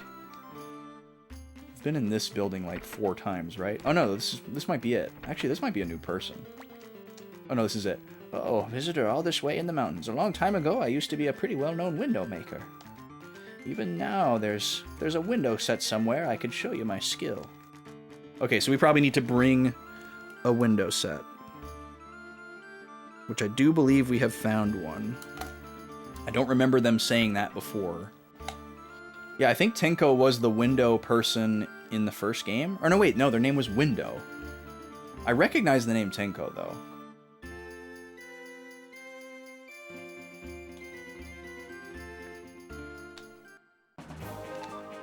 Okay, now we're gonna go back to the castle.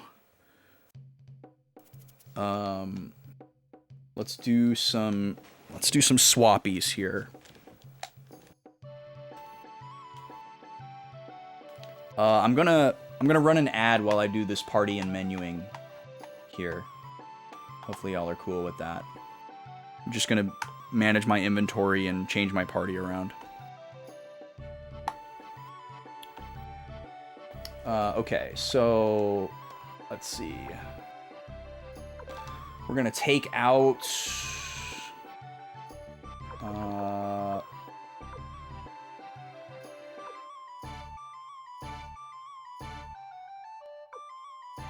here we go. We'll just bring them all. We'll bring our window sets, we'll bring our sound sets.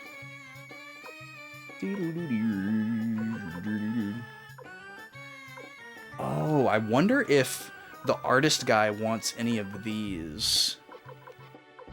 They seem very specifically like sculptures, but he did say art and animals, and these are all animals. Seems like a pretty good lead. I'll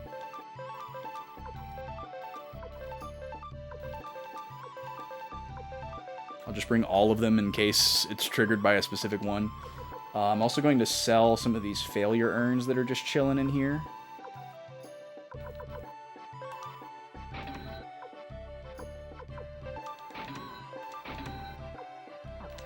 Okay. And then we're going to change around some of our party. We're going to put Wakaba away. We're going to put Gengen away. We're going to put Hayo away. The character that wanted to meet a good swordsman we're not able to get to. So let's see here. We had a theory about one character, and I wrote it down.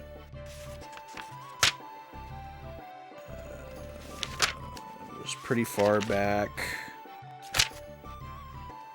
Chaco and Sierra. We're going to bring Chaco and Sierra.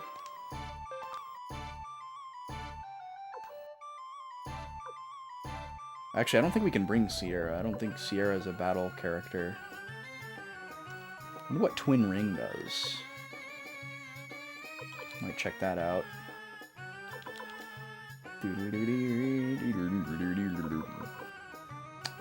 Where are you, Chaco? Oh no, we can bring Sierra. Okay, there's Sierra. I am here, mortal. That's right, we had her in our party when we first got her. And there's Chaco. Okay, do we want to bring anybody else? Let's see here. I don't remember having a theory for Ulan.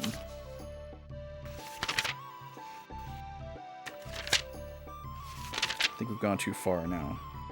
Yeah.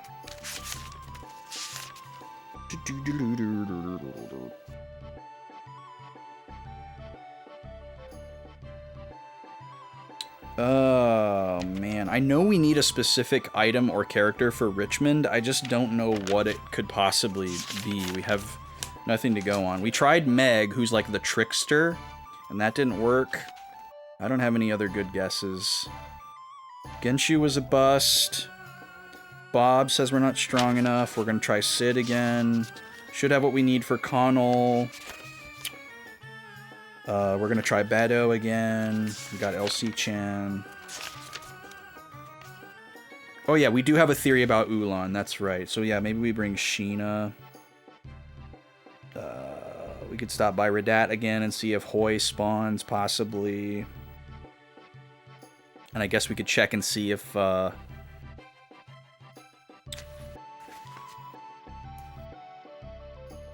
on. Saw something here. We could see if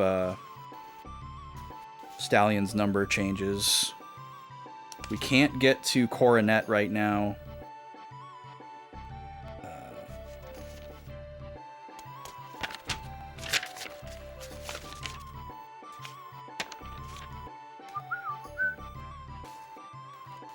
We're going to try Tenko again.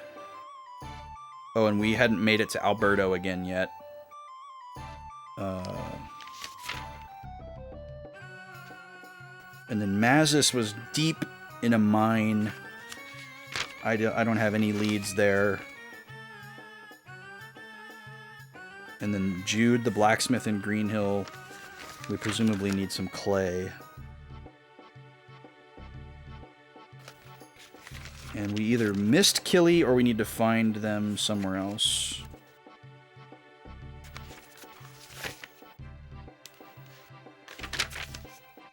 Okay. So yeah, let's grab Sheena. Whoo! LC Chan is strong.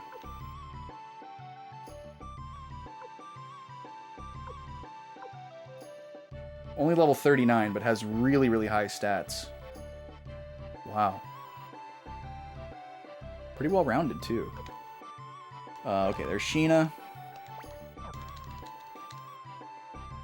Formation doesn't matter. Okay.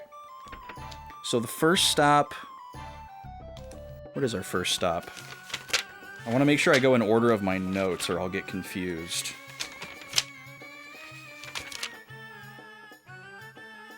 So first stop is... Okay. First stop is going to be Forest Village.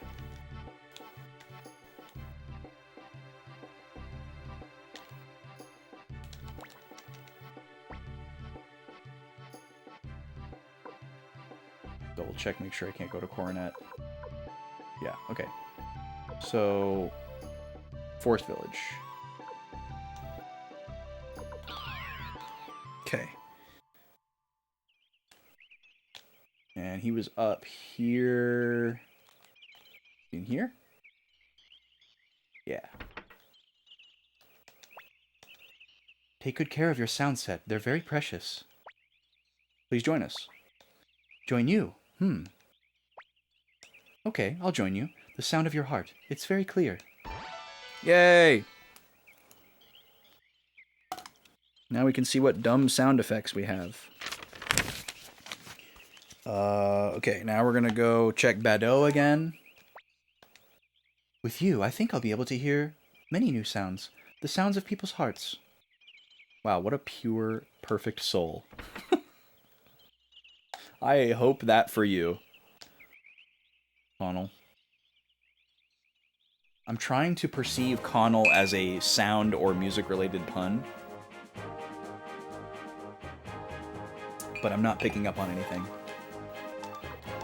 Back to the castle. Now we have to warp to Green Hill.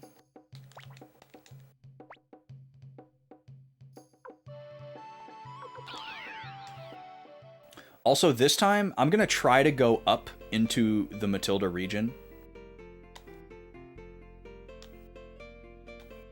Wait, not going in Green Hill. I'm going to try to go up to the Matilda region. Just because I'm curious.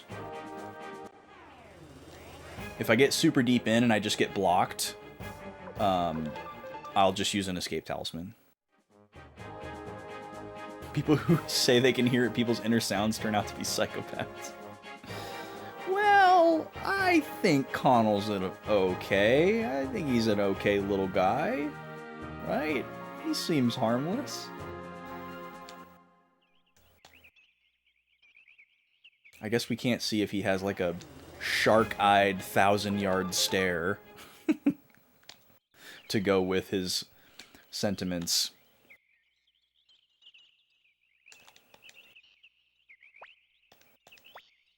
What are you doing? What?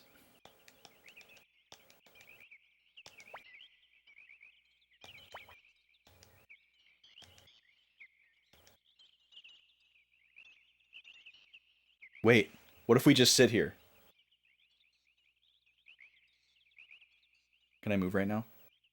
Okay, what if... It could be one of these. It could be an Earthbound.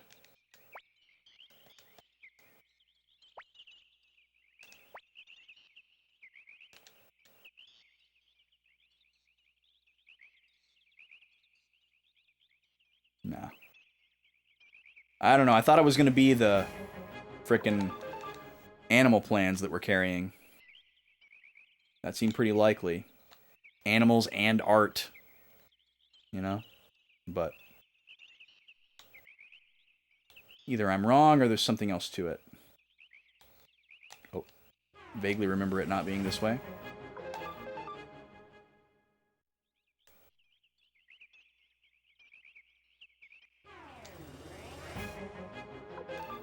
Now that we have free runaway in this area, it won't be as bad. Okay, so we can't go this way. At least they're nice about it.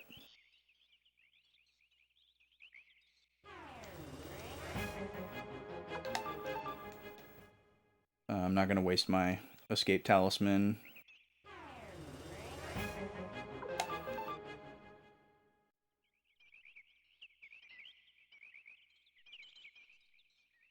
Okay.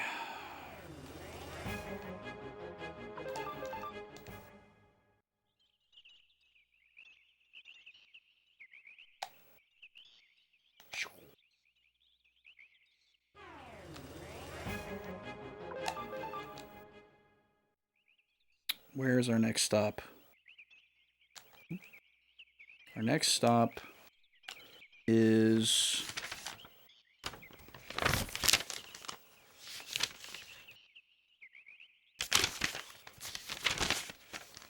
Couscous.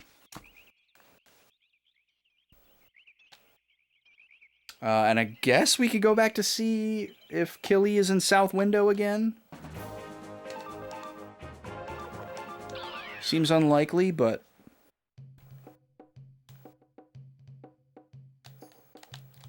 First, we're going to Couscous.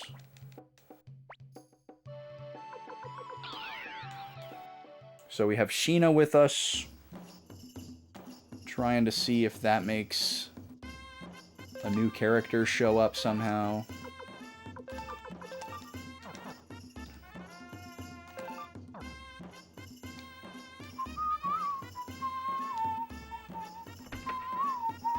Seems very unlikely, but only one way to find out, right? Just do a quick scan. I feel like they probably won't be indoors.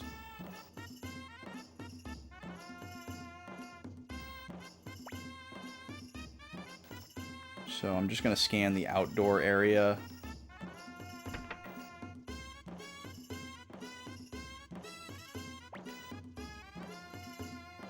I like how she speaks about the war in past tense, and we're about to enter, like, the worst part of it.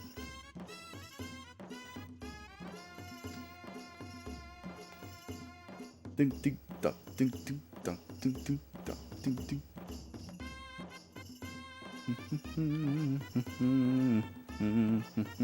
I wonder where I even got this.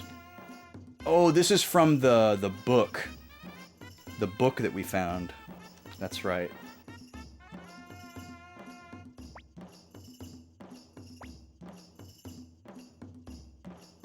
Nope, no new characters.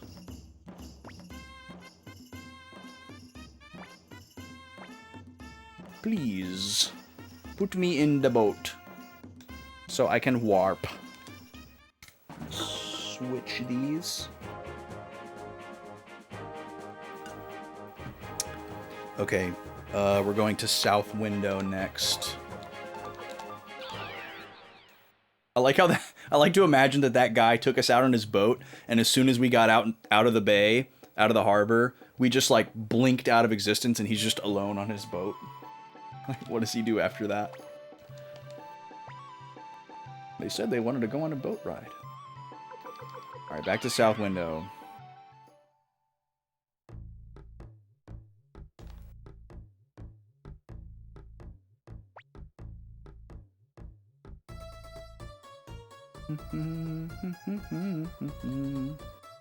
Where did he show up? Oh yeah, he was right here. There he is. Why did you do that? I can't say much, but the relics that were left by the Sindar should not fall into the hands of normal men. You can relax. That man wasn't lying. I won't go anywhere near there anymore. You want something? Join us. Friend? Stop it. Besides, it's not something I would do. There's no reason for me to get involved in your war.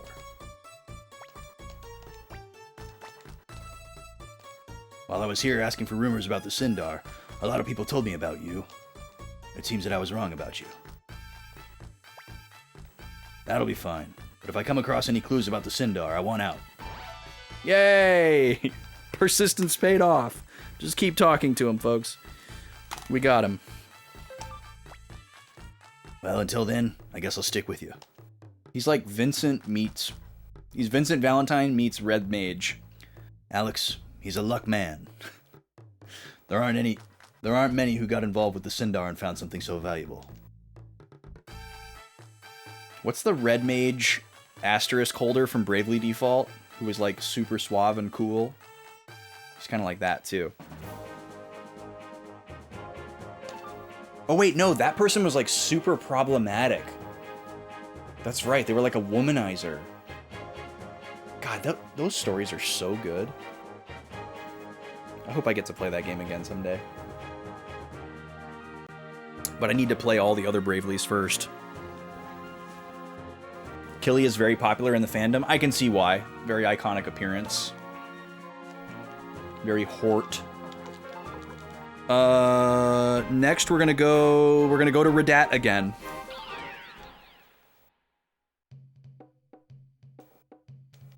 I'm also gonna look at Killy's stats, just because I'm curious.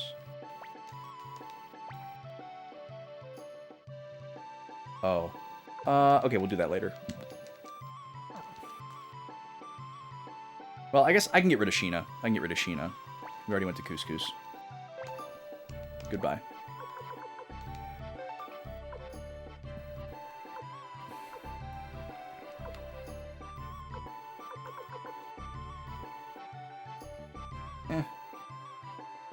Poison, weapon, fire, fast, good magic defense. Okay. Shade as a weapon. I wonder what that's like. Maybe they have like a really special weapon. I mean, they seem good. They don't seem like exceptional, but they seem good. Okay. We'll just roll with 5 here for a moment. Okay, we're going back to Radat. And then we need to go back to Two River. Look at me, I said I wasn't going to do this today, and here we are. I'm glad I gave myself an out in my Discord post today. I was like, I reserve the right to change my mind. I didn't think I was going to, but here I am. Okay, we're going to look for 3 different people here. We suspect there is a thief character that has a low chance to spawn. There's a character somewhere named Simone, and then there's frickin' Stallion.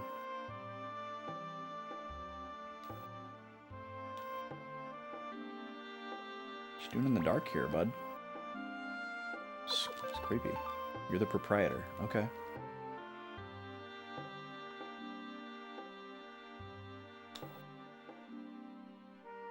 Why do I think Hoy has a low chance of spawn? Well, the hint we were given said there was a thief in and out of town. So that's what I took it to mean. And because that was a thing with one of the other recruitable characters in the first game, that was what I jumped to. And also because I've been to this town so many times and I've never seen them. So all of that was pointing towards an occasional spawn. 13! We're down to 13! We definitely haven't recruited 14 characters since the last time that we talked to him. Please accept the job. That's one of the best text boxes in the whole game. I don't know what that number is related to. Maybe like every recruit is worth like a certain number of points on some type of like sliding scale that he's using. I don't know.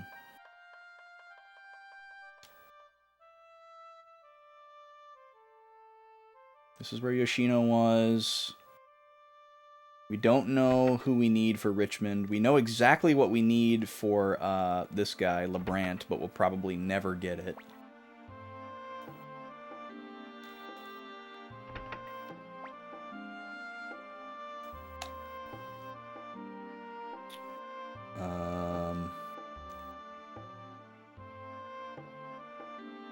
Where would Simone be?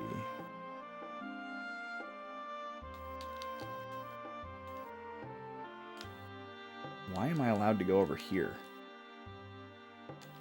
That's weird. We've never walked over here before.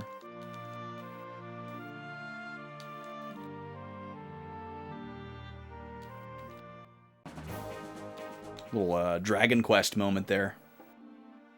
Stallion does feel obtuse. Yeah, I wholeheartedly agree.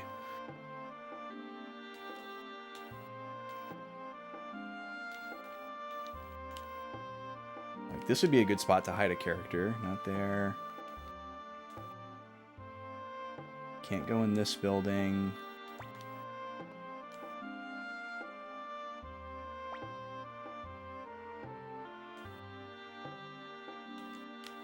Can't go over there.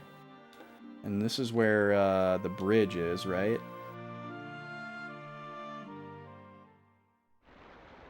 Yeah, this is where we got... And this, I mean, I guess this is... Oh, hello. You're new. Simone. Hey, kid. You want something with me? Well, I'm sorry, kid. I had nothing but bad luck in life. Bad luck and more bad luck. I lost my rose brooch that my dear friend gave me. Can things get any worse? Maybe my friend will forgive me if I tell him how sorry I am. This song. Maybe my friend will... What in the world? Okay, well, we figured out where they are. what I originally wrote for that character, that was in the hint book says while he studies away from home. So maybe his friend is in Green Hill, because that seems like the most likely place for someone to be studying in this universe, as far as we know. Let me see what he says again. Oh, my dear friend, I had heard that you were in the area and I had to see you. If only I had that rose brooch. He spelled brooch wrong. That's the wrong brooch, Simone. You want to broach the subject of the rose brooch? That's weird that got, like, translated phonetically.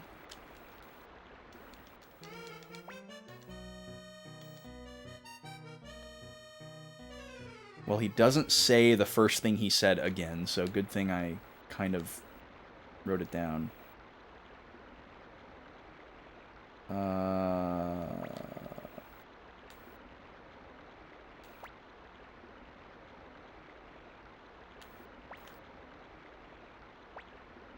No, I'm good.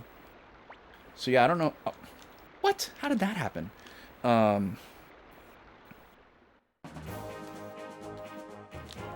And you can't, like, okay. I was gonna say, it doesn't let me come back in here.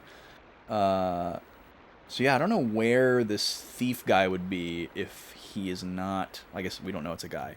This thief person, we don't know where they would be if it's not a random spawn.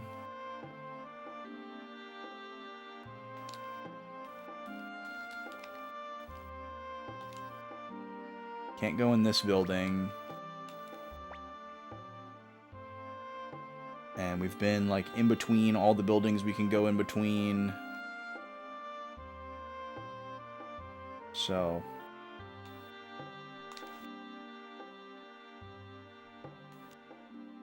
Oh.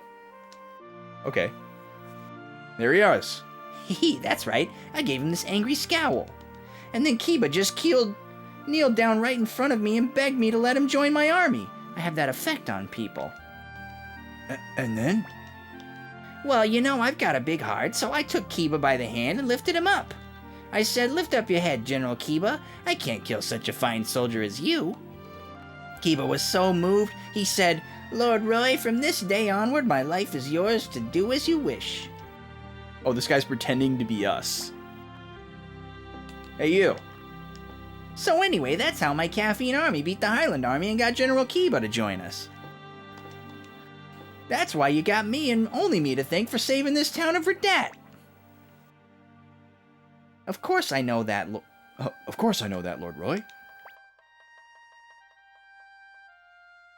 Come on now. Well, as long as you know, after all, the leader of the caffeine army has got a big heart. Oh no, no more sake left, eh? Some new fish wouldn't be bad either. Oh, yes, please, order as much as you like, Lord Roy. Even the fish will be happy to be eaten by such a great hero. This guy's scum. Ha! You got a golden tongue. Ha ha ha ha! That's right, I'm the great hero, Lord Roy.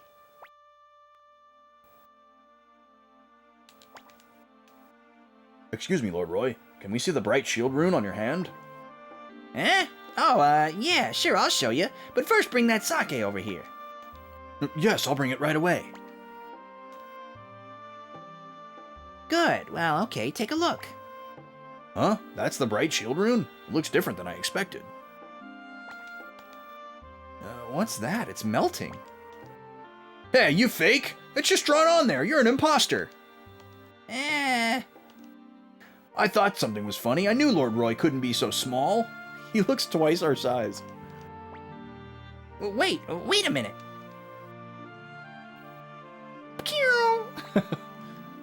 I finally found you. You're the one using Lord Roy's name and eating and drinking for free.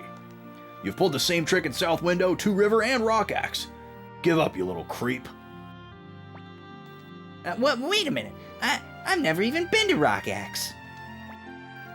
Don't try to talk your way out of this one.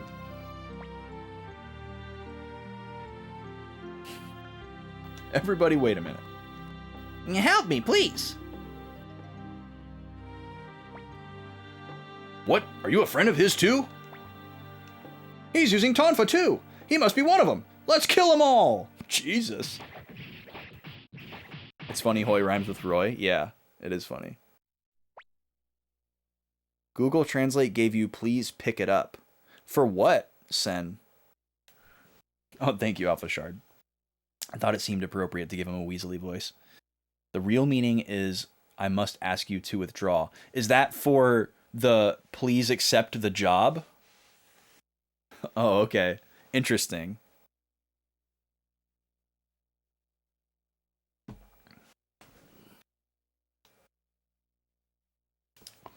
Well, if you've learned your lesson, don't do it anymore.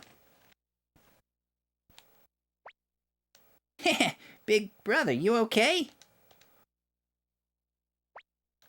Damn, but hey, I guess it's fate. Let's join forces, huh? How about it, bro? Don't bro me if you don't know me, Hoy. Okay, it's decided. Let's make up, brother. He is very fast and very lucky. Look at his weapon, Faux Twin Fang. Just our weapon with Faux in front of it. The Technique Rune. Oh, you know what? There is a chance. There is a chance that this guy might be the ticket to Richmond. And we're right here, so we might as well try.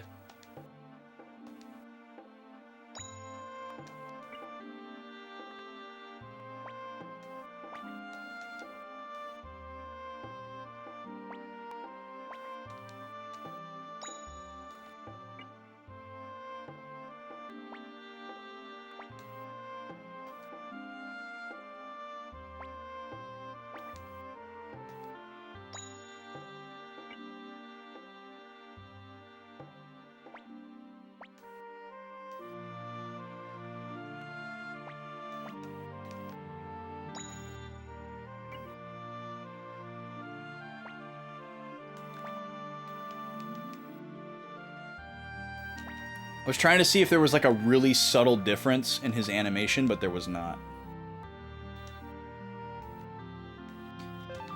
It would be crazy too if his thing was like your party has to have like a combined luck stat of like an absurdly high number. Okay, so we got Hoy. I still really don't feel like looking for Pesmerga. I'm not gonna try Ellie again. So we need to go to Green Hill, and we need to go to Two River.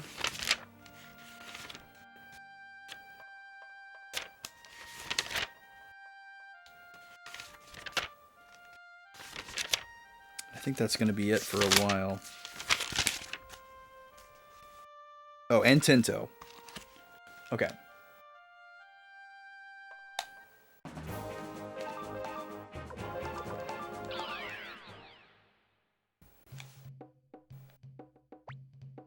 Hey, bro, isn't this the Caffeine Castle? Where the real Roy is?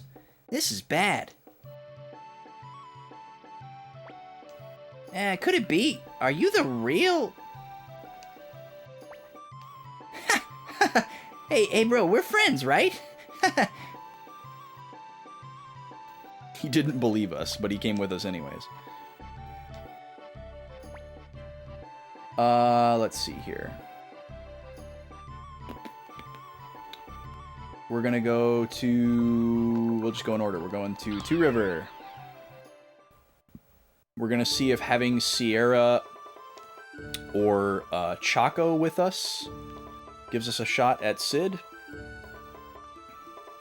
Bit of a long shot, but we'll see. And I guess I'll talk to Bob again while we're here. See if we cross the threshold. That won't take too long.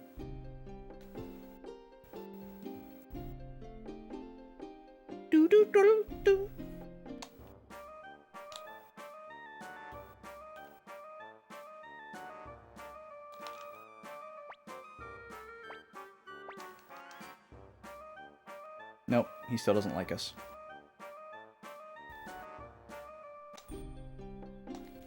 The ones that don't join you until you're a really high level are really shooting themselves in the foot, because it's like they're going to be extremely underleveled, and you're already going to be settled into like a party that you like.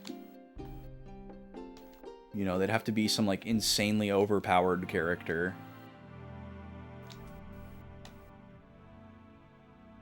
Like, if it was, oh, I'm the most powerful character, but you can't recruit me until you've recruited every other character, you know, kind of like an ultimate weapon type of thing, but a character. That would make sense. It's okay, Nima. It's just a little bit wet out there. It's not even raining. You're fine. I know you don't like low-pressure systems.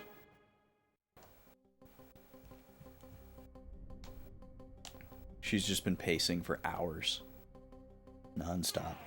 She'll lay down for like 1 second and then get up and start pacing again.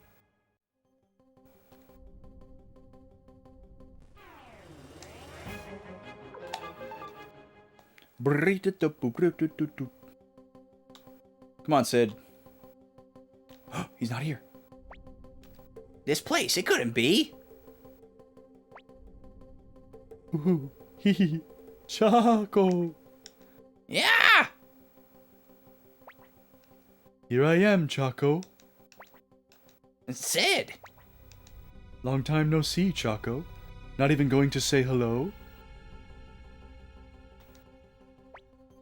Stop, don't come here. Stay away from me. What's wrong, Chaco? Ah, I'm sorry. Please stop. I'll do whatever you say.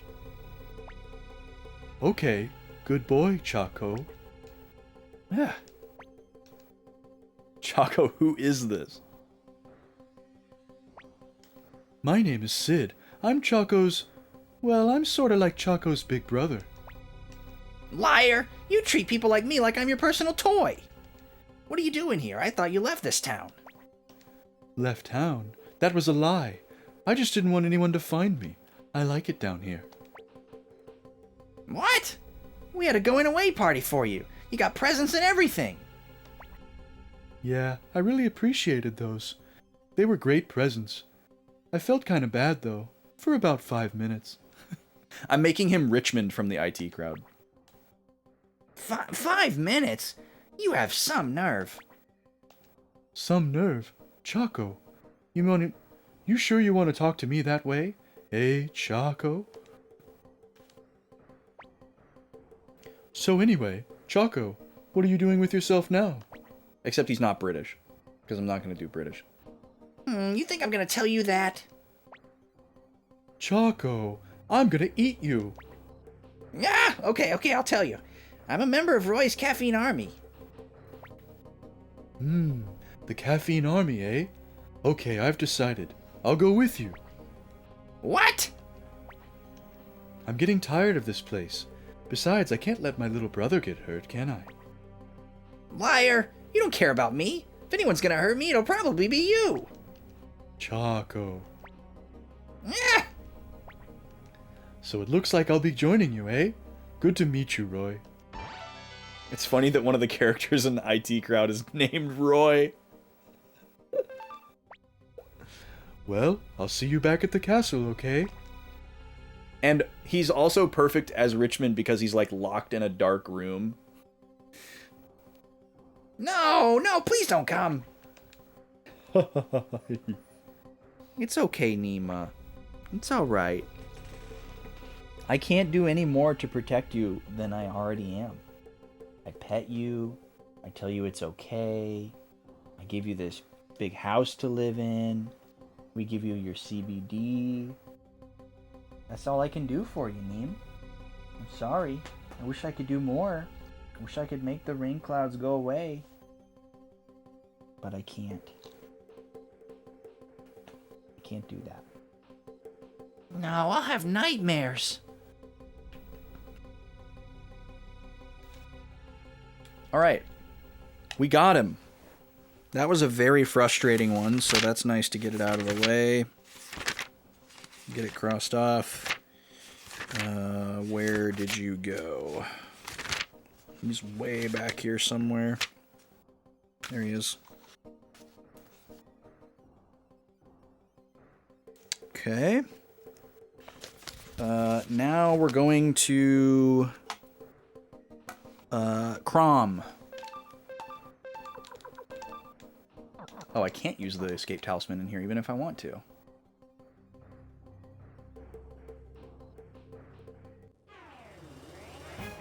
Shark.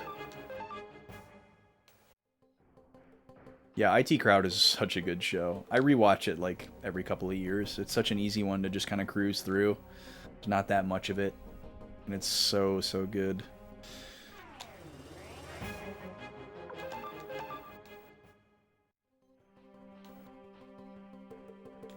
I do love me some British comedy.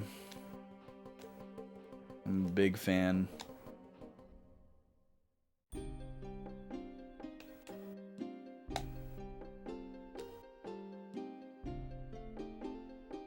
Okay. Exit town this way. Don't know if it's actually faster, but it feels faster.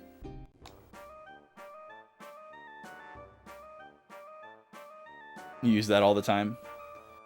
It is a good one. An oldie but a goodie. Have I tried turning it off and on again? Yeah, they do such a good job with that one because instead of just reusing it as like a catchphrase, they like up the ante every time. And then they don't let it overstay its welcome. Like it eventually like it eventually like becomes tired in the context of the show. Like somebody says it or like sets up somebody to say it and they're like, oh, we don't say that anymore. And it's like, they're so good. Like they're so tuned in to their timing and everything. Oh, we checked Bob before we checked Sid. So I didn't bother talking to him again. Okay, we're going to Crom. Should be able to get Tenko. Now we know where he is. He's in the back right.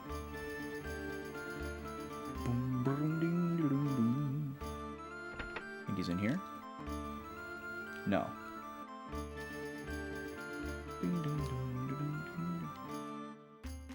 Is it this one? Yeah. Oh, a visitor all this way in the mountains. A long time ago, I used to be a pretty well-known window maker. Hey, boy, isn't that a window set you have there? Brings back memories. Hey, boy, would you let me buy this window set? No, it's just that I'm feeling a little nostalgic. But join us in exchange. 1 million potch. Something tells me that wouldn't work. Join you? What do you mean? Hey, boy, I didn't realize you were such an important person. What a surprise. I understand. I'll help you. Nima, stop. If you're gonna whine, go somewhere else and don't do it directly into the microphone. Okay, I guess I'll make use of my skills again after such a long time. Yeah, we didn't like any of the sound sets in the first game. They were just too silly. And I know that I would have gotten super sick of them, like, immediately. It was fun to just, like, browse them and see what they were and see how silly they were, but I couldn't actually use any of them. I didn't get all of them, so there may have been one that was cool.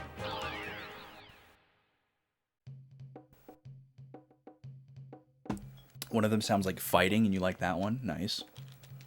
Okay, we got Tenko. Now we're gonna go to Tinto.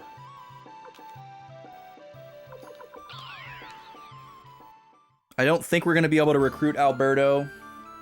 I think we need another character to recruit him, but we'll just get a refresher here. I know what the building looks like that he is in, but I don't know where it is. One was animal noises, another one was clown car noises. Yeah, there's some crazy, crazy ones.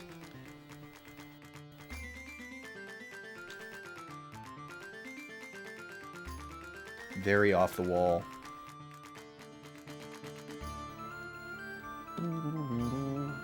I don't think the building that he's in is a shop.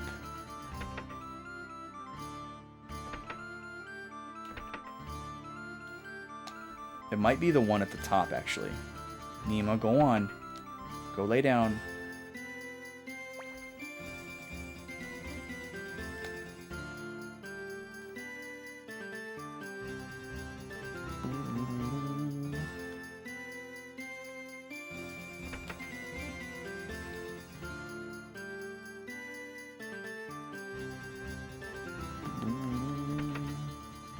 Oh, Gustav. Lord Roy, this is proof of the friendship of all of us in the mining guild. It's not much, but please take it. Oh, nice. Lord Roy, please make good use of that crystal. You gonna join me? No.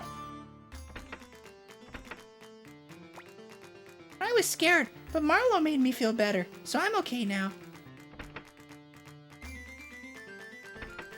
Who's Marlo? Forgot.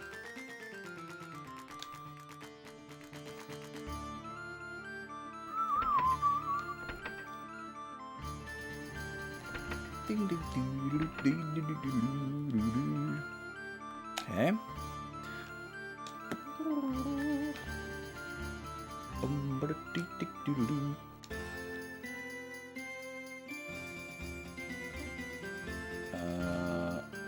He must be in here. Mine tool shed, it is locked. But if it's mine, why can't I open it? Okay, so he must be up here. Yeah, this is it. Not you. Not you. Oh no, wait, this is the church building. He's not in here. So maybe he is in one of the shops.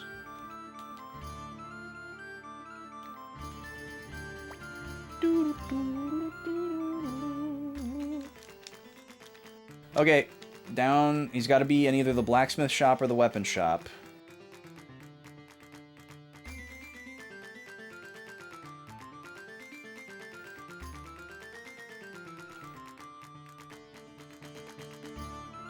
Nope. It's got to be in here. Yep.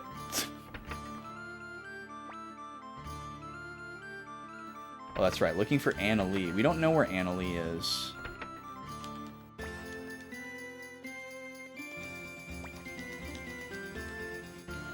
Did I write that? Yeah, looking for Anna Lee. So, until we find a character named Anna Lee, we definitely can't get him. I'm not going to go look for Mazes. I'm not going to look for Pasmeriga. We don't have what Jude needs. So I think we're all caught up.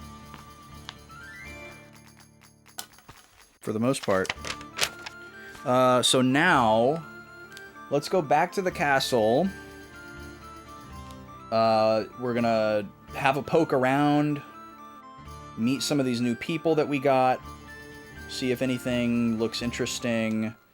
We'll drop off some of these items, and then we can finally move on to the next beat.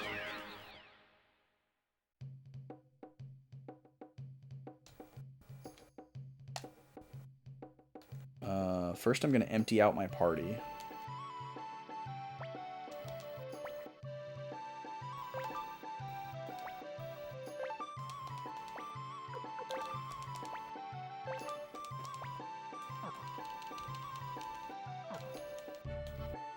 Okay. Now, let's just do a big ol' lap.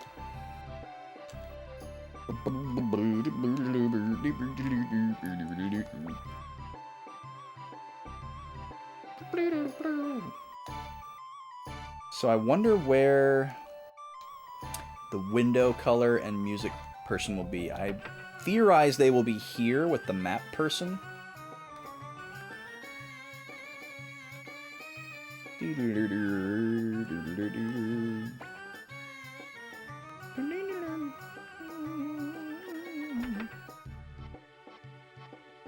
No.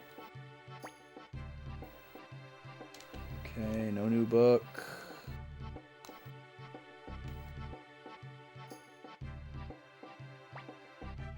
Oh, Khan is in here. He's trying to figure out what to do with the rest of his life at the library. Good man. Alright, well, they're not there. Whoa, never been in here before. Whoa. Oh, Sid is up here. I I used to be a dragon knight. I've flown places way, way, way higher than here. Well, that was fun. I thought it was going to take me out of the castle. Wonder if there's others of those. Alright, we'll check the dojo over here.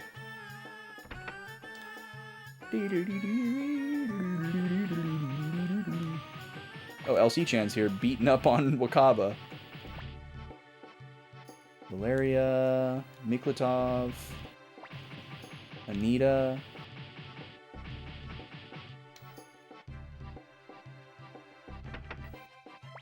Here's Maximilian.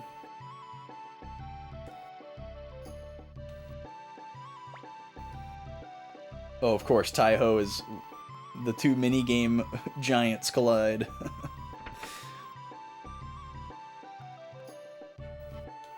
the dice duo, dynamic duo, got him. What's going on here? Nothing?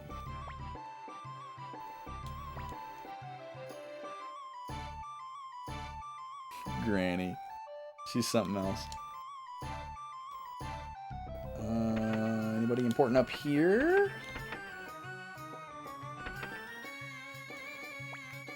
Don't know.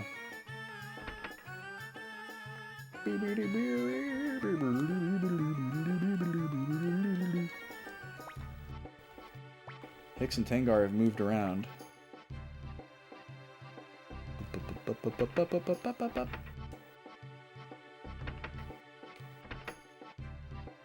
That probably means an upgrade happened.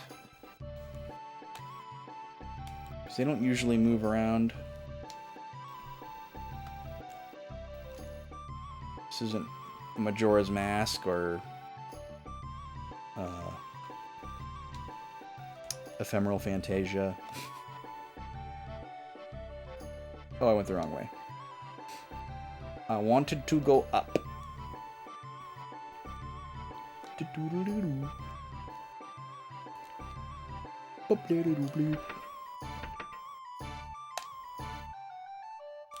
Terrace. Ah, here's our sound set person. Oh no, it's our least favorite people. Select the do-re-mi elf you want.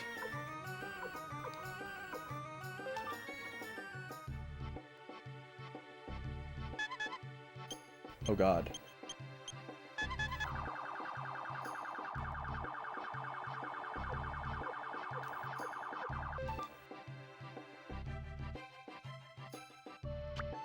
So blue is normal?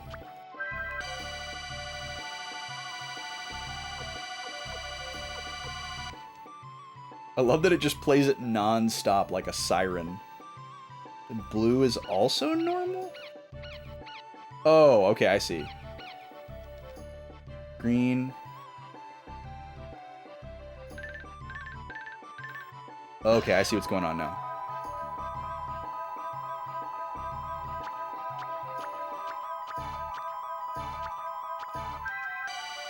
So red is default? Red is default. And then what was yellow?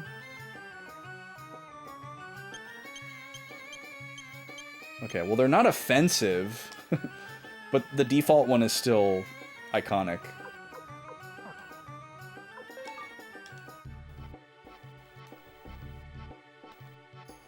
So there's one more? I think there's a purple one?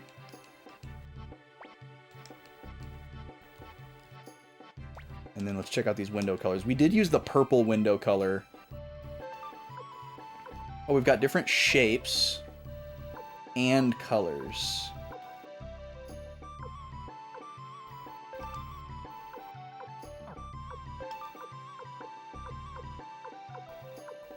I do like the purple. Oh, there's like two purples, actually. We'll go with the darker one.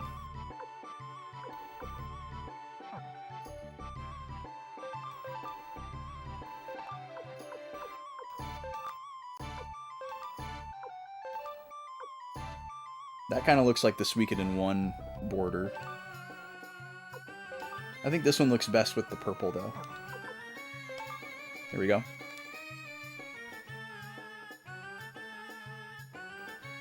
Oh, you use the one that's kind of like embossed? The light blue one is the one that sounds like fighting. Oh, okay. Gotcha. Yeah, like it's neat as like an Easter egg. It's like, oh, cool, we found this character, so we get to have this thing. But I agree that it's kind of just more fun to just have those settings all the time. I guess you don't value them as much. But that was always something that I enjoyed in the Final Fantasy games, was like customizing my window color.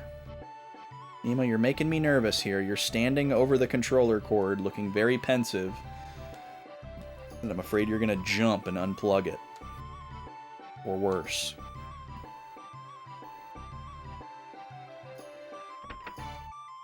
Oh, hello, Ailey. Nothing in particular to talk about, just wondering how you were doing while sitting in your room. Yeah, we need a lot of things back in our JRPGs. That's definitely on the list. I think there's a couple other things I would ask for first, but that would be a nice one to get back. That could be something that they could put in games like, you know, like Sea of Stars. Could have had that. That would have been perfect.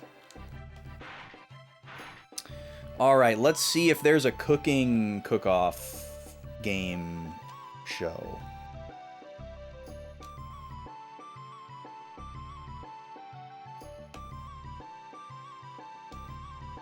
Of course, he's hanging out outside the bath, trying to steal a wallet. Wow. Awesome. Let's see if we've got an upgrade. Nope, still the marble.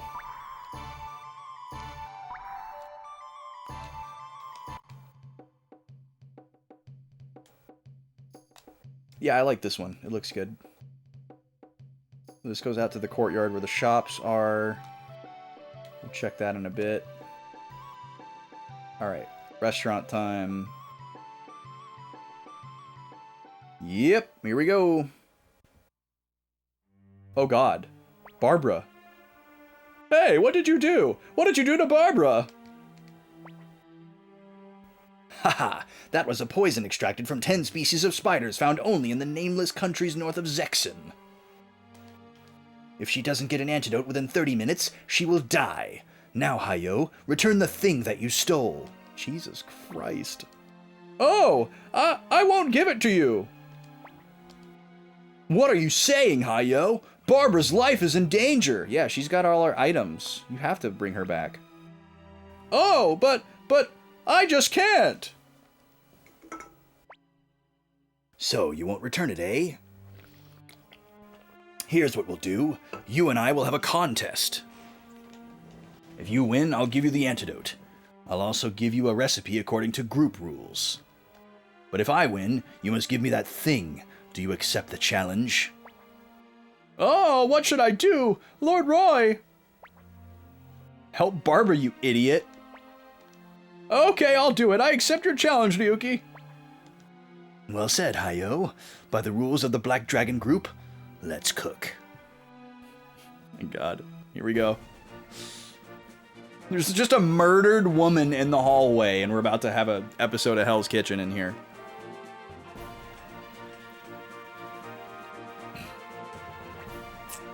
Hello, everybody, and welcome. Now, let's get started with today's cook-off. Oops, I skipped a box. First, I'd like to introduce today's panel of judges. This woman wields a swift sword. Is it true she likes her food Tauren style? She likes her food and her conversations spicy. It's Leona. He didn't say Valeria's name. Our guest from the Dragon Caves, it's Fudge. We hope he's hungry. This well-worn traveler has learned to like all kinds of food.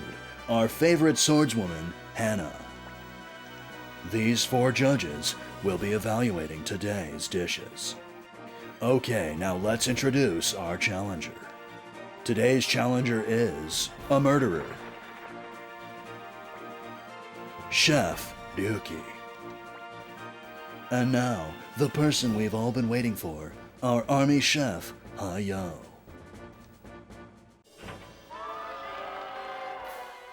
If Barbara was randomized into the panel of judges, yeah, that would break the immersion quite a bit, wouldn't it? Yeah, this cooking is very obtuse. Like, obviously there's optimal recipes, but there's just no way to know, it seems, without trial and error. The judgment will be based on 3 dishes. Now please take your places and get ready to cook.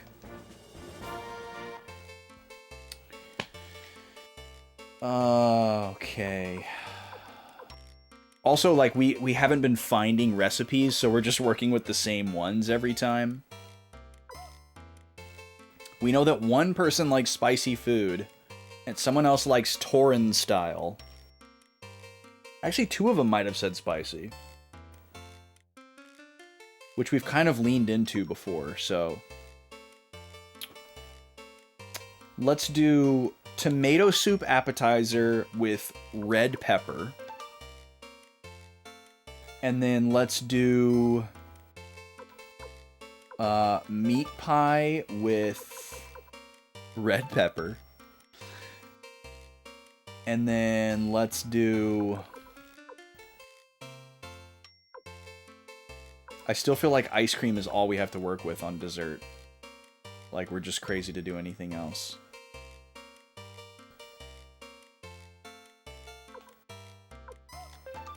Should we do the pudding?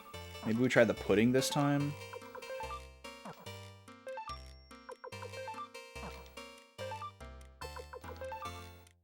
We tried the fried ice cream last time and it was a total bust. Let's do the pudding. Alright, here we go. It looks like they're ready. Okay, go ahead and cook. Alright, so we start off strong, but not at full power. We gotta leave some in the tank for the last leg. We managed to fill the gauge last time.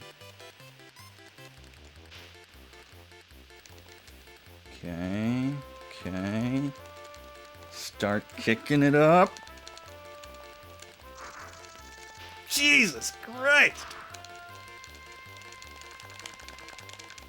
Woo! Alright, we got it.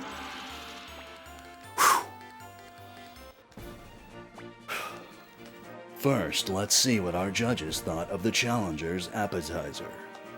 Simmered carp. God, that looks great. Okay. Good. Good start for us, potentially. Not too crazy out of the gate. Look at this little... We just served him a tomato.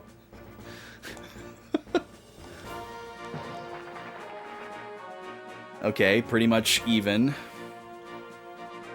They're ahead by 1. Next, we'll see how the judges liked the challenger's main dish.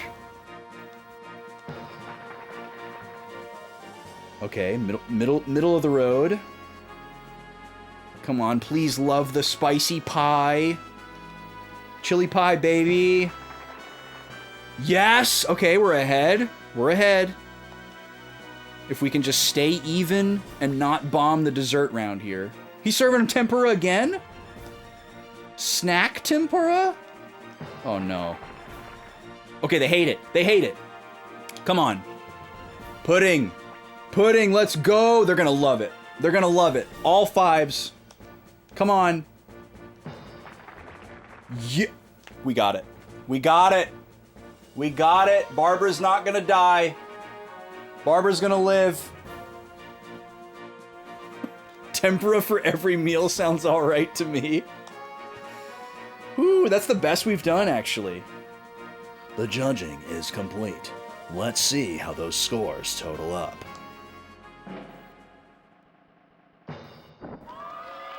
Whew, we smashed them. We absolutely dragged them. The last one we got smoked. Well, actually, we only lost by 1 point, but they were really good.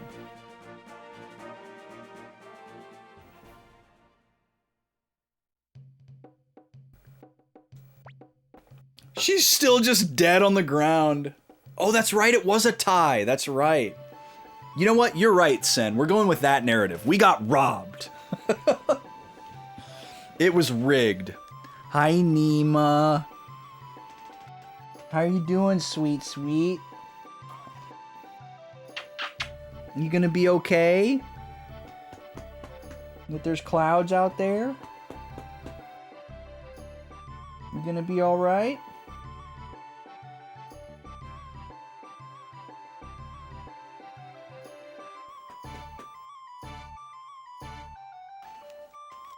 What a good pup. You're a true chef, Hayo. That's why you were one of the 4 lords of the Black Dragon group. He just doesn't say anything. As I promised. We got the poison antidote. Yay! And a pasta recipe. You beat me, that I won't forget. Until you return that thing, the Black Dragon group will be hunting for you. Ah. No idea who said that. The heck was that? He took his own life? What? What? Excuse me? Holy crap. That was so unexpected. I feel so bad for winning now. Jesus. Okay. Seppuku in the kitchen. I knew this would happen. I was prepared. You were? Well, you really kept your cool there, Hayo. That was crazy.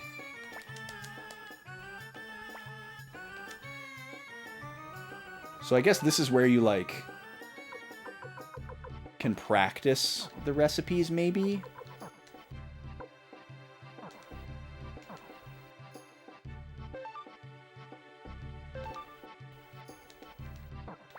Yeah, but we need the farmer in order to do this. We haven't found the farmer character where we can grow our seeds that we found. Okay, we're continuing to explore the castle. Continuing to explore the castle.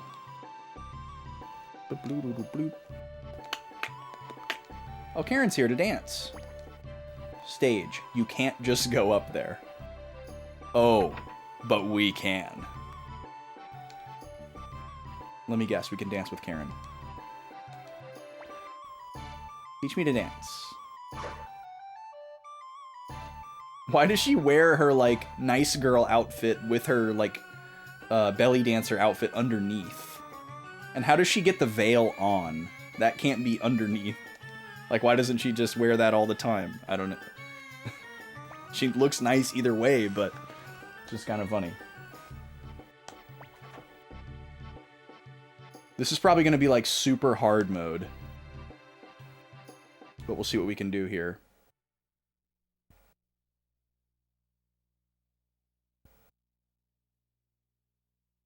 Triangle, square, circle, X. Oh, is it the same? Triangle, X, circle, square? Okay.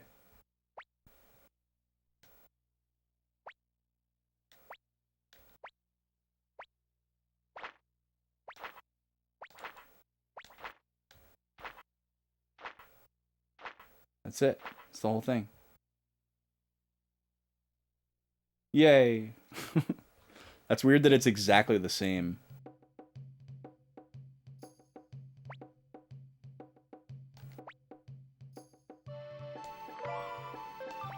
Oh, she gave me a statue of her?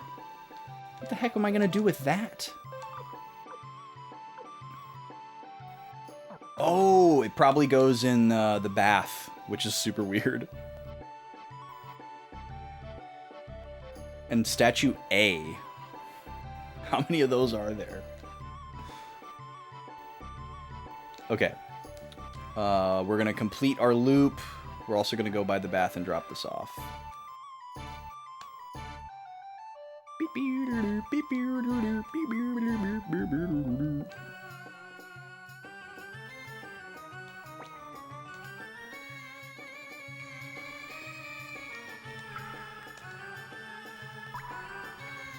Oh, it's quite large.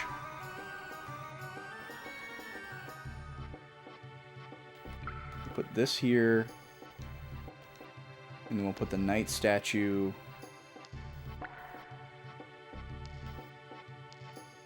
It looks weird for it to face the corner. So we'll put that here. And then we'll put the octopus urn right there.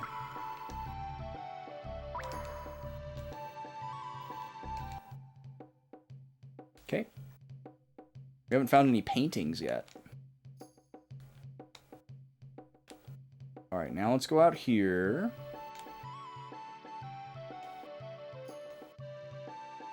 Blacksmith shop is newly opened.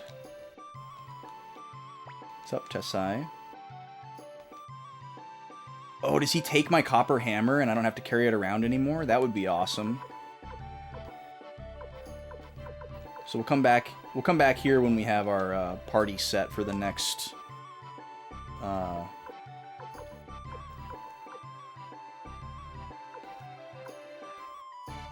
wonder what those do as... Oh, we could give the rage one to oh, maybe this is... Oh, this is probably where we need to use that other one for Victor, I bet. Is he in my party right now? No, it's just me and Nanami.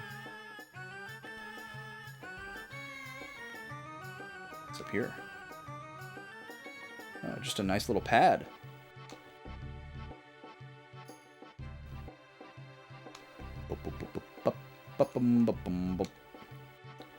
And then, what is this?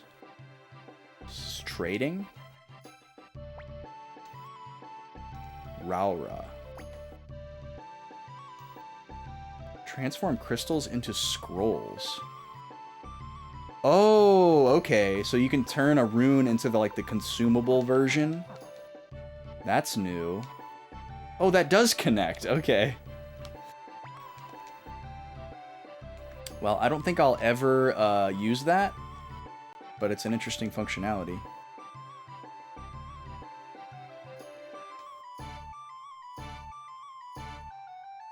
So I'm assuming these become things too. Like that one's just empty. And this one's also just empty. Trying to think what we're missing. Shops-wise. I guess it could be a trading post. One of them could be a trading post. Okay, I think we did everything that I wanted to do here. We just need to do some item management. And, I think we're all set.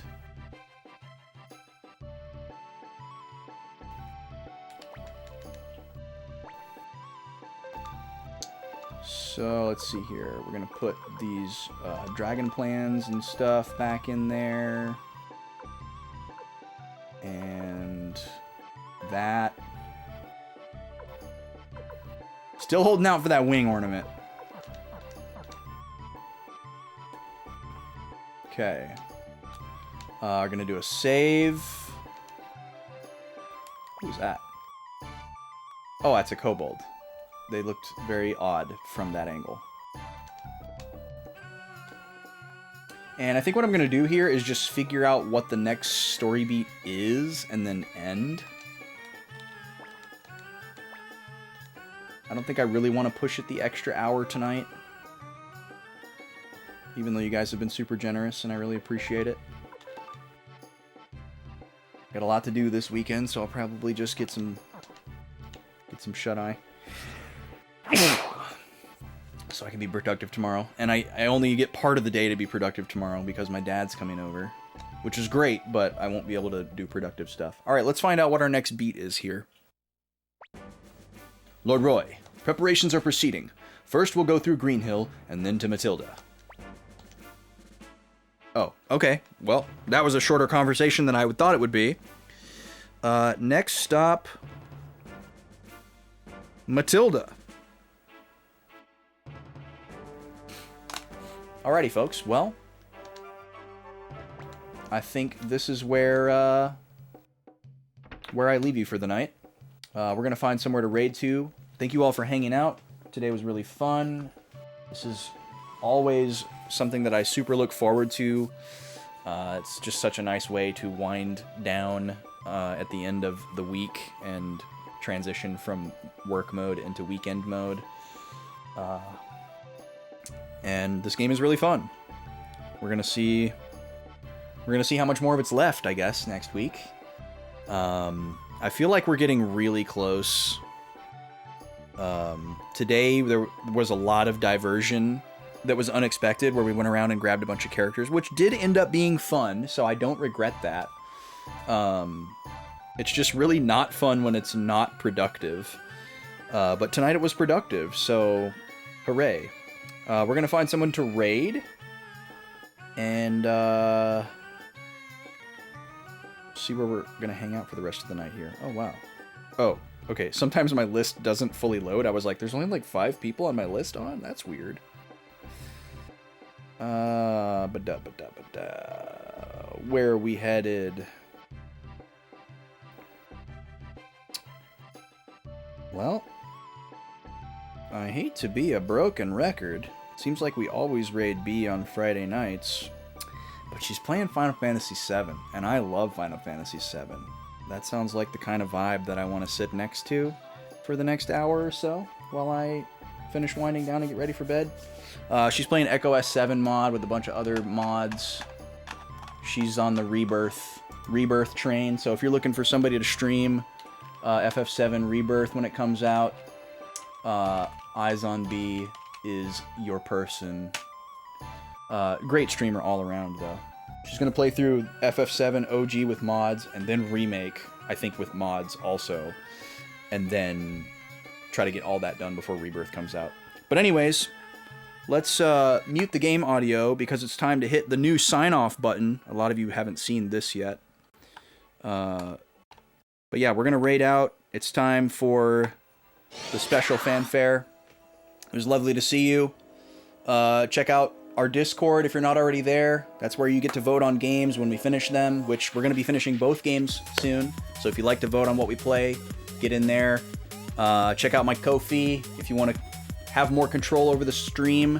You can do commissions there and buy like one-off streams, or you can buy the game that I play next for however many weeks it takes. All kinds of fun stuff. It would flatter me if you just looked at it, even if you don't contribute. And we got VODs coming to the YouTube, slowly but surely. I'm a little behind on that, and I probably will be for a while because it takes a long time. But thank you all for hanging out, and I hope you have a good night. If it's not your weekend yet, keep pushing. We believe in you. But otherwise, enjoy yourselves, and we will see you in the next thing. Metal Gear Solid on Tuesday. Peace out.